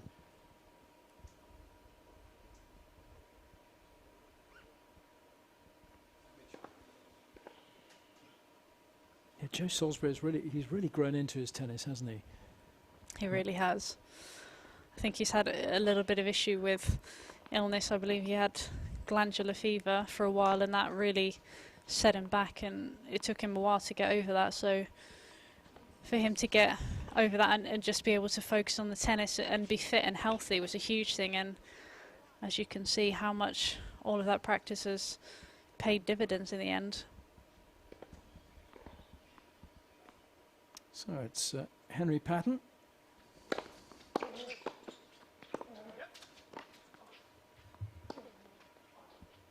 Out. Just a little overhit there.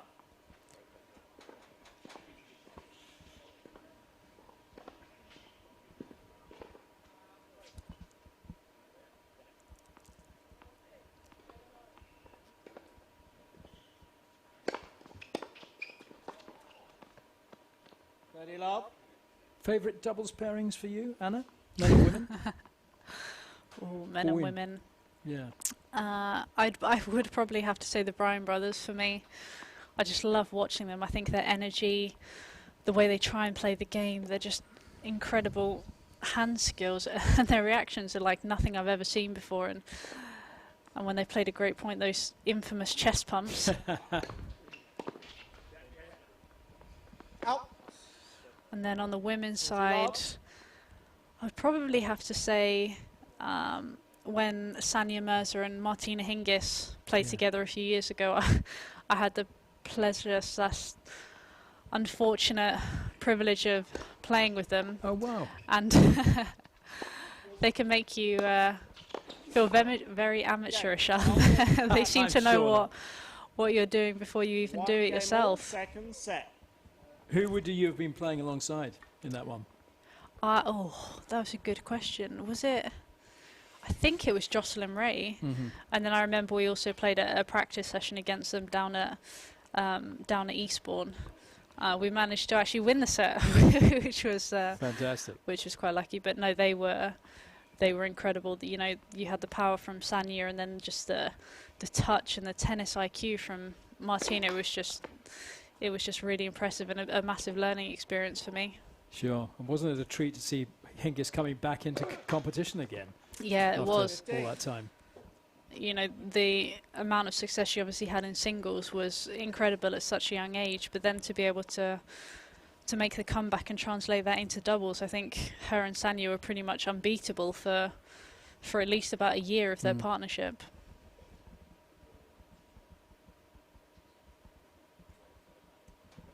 We've got a mixed doubles tournament coming up here in the next couple of weeks. Another Battle of the Brits Jamie Murray special that was announced this week.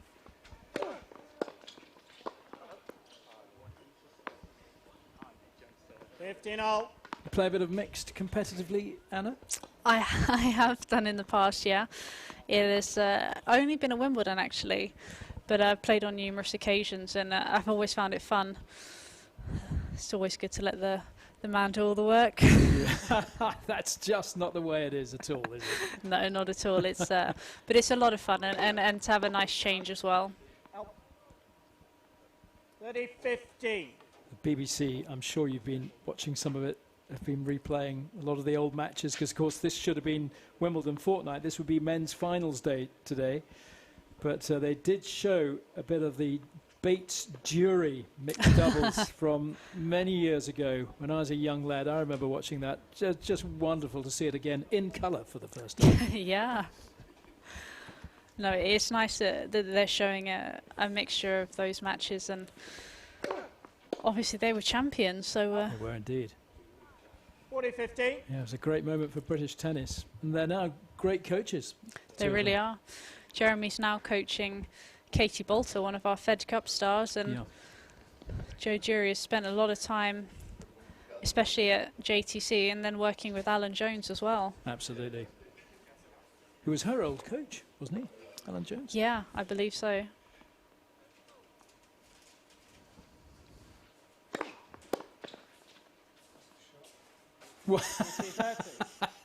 Everyone has stopped waiting for the umpire to call something.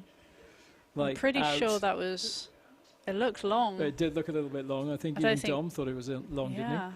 You can often feel off your own racket if you've hit it long, can't you? I mean, you can see Henry critically looking at the line as well. I'm pretty sure he thought it was long. Yeah. I suppose it's difficult for the umpire to backtrack once he's called it. Absolutely. Normally you have the luxury of having a service line judge, and the umpire is able to overrule, but he hasn't got anyone to overrule apart from himself, so he's not going to do that and make himself look silly. I'd love to see that. Oh dear. Well, this is great. It is closely contested, which is lovely to see. And it's just such a glorious summer's day, which we didn't have at the beginning of the tournament on Thursday. In fact, we got halfway through the singles matches, the men's singles matches on Thursday, when we were forced indoors by the rain. But how fantastic to have the opportunity to continue a tournament indoors. You don't get that very often. No, you don't. Normally you just have the rain delays and you have to just sit there and hope that it's going to clear. But I think there was about an hour break in between and we could resume the matches indoors. And then thankfully the last 3 days has been much better weather and saved the best weather for finals day. It's a beautiful day out there. Perfect conditions. So it's George Houghton then to serve. Ball.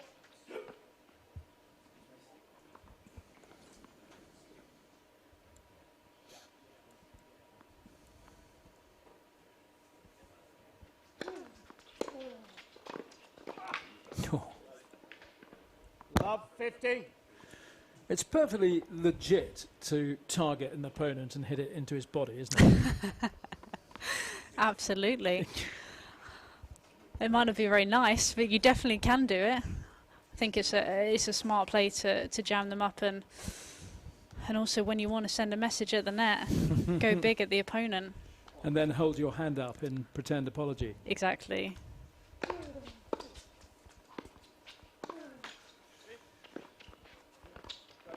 Oh, that was a good pick-up from Salisbury after the ball had just clipped the top of the net. Just showing his composure there. He's such a calm character, and it takes a lot to fluster him.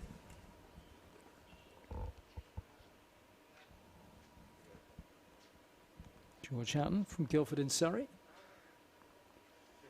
living just down the road in Hazelmere.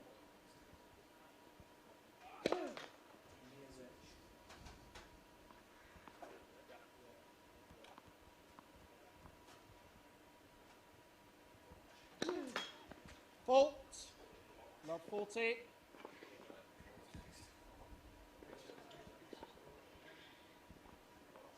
Well, they're offering their opponents a chance for a little bit of daylight here. Serving now at love 40. Tom Inglot waiting to pounce in the way only he knows how. Oh, not so much a pounce. Oh, lovely. 15-40. Great take from Houghton. That's quite a brave shot from back there. It was. Joe was covering the net here, as you can see.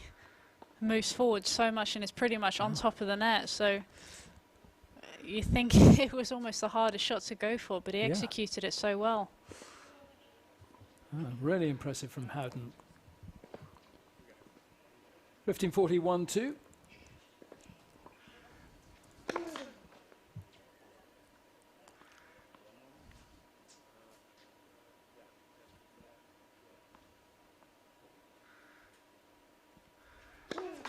Fault. Game. Disappointing couple of double faults in that game Souls. from George Houghton, but Release. 3 games to 1 second. that shot from behind the baseline was so impressive. Let's hope he takes away that one from that particular service game rather than ruining those double faults. But that does open a bit of a gap now, with the number 1 seeds leading 3-1, and it's Salisbury to serve.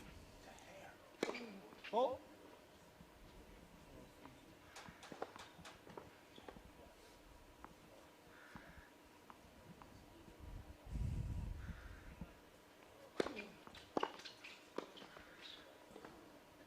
Love 50.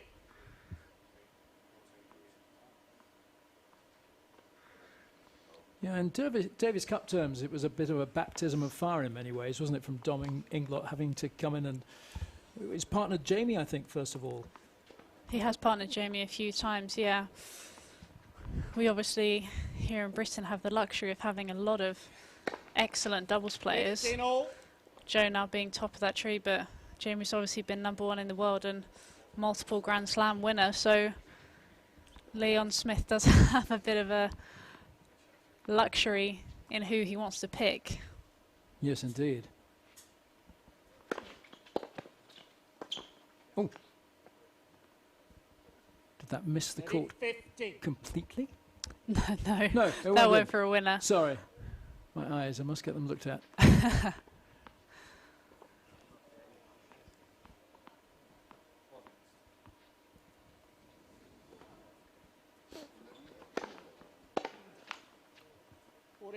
Yeah, in Davis Cup terms, obviously, you know, you want Andy to be playing in many ways, but actually the strength and depth now is so good in both singles and doubles. You've got the likes of Dan Evans now playing at the absolute top of his game. You've got Kyle, who set match. Inglot Salisbury. I've just talked over the match point. I'm so sorry. I've forgotten how quickly these matches go. Chuntering away in something not even connected, but the number 1 seeds go through, winning 4-3, 4-1, and tremendous entertainment. I do apologise, that was very unprofessional. To which you say, Anna, no, not at all. It was fascinating to hear what you had to say. I was just waiting for you to finish what you were saying. No, you should have just told me to be quiet. But no, a lovely semi-final there. And I think Houghton and Patton played a super game. It was just a shame that George Houghton's serve just faltered a little bit in that previous service game. But it was always going to be a tall order to get past these two, of course. But in terms of the match they provided, I think they executed it beautifully and gave us a super match. Definitely. I think, you know, it was in that first set especially, it was just the class of Dominic and Joe showed at the end.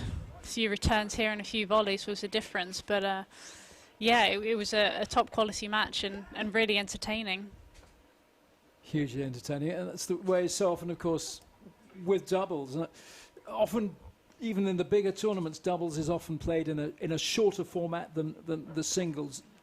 Do doubles players feel a little bit like they're the poor relations sometimes? Yeah, I do think a little bit. It is a shame that doubles doesn't quite get as much attention, because obviously we do have some incredible matches, and it shouldn't detract from singles. It shouldn't be seen as less of a skill. It's just different, and both bring out different aspects of the game, which I think is interesting for spectators. And I do think it's an undervalued and under-promoted area, and I would like to see it get bigger in the future, because as you can see, we have some incredible players and incredible athletes out there, but just doing it on the doubles court and not on the singles court. Absolutely. And are the guys having a nice friendly chat? That's lovely to see, isn't it? They obviously all know each other really well, training down here, being part of the LTA setup. But that was tremendous fun to watch. And doubles, I think, generally is played in a slightly, not a lighter vein, but it always does seem to be that the players, obviously on tour, they're so close all the time anyway, that there is a really good sort of relationship between them all.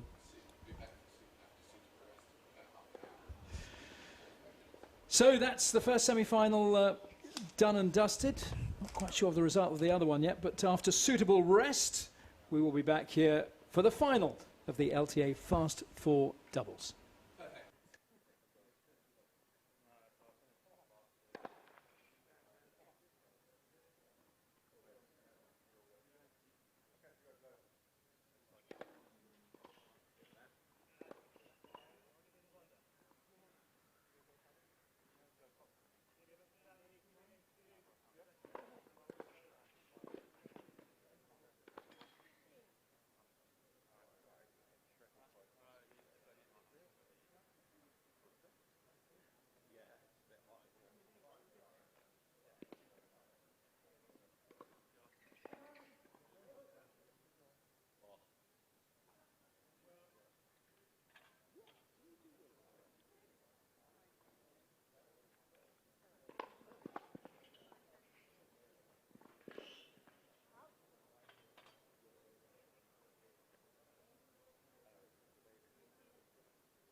lucky one. Yeah.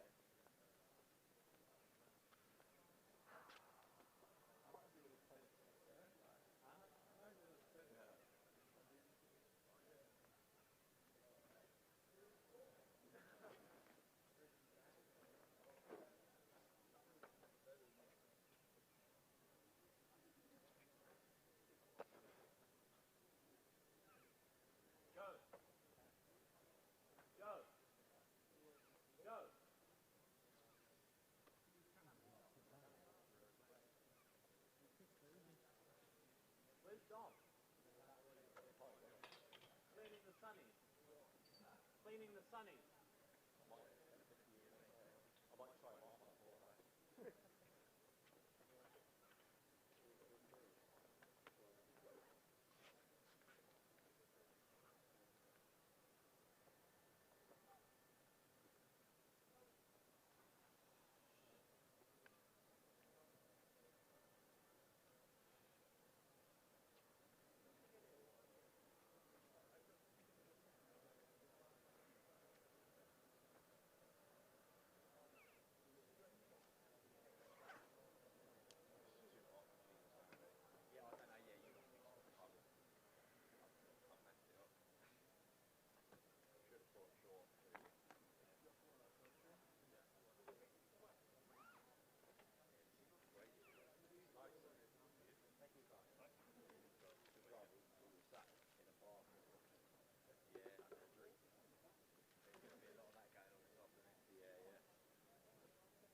Good afternoon and welcome back to the LTA National Tennis Centre here in Roehampton in southwest London, and to the final match of week 2 of the LTA British Tour.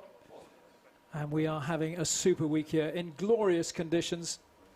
This tournament part of a 4-week swing of new LTA British Tour events for men and women, taking place over 4 consecutive weeks, and this second week has flown by. We've seen some terrific tennis. Cam Norrie has just won the singles earlier this morning. Maya Lumsden coming through to win the women's singles. We've now got the final of the LTA Fast 4 doubles. This is a bit of fun, and it's pretty quick as well. It's basically played with the sets are 4 games plus a match tiebreak if called on for the first to 10 points. And the sun has been shining down on us all day here today. Very little wind. Previous days we've had quite a breeze, making life difficult for the players. But it's the number 1 seeds, Dominic Inglot and Joe Salisbury, up against Alistair Gray and Cameron Norrie. I'm Rob Curling. Alongside me here, Anna Smith, a Fed Cup player, very much a doubles specialist, knows all about this part of the game. Anna, this is going to be a little bit of fun, I think. I think it will. I think we've seen some great doubles already, and it's going to be interesting to see how Dom and Joe, if they can assert their authority here and get that victory as the top seeds here. Well, they played a cracking semi-final that we saw just a little while ago. Very dominant, as you might expect. Dominic Inglot, 34 years old, has been at a career high 18 in the doubles. Of course, a member of the victorious Davis Cup team a few years back, 2015, playing doubles with Jamie Murray. And alongside him, Joe Salisbury, a Grand Slam champion, winning the Australian Open at the beginning of the year, the only Grand Slam we've had so far this year. There's Joe. He partners Rajiv Ram on the main tour. Got Dom alongside him today, and I think they're gelling pretty well, aren't they? They have. They've been very impressive. I think they've both brought different elements to the court. Joe's so quick around that net. And obviously Dom has the power, a huge serve to set him up. And look at that career high ranking, world number 3, just sitting outside that at the moment, but still top 10. And over the other side of the net, what a lovely opportunity for Alistair Gray, who we've seen in action already in the singles. 22 years old. You can see his ranking, 984. Right-handed player, lives in Surbiton. That tells you nothing about his game. He has the most enormous serve. But not only that, Anna, he's a tall guy, but his ground strokes are to tremendous strength too, aren't they? He really does. You know, we were watching him the other day against Paul Jubb, and it's an incredibly high level. He doesn't just have that serve. Like you said, he's a pretty tall guy, but has incredible pace on those ground strokes and covers the court so well for someone so tall. He really does. I loved his game. And here is the men's champion this week in the singles. Can he double it up with a second trophy here this afternoon? Cameron Norrie, the British number 3, currently 24 years old. And that's his doubles ranking you're looking at there, 208 and 142 in the world. His singles ranking is immensely more impressive. He broke into the top 50 of the ATP rankings last year, has been all the way up to 41. He's just under that now. But Cameron Norrie's game is going from strength to strength. The last couple of years for him, he's really moved in only one direction, Anna.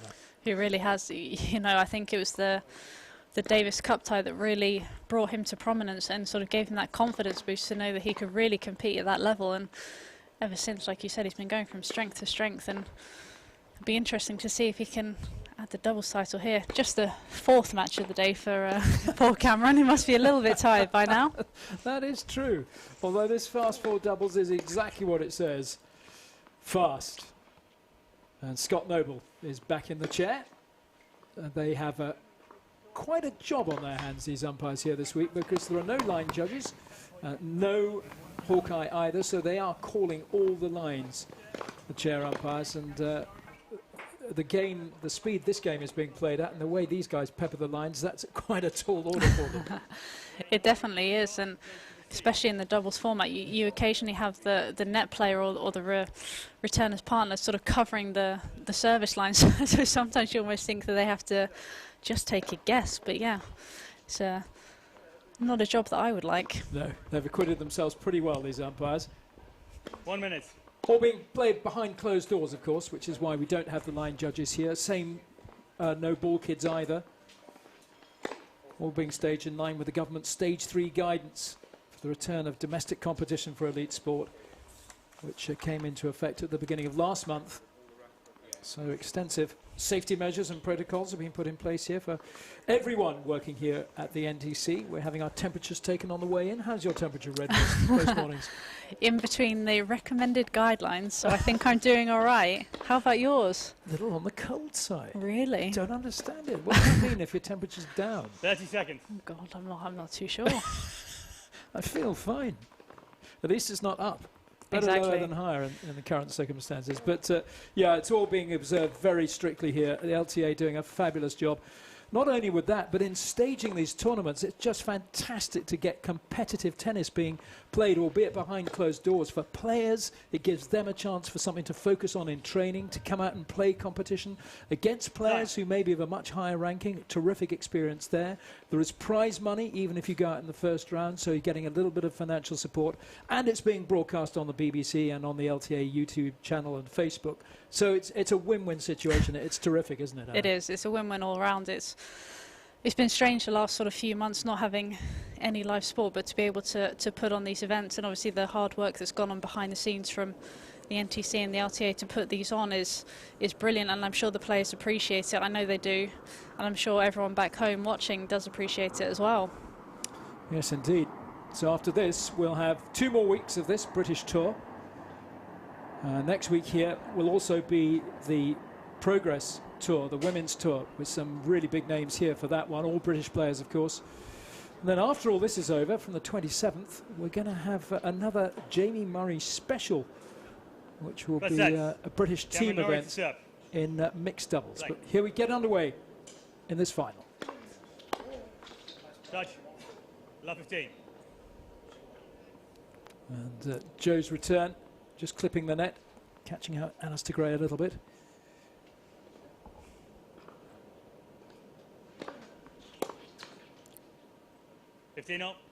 Yeah, Cameron hasn't had too much rest, has he? They only just came off court, what, half an hour, 40 minutes before walking back out on the court, having played a fairly intense semi-final, it looked, their match. I know, they've come through 2 super tiebreaks, so he's had a fair amount of tennis today, and they tend to only get about half an hour in between, so he must be starting to feel it, but Cameron's in pretty good shape, so I think he'll be just fine.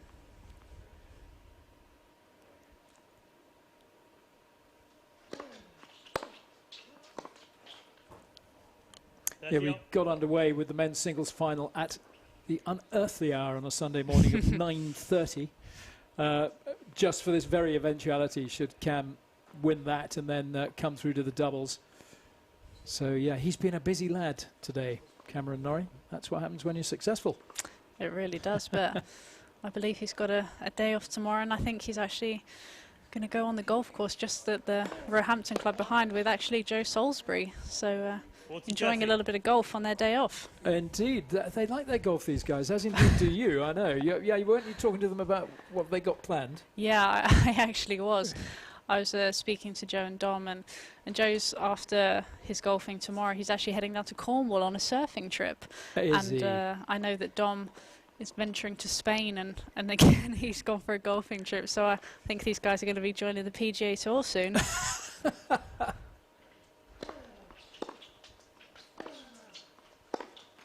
Game. Gray, Norrie. So Cam holds his serve.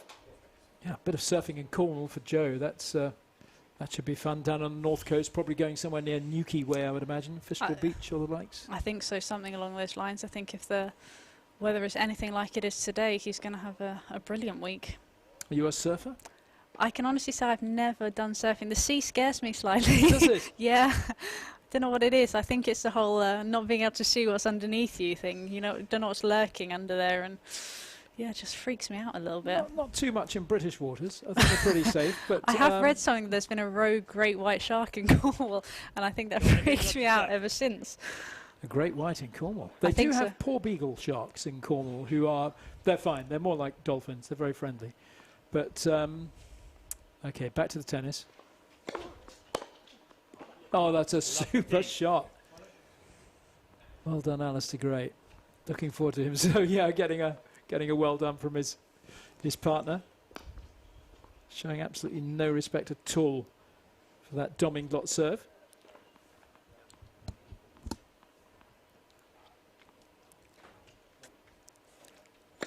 Hot.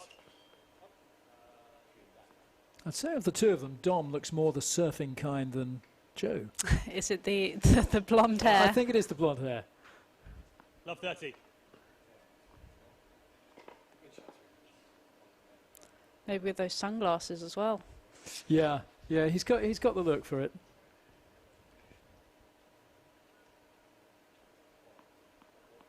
Just waiting to get on the scoreboard here rather than the surfboard. Oh, it's a super wide serve from Inglot, stretching Alistair Gray way out right. He did well to feed it back, Gray.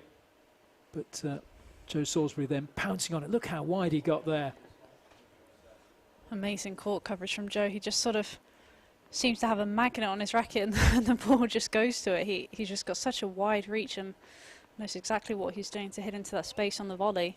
Reads it so well too. Yeah, absolutely. 15-40. On that occasion, not quite so well. Again, you can see just how well Cameron is able to read the game and use the pace from Dom's serve. He's standing pretty far behind the baseline and just uses his pace to redirect that down the line just out of Joe's reach.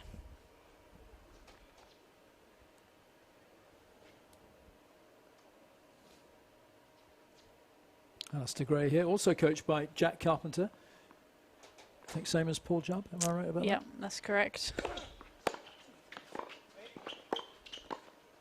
That's game Gray Norrie. That's great Gray work. Norrie lead 2 games to love. First set. Great work from Gray and Norrie, breaking the Dom Inglot serve at the first time of asking. That's a real boost early on in this match. It definitely is. As we saw in the previous match, Dom has got a huge first serve, so to be able to get a break early on the board is a big thing. And now obviously they're going to hopefully follow it up, and Alistair has got a great serve.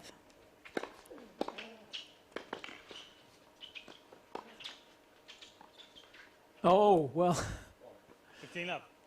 I think, did he finish off his roast dinner just before this match, Joe Salisbury? Yeah, he did.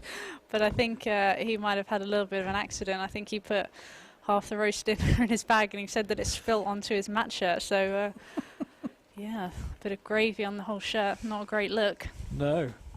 Oh, the other guy's taking advantage of any little slip-ups. Well played. This is a good team here, Norrie and Gray. They've started pretty quickly out there. Both bringing the intensity. Cameron's desperate to get his hands on a second title today. He's being greedy, isn't he?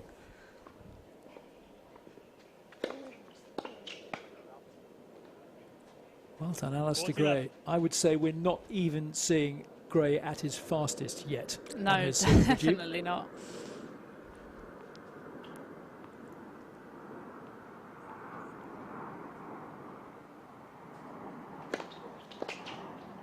That's Gray Norrie. Well, that's a love hold Gray from Norrie lead 3 games to love. First set. Alistair Gray, and they go 3-love up in this opening game. Remember, it's 1-4 wins the set. So it's a long way back in this opening set for the #1 seeds, Inglot and Salisbury. It is.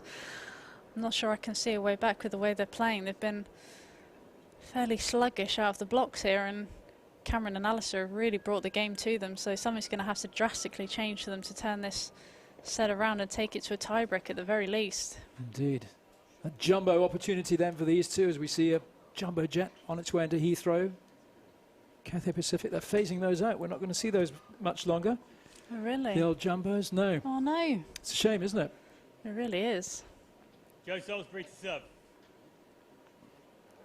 So Joe Salisbury needs to get everything working properly here if they're to maintain their status as #1 seeds here and see that through. Trading love 3.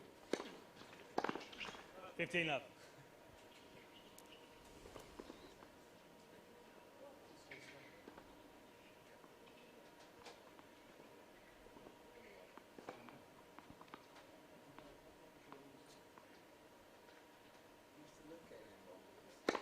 Out.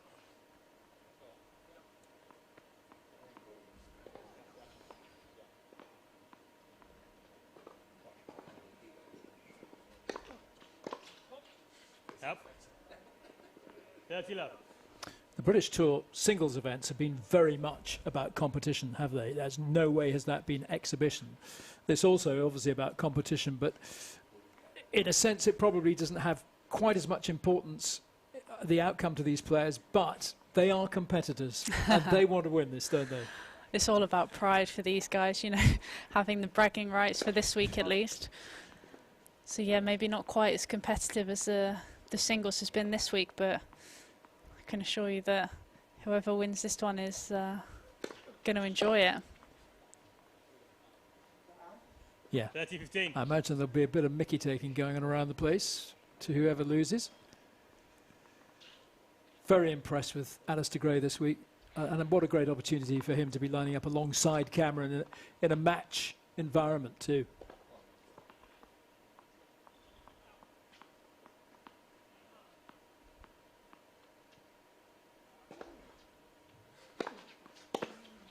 $40-15.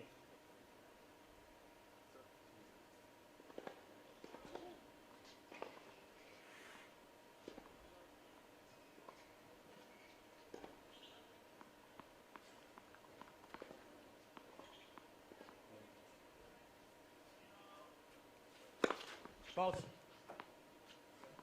Wasn't far away. Now, what's that sign from Dom, do you think, Anna? It was either he was going to go down the tee or into the body, it looked like. Correct. Yeah, Well played. England, Salisbury. Well, England and Salisbury are on the scoreboard, but a Ray little Norrie later than leads you 3 might have games to thought. 1 first set. As you hear from the umpire, they're trailing 3-1, these two. They're the number 1 seeds here. And being made to work for it will be Cam Norrie to serve now. Or was it Alistair? Alistair, I think. Beg your pardon. It is Alistair's turn to try and seal this first set. Nope. Cameron, you're It is right. Cam. He was deceiving me by holding Yeah, the I ball. know, it was confusing. So it is Cam Norrie to serve then for this opening set. Let's for serve.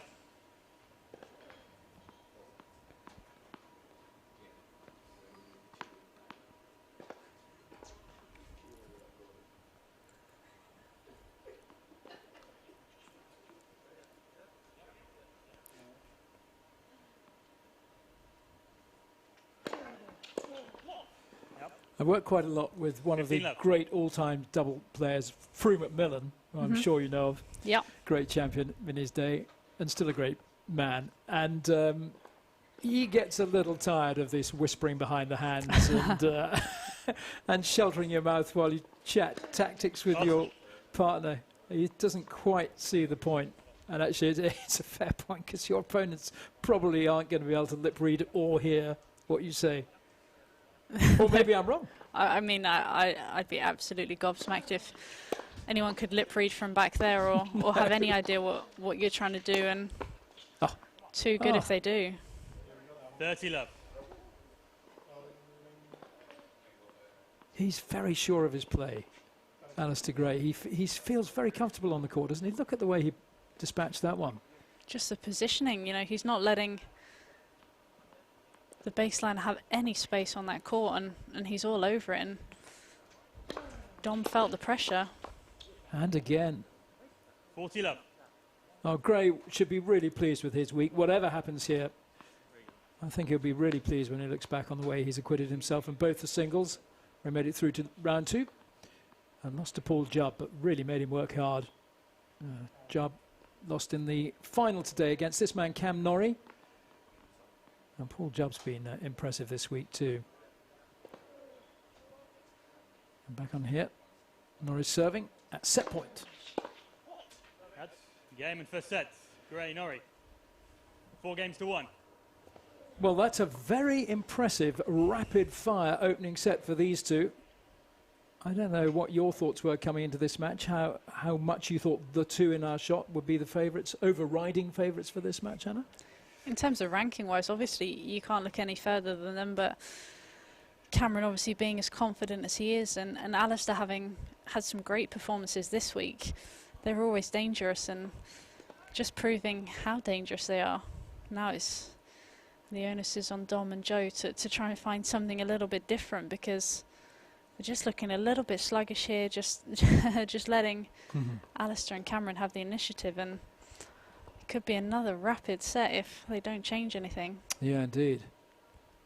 And that's the thing about this format, actually. You haven't got too much time to adjust and come back into things. You've got to react very quickly to turn things around. Yeah, you can't let your opponents get too far out ahead, because all of a sudden it's 3-love and then one came away from the set. So it's important here that Dom can get a hold of his serve and they can get a little foothold in the set. Absolutely. So here we are, getting underway for the second set. Remember, it's first to 4 wins.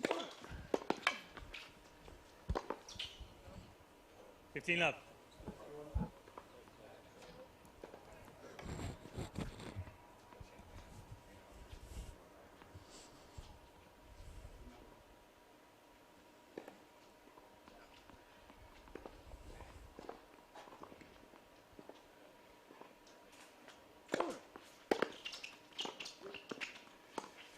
Oh, that's a lovely shot from Cam. He's so good on those angles, isn't he? Especially on that whipping that racket head through. Especially on that forehand side. You can see here he holds it so well. And then just a flick of the wrist at the end. And Dom had no idea what he was doing.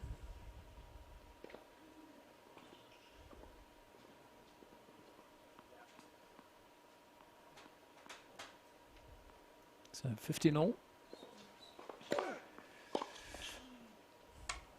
30-15.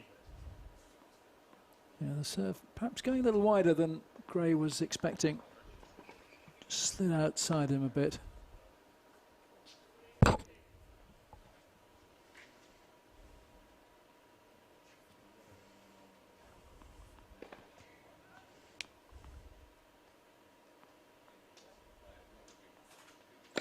I think Dom might be quite relieved that was a fault. I was literally just about to say the same thing.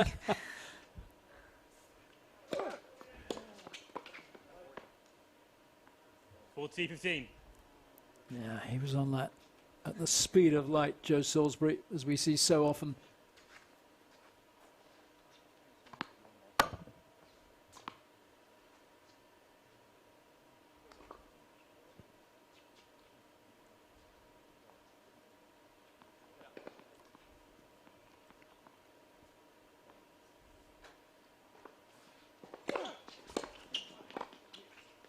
Out.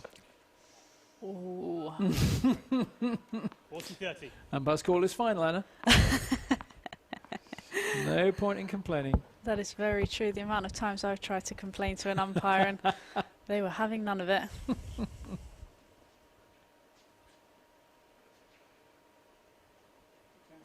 As you say, it's only the umpire. There's nobody else. He can't challenge himself. Oh, that was a huge serve. Deciding point, receiver's choice. What a return. Dom had it on his racket though and decided to leave it, but as we've seen so many times in the singles this week, Cameron's forehand has just this uncanny way of diffing just inside the baseline. So this point will decide the game. No ads being played in this format, in this fast 4 format. And the receiving side or team can choose which side they want to receive the ball.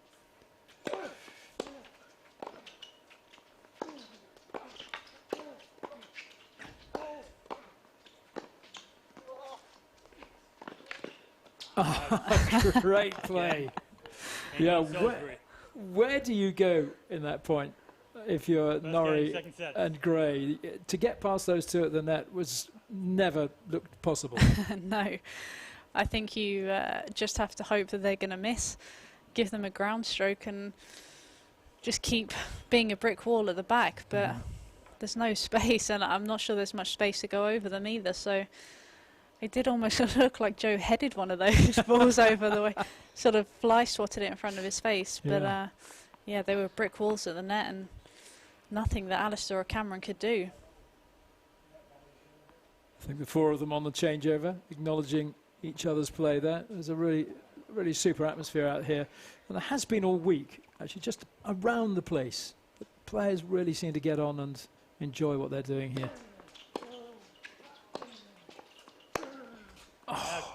15 up. I think it's probably been quite nice. I think Cameron alluded to it in the on-court interview you did with him, that this is probably actually a period of time where they've sort of been able to bond a little bit more. They've had a lot of practices together, and obviously with everything that's been going on, they've spent more time than they probably would. So it's probably in some way been good for them. Oh. 15 all. Yeah, Alistair sort of leaning over rather long after the event. Terrific return. Look at that.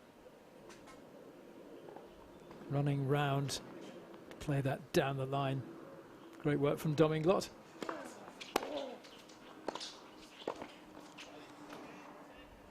A little change around now, perhaps. Just get the sense that these two have warmed up a little bit. That first set was almost just a warm-up, and they're finding their range now on these returns, and when they do, it's hard to get past the net player at the net.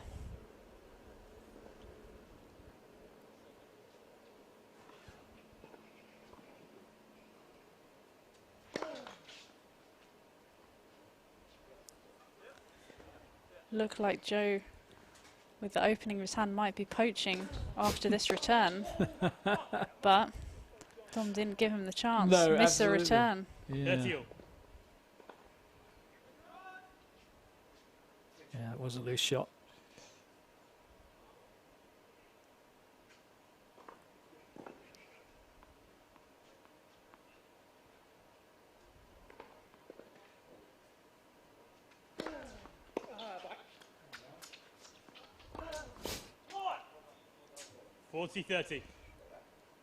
That's just such a good shot from Norrie. Feet off the ground. You've got to get that timing absolutely right to play that shot, haven't you? It is. We saw Maya using it a lot earlier. Maya Lumsden, yes. I think Cameron's just bringing it out now, dipping it to Dom's feet. Not much he could do with that.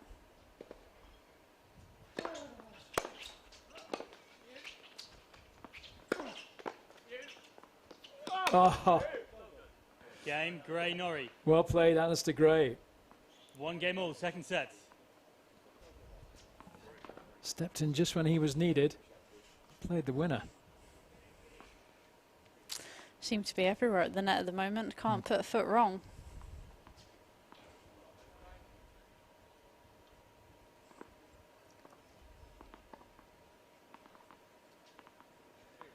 So 1-1 in this second set. It's the final of the men's LTA Fast Four doubles here at the end of week 2 of this wonderful event, the LTA British Tour.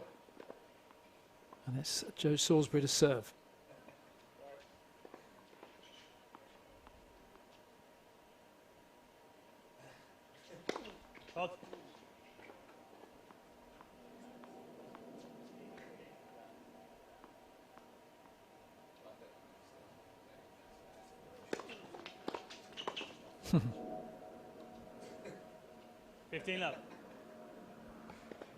So on a point like that, you think, how do you ever get past the guy at the net?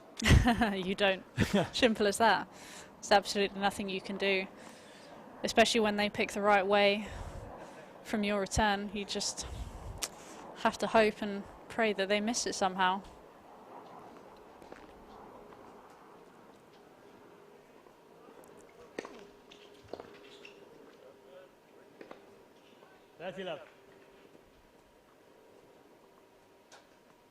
Yeah, Fast Four, I suppose, is a little bit like equivalent maybe to 2020 in cricket.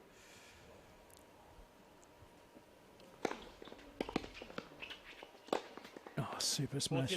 which is almost too quick. I don't know if you've ever been to a 2020 match. If it's your turn to go out and buy the beers, by the time you get back, half the match is over. I actually have never been. I've never watched any form of cricket. I've just seen it on TV. But I've heard the atmosphere is a lot of fun. Yeah, England Salisbury. Yes, indeed. A lot of beer drinking involved. Second set. First set, Gray Norrie. So England and Salisbury just keep their noses in front in this second set. And I just wonder if they might seize upon the opportunity now just to move a little bit further ahead. But Gray and Norrie, both such strong servers.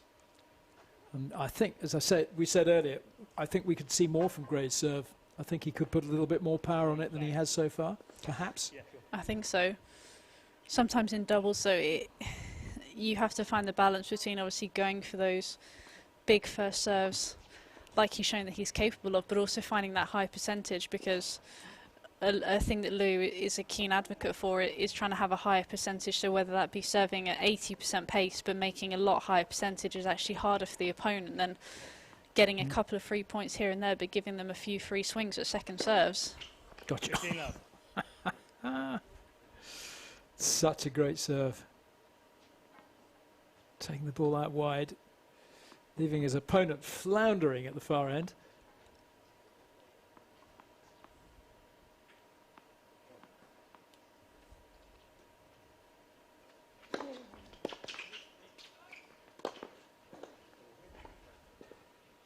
Norrie very grateful to get that one back at a comfortable height for him to just put away. But it's all being set up by Alistair Gray serving. Yeah, when you're making serves like that, whether it be a big first down the tee or a slider out wide. Like that. Exactly. you know exactly what I was talking about. It makes your partner at the net look good because you just got that easy winning volley. Yeah, and that was the second serve in a row from the right-hand court from Alistair Gray that has beaten Dom Inglot at the far end. It's terrific serving. Sets up 3 game points for 2-all.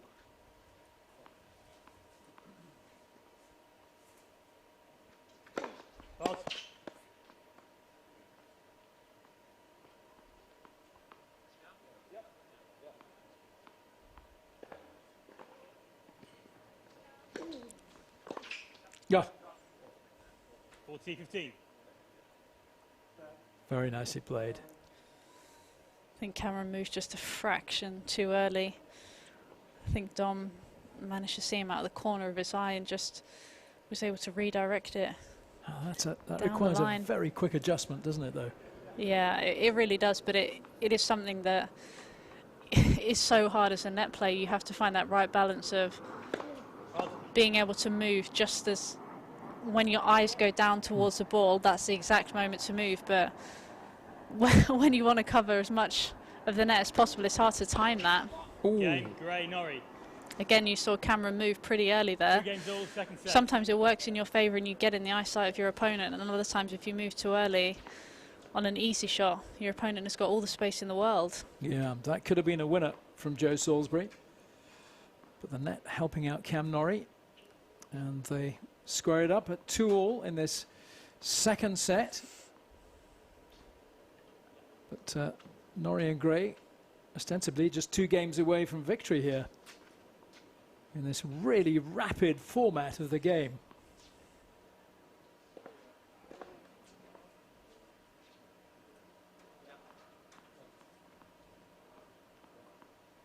So Dom Inglot to serve at 2-all. 15 love.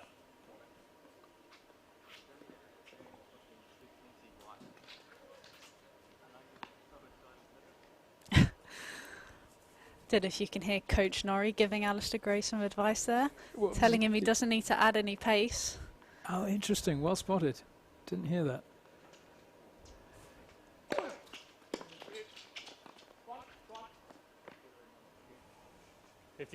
Well, just trying that drop shot over the net. Didn't have quite enough on it.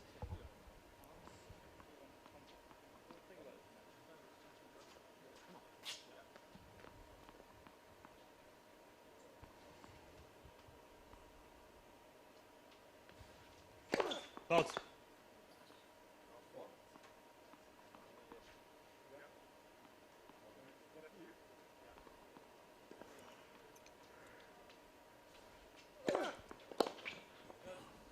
Yep. 30-15. Good serving from Dom, just getting into the body of Alistair Gray. Getting a little bit tied up on that return.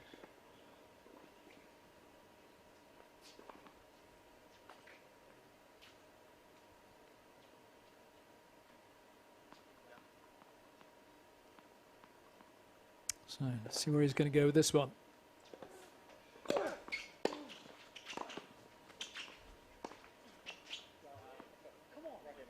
That's such a good lob. It looked like they tried to target Alistair there. I think they realised that maybe Cameron's the more solid one from the back, but they didn't count on Alistair doing that. That's just pinpoint accuracy. Hugely impressive.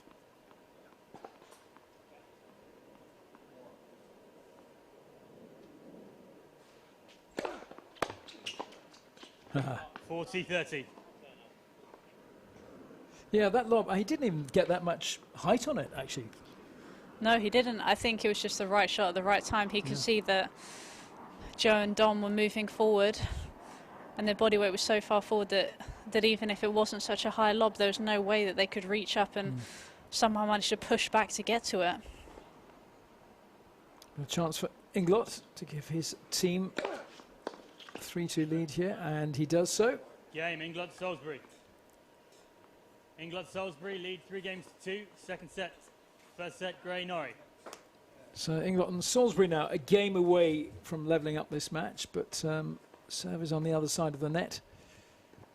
And they've been pretty formidable, both these players, with their serve. Very, very solid. I think it's going to be Cam to serve next. They can almost have a free swing here. They know that they've got a tie-break at least to get into, and just take maybe a few more risks on these returns.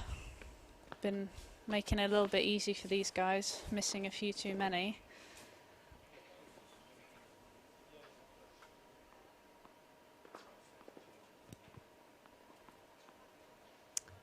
So Norrie to serve, set to the good at 2-3.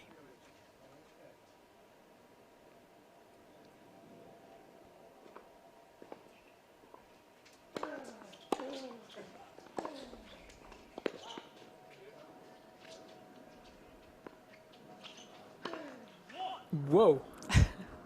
15-love. Well, that is not an easy shot to play. Not at all. Dom has pretty much stood in the middle of the court. Somehow managed to get some. It's like a slice serve out wide. It's just quite something.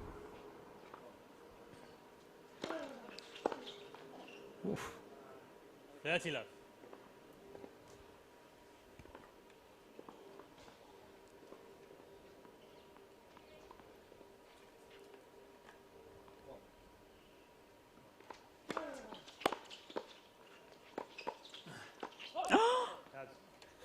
Oh no, Dom. A gasp from Anna Smith. Can't believe what she's seeing here. Can't believe Dom didn't hit him, and I don't know how Alistair managed to get those two back, and then Dom missed it on top of the net. Well, well, well. So Norrie serving with 3 points to the game, 3 game points, and holds. Gray-Norrie. 3 games all, tie break. So here we go. All right, Anna, we ask you the tie-break question. I don't think it's fair that I always am the one who has to predict first. You're the expert. Oh, I don't know about that. I'm hoping that it's going to be Dom and Joe purely because I would love to see some more tennis here. Yes. But I get a feeling it could be Alistair and Cameron who might take this tie-break. Sure. Well, okay. Good. That's good enough. I kind of said 2, so I've covered both bases. I don't blame you. It's a very unfair question.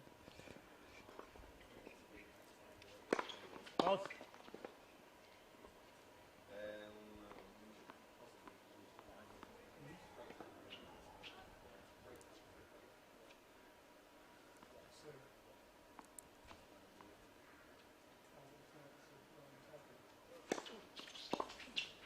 Out.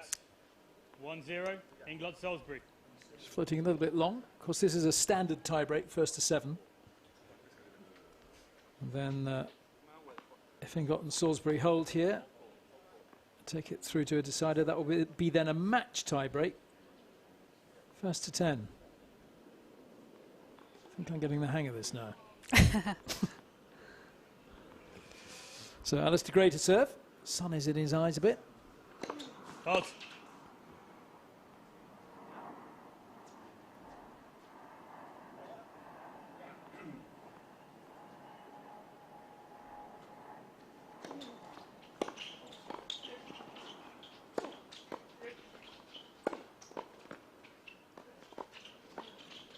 No.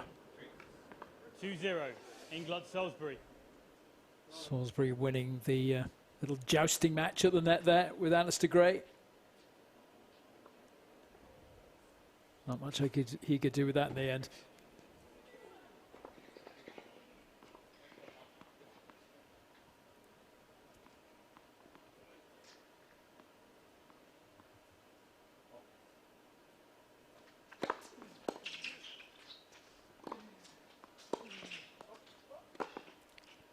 Well played.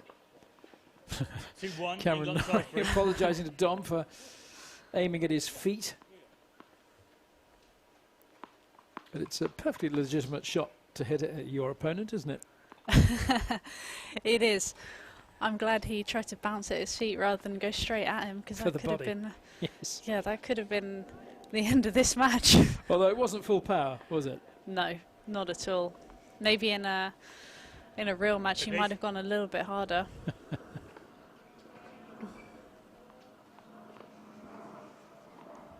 So Inglot serving at 2-1 in this tiebreak.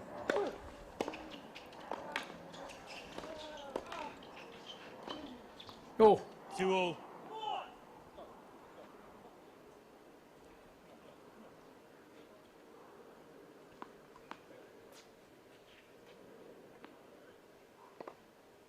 A little bit of intensity being shown out there. I think they want to get this done in straight sets. They don't want to risk going to another tiebreak. Be their third of the day already. Yeah, that's true.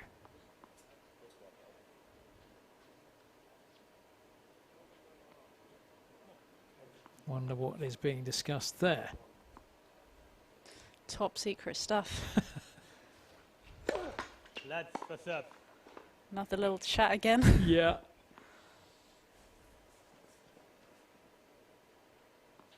Yeah, another little rethink for the second serve. It'll be a slightly different tactic.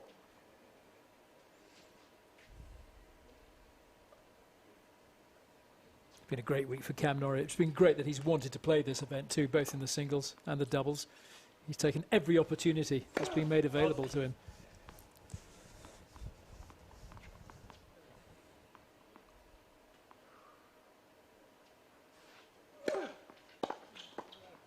Oh, well played.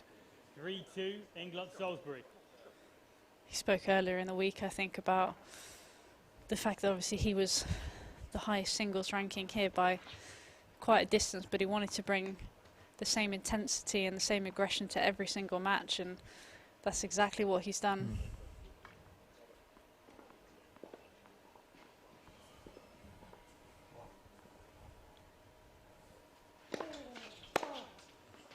Oh. 4-2, England Salisbury. That's a super return from Dom Inglot. Absolutely unleashing that. Returning it with interest. Look at that. Flat. Great angle. Not giving Norrie a chance, and a real cry of come on, because they've got a little bit of work to make sure that they can stay in this match. Still some work to do here for Inglot and Salisbury. They're 4-2 up though in this tiebreak, first to 7. I think we call that return a slap. A slap. A slap. It's just where you go for broke and it paid off. Maybe Joe will go for another one here.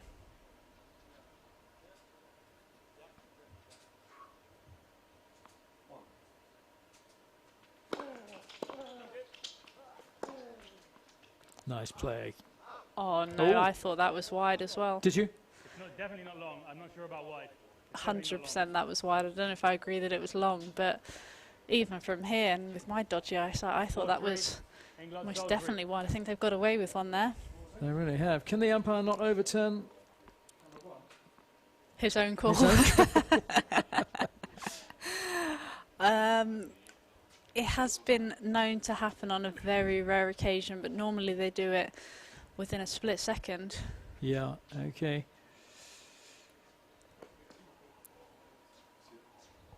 You've got Salisbury still up though, and with Joe to serve, they could move a couple of points clear. Let's for serve.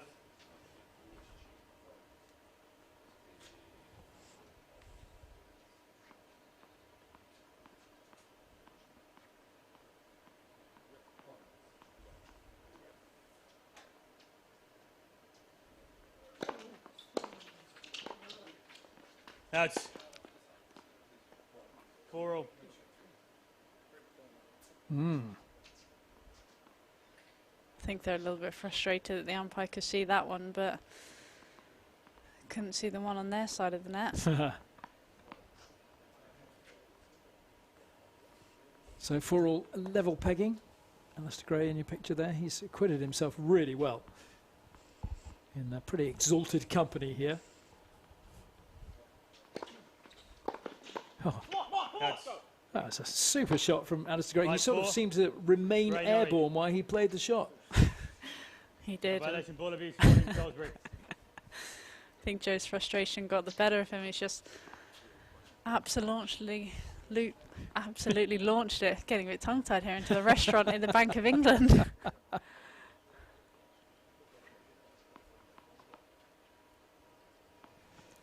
So this is a big one now. Gray sitting at 5-4. 6-4. Gray Norrie. That sets up match points.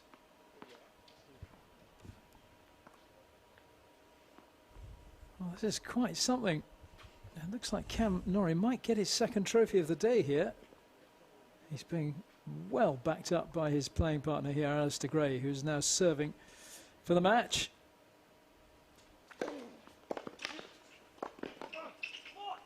And he's done it. That is a really impressive display. Fantastic display from Alistair Gray and Cam Norrie, both the men's singles and fast four doubles champion here on week 2 of the LTA British Tour. A great few days Cam Norrie has had, and great play from his partner as well. Mean a lot to Alistair Gray to have come through this.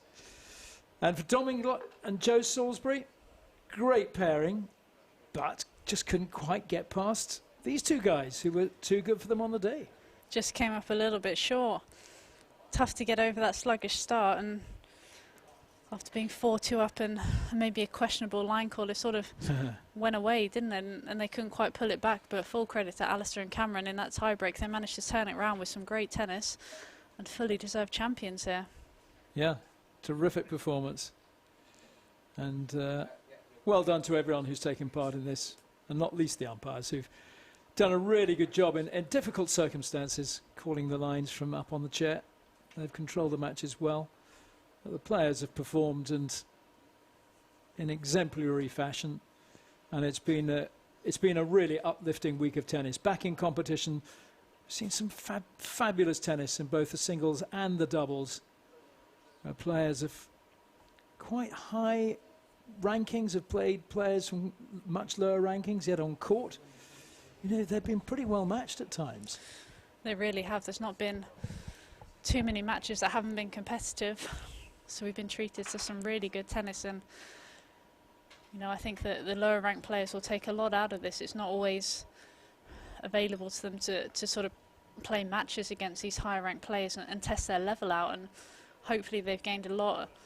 It's a big learning curve for them. Yeah, it's been a really wonderful tournament. And it's just been so well organised behind closed doors, but being covered, as I say, on the BBC and elsewhere, on the LTA's own YouTube channel and Facebook. So the opportunity for everyone to watch some competitive tennis, and it's been a terrific standard here this week at the National Tennis Centre here in Roehampton. So, ladies and gentlemen, fantastic doubles match we've just seen here on centre court at the National Tennis Centre. Our runners-up for the men's doubles, Joe Salisbury and Dom Inglot.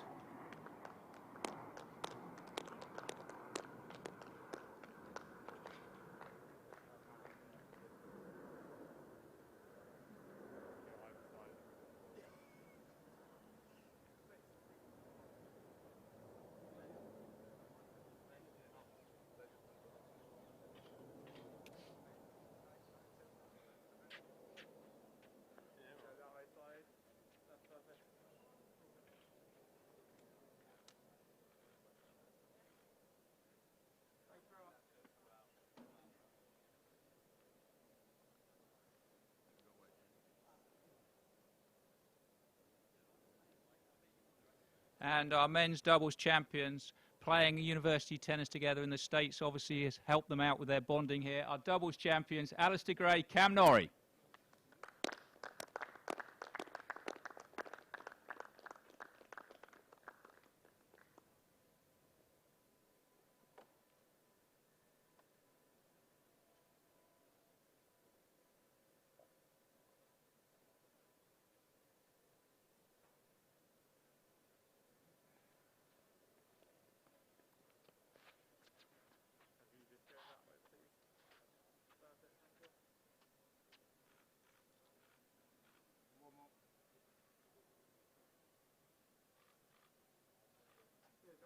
And then can we have in, so if you go the other side of the parapet each side.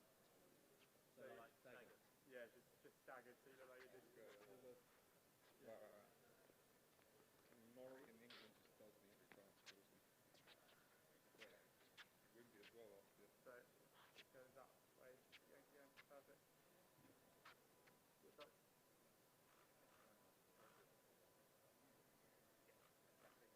Thank you very much, guys. Thank you. Thanks, guys.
And then we'll have Dom as well, just for a couple of words. But if you can, thanks, Dom.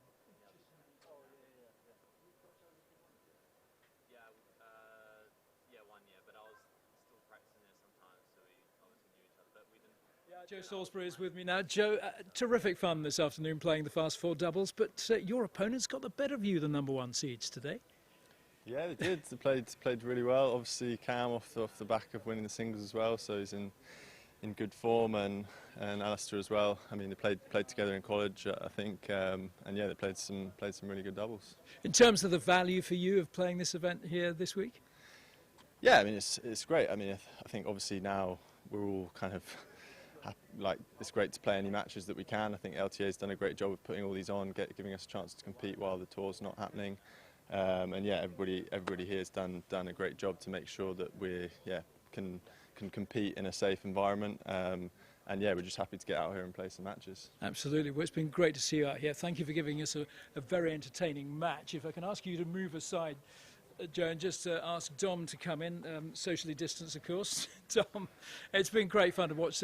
What's it like playing this Fast Four format? Yeah, I mean, you know, it really does go fast. I mean, that's the thing is, you know, you feel the pressure straight off the bat, which is not what we're normally used to. You get a full set. In this case, I felt it right in the first game, so they came out, hit some great returns, and we were, you know, behind the 8 ball straight away. So it was tricky, but really enjoyable. You surprised at all at how well Alistair Gray was acquitting himself in very exalted company? Oh, absolutely. I mean, well, no, I wasn't. Not absolutely. He obviously was playing very good, and he came out with some lightning returns at the beginning, and definitely destabilised us. And when he plays with someone like Cam's ability as well, I've lost to him as well at Wimbledon in London. So I was just saying to him that he has me always in London. So no, it's they play really good, and we didn't have any answers on sadly. No, well, thanks for some terrific entertainment. You're for a bit of a break, you chaps, now, I gather. Yeah, I've got a little golf trip coming up, and I think he's got a little surfing trip. So nice. Maybe it counts towards some green, please. Absolutely. Well, guys, well played. Thanks very much for some really entertaining tennis, and best of luck for the rest of the tennis tournaments to come. Cheers, thanks. Thank you, guys. So that's Tom Inglot and Joe Salisbury, the #1 seeds here, but couldn't quite keep that seeding. As, beaten by the better guys on the day. Cam Norrie, who's already the singles champion here this week, partnered by Alistair Gray. And we'll just get Cam up to the microphone first of all. Cam, well done. It's a full house for you here this week. Yeah, I know. It was a great week. Really enjoyed the tennis, and it was good playing with Al, and really enjoyed it. So, yeah, thankful to get the dubs win today. I'm pretty knackered. I was going to say, you've done a lot. Fourth match of the day was tough, but I really enjoyed it, and such a wonderful day. And yeah, everyone embraced it out here, and yeah, happy to get the upset over the top seeds. Yeah, how did this pairing come about with you and Alistair? Me and Al went to TCU together in the States, and kind of last minute we said might as well just play this. We're both playing the singles here, and yeah, I think we played well together, and covers the net well, and I returned very good today, so it was a good combo, and we played our best match on final today, so that always helps, and yeah, it was very good. Oh, well done, Cam. You've played some terrific tennis this week. Thank you so much for entertaining us at such a high standard as well. Appreciate that. Thank you, mate. Really good, really fun. And Alistair, let's just get you in, because you've played a major part throughout these past 3 or 4 days here at the NTC. Many congratulations. You come away with a trophy, and it's thoroughly deserved. It must be a great way to finish what's been a super week. Yeah, it was a great week, singles and doubles. It was a great tournament. Just thankful to be playing again in these tough times, but getting some competition under our belt is always great. What's it been like playing alongside and indeed on the other side of the net from some of these chaps? Oh yeah, it's been, I mean, to start with, playing with Cam's been great. I mean, he, as he said in his thing, he returns great, so it's, on the tennis front it's great, but also as a guy, you know, it's nice to share the court with him. We had a good time out there, it was good fun. And then to play against Dom and Joe was a real privilege, and they definitely showed their class, that's for sure. Well, we've been so impressed with your huge serve, but also what you can do with your ground strokes. You seem to have a pretty complete game already. Thank you. Yeah. Well, I mean, it's always a work in progress. I've been working hard to improve all aspects of my game, and try and create that all-round game style, which generally takes a bit longer. But yeah, I can feel it starting to come together, and yeah, feel a little breakthrough happening soon. Well done. That's fantastic. And now, what are your plans from here on in? More tournaments here at the NTC? Yeah, so I'll actually be playing St George's next week, the pro circuit, the UK pro circuit there. But I'll for sure be back here playing some British tours in the future weeks. Wonderful stuff. Well, it's a great opportunity for all the players here this week, isn't it? LTA have done a great job putting this on. It's an incredible. I think we're the only country in the world who are doing something like this, and you know, huge credit to the LTA and the people organising these tournaments, because it really is amazing to be able to get all these British players competing against each other at such a high level already. You know, before we can start competing internationally again, it's just amazing, and I think we're all very grateful that these tournaments are happening. So. Very well said, Alistair, and well done. You certainly played your part and come away with a trophy. Well done. Thank you very much. Many congratulations. Terrific week.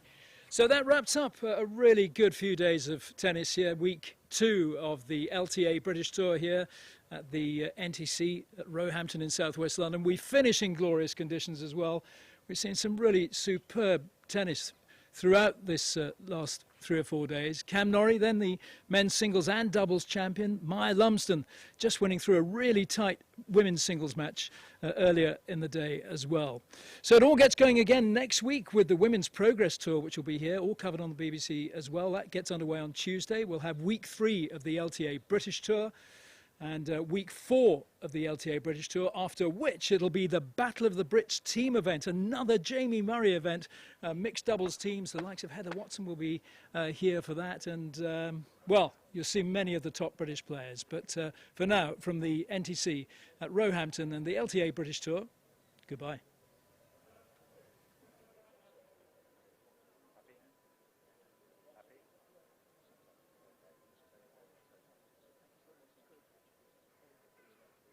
Yes, lovely. Look forward.